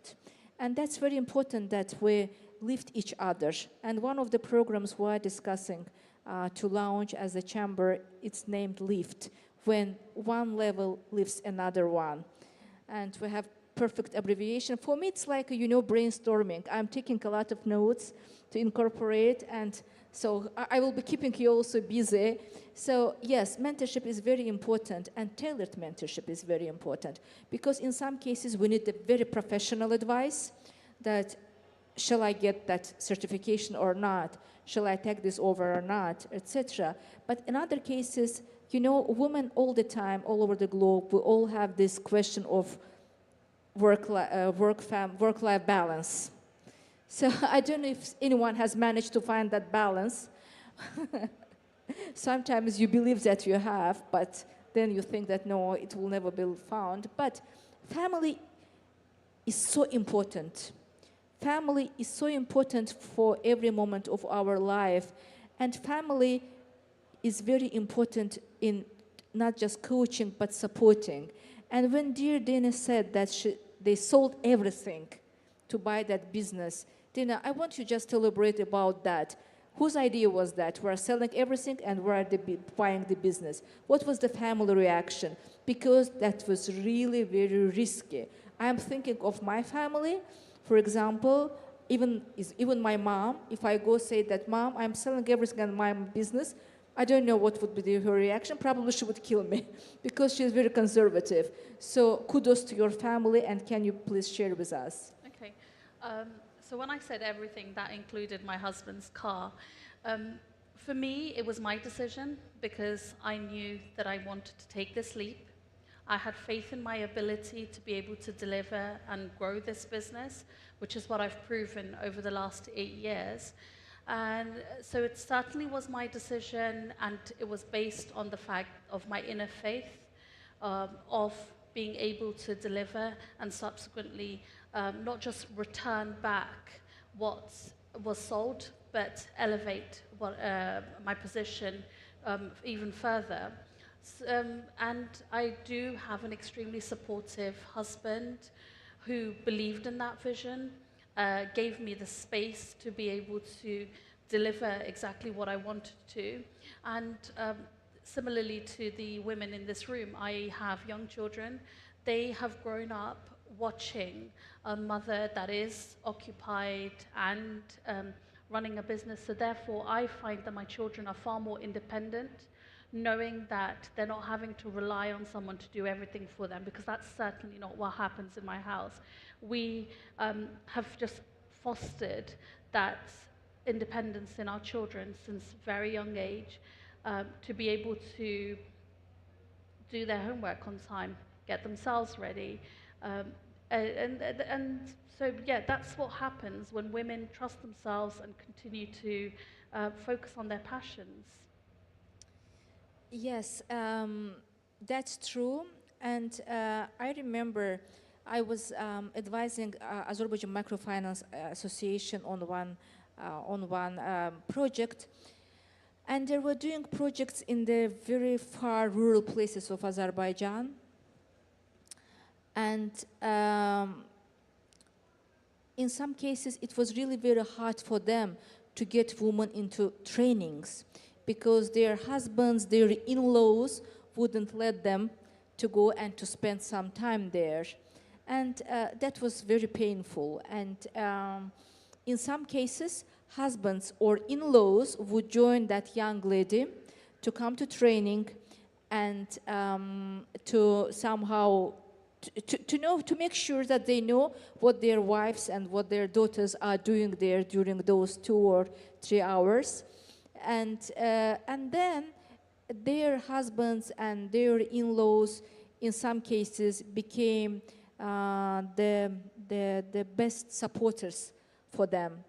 But again, in some cases, it depends. We also had the families where they said, no, you are not going again to that training, because in some cases, in certain geographies, families, men, in-laws are a bit afraid of the financial independence of women, and they create certain barriers to that.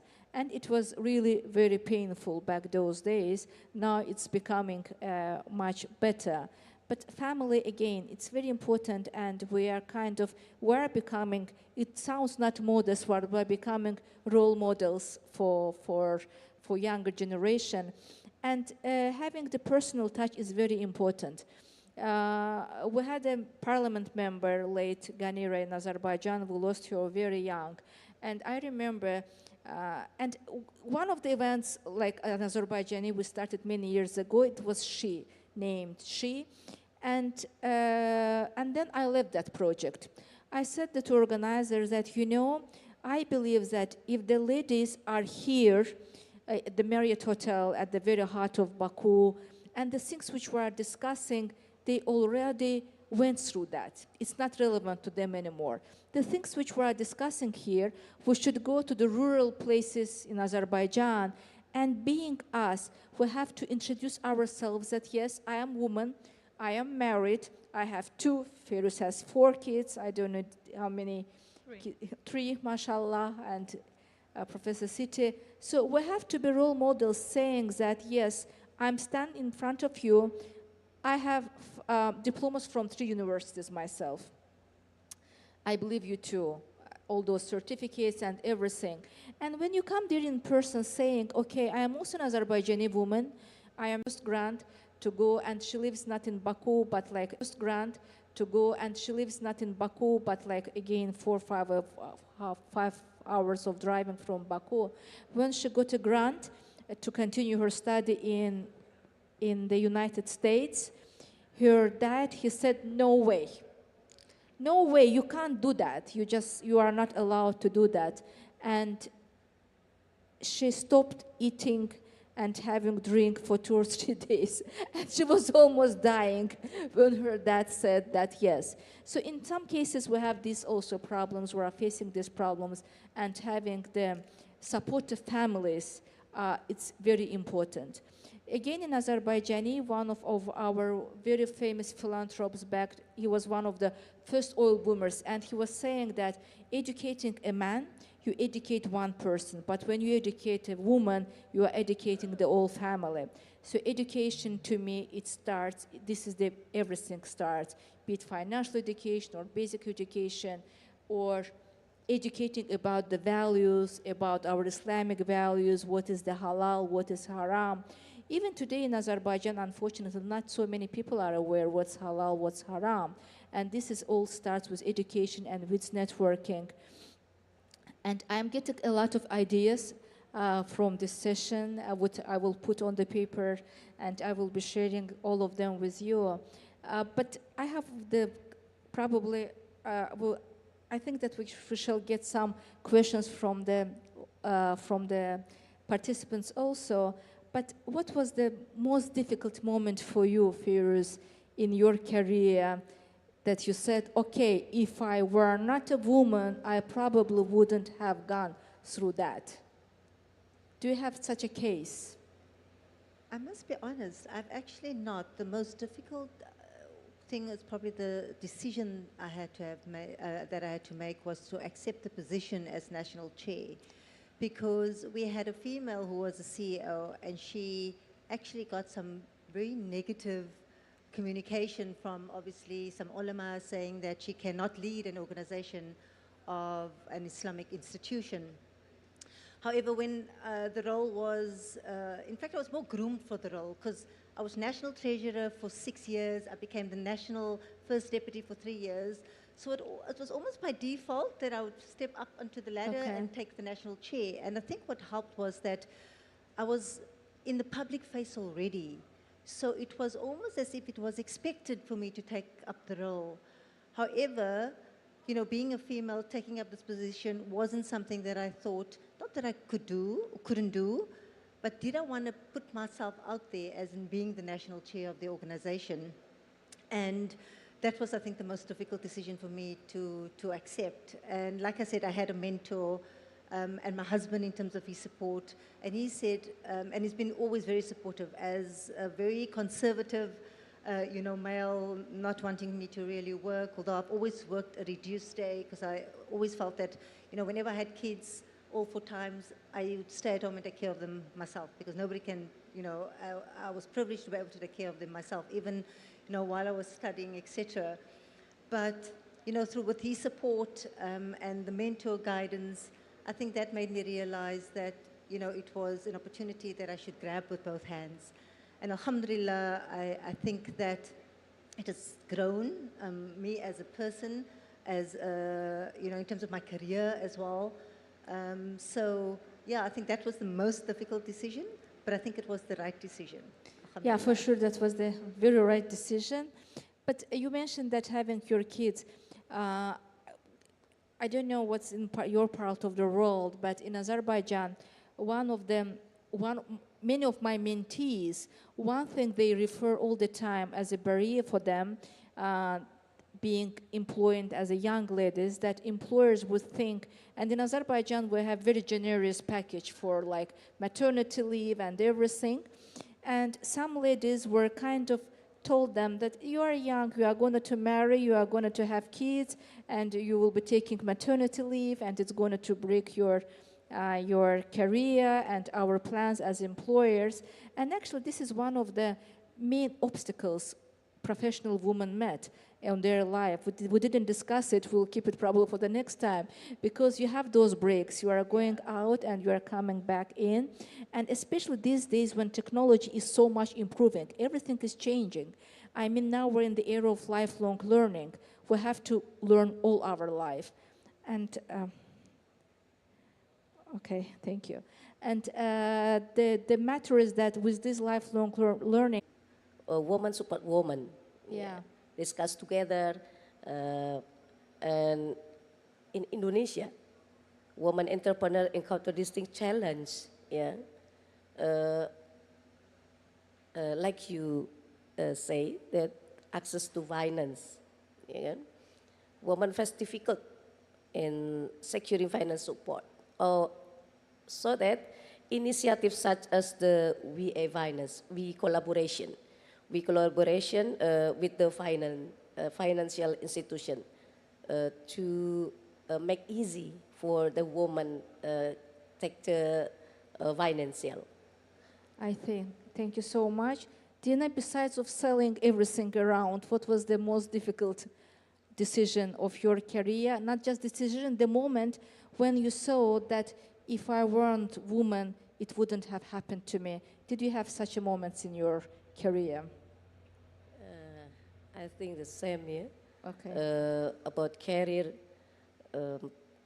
woman selalu beside a female, beside the male, so that difficult for me to grow.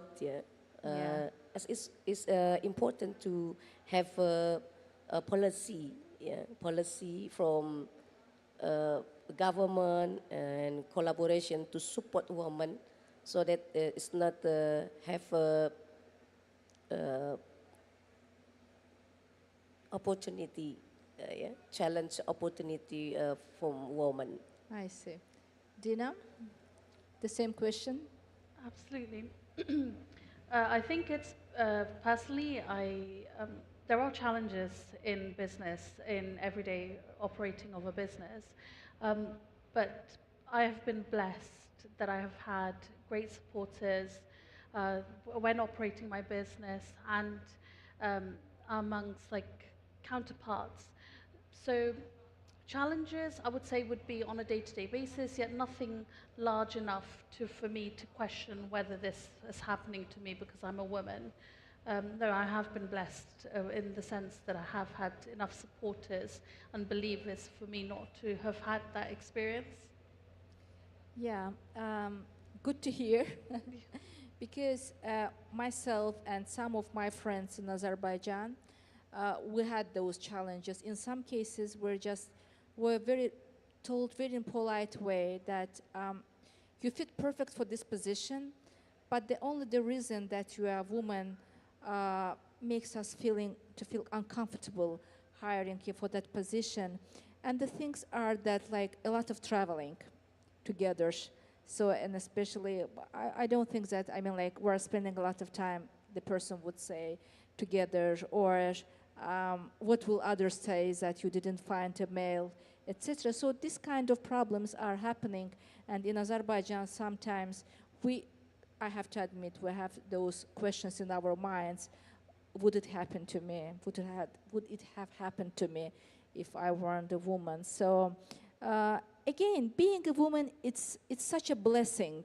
We're talking about the halal economy, we're talking about the Islamic values, and one thing which I believe we have to reveal, we have to bring to the surface, that in Islam, the woman has such a value which the part of the world is not aware.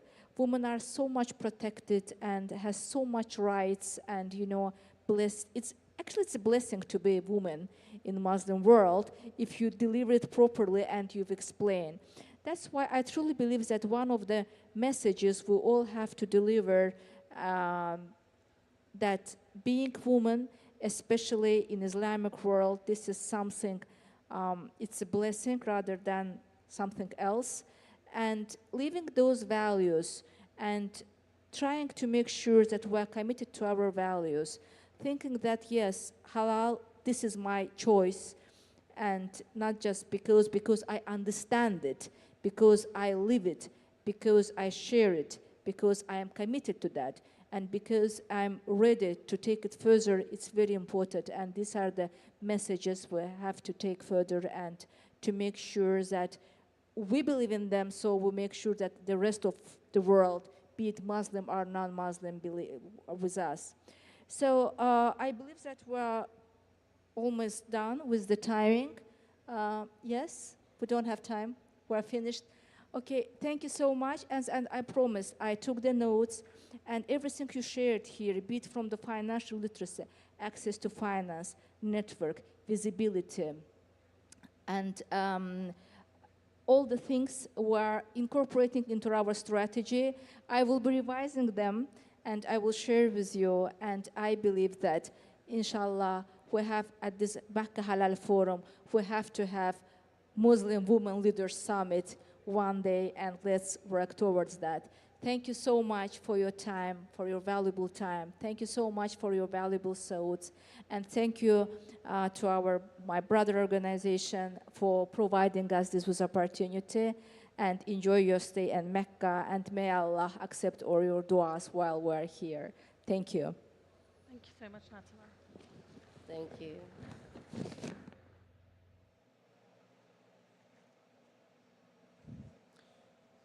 حضورنا الكريم تكرم الآن الأستاذة ناتافانا مامادوفا ضيوفها الكرام في هذه الجلسة الثالثة والأخيرة.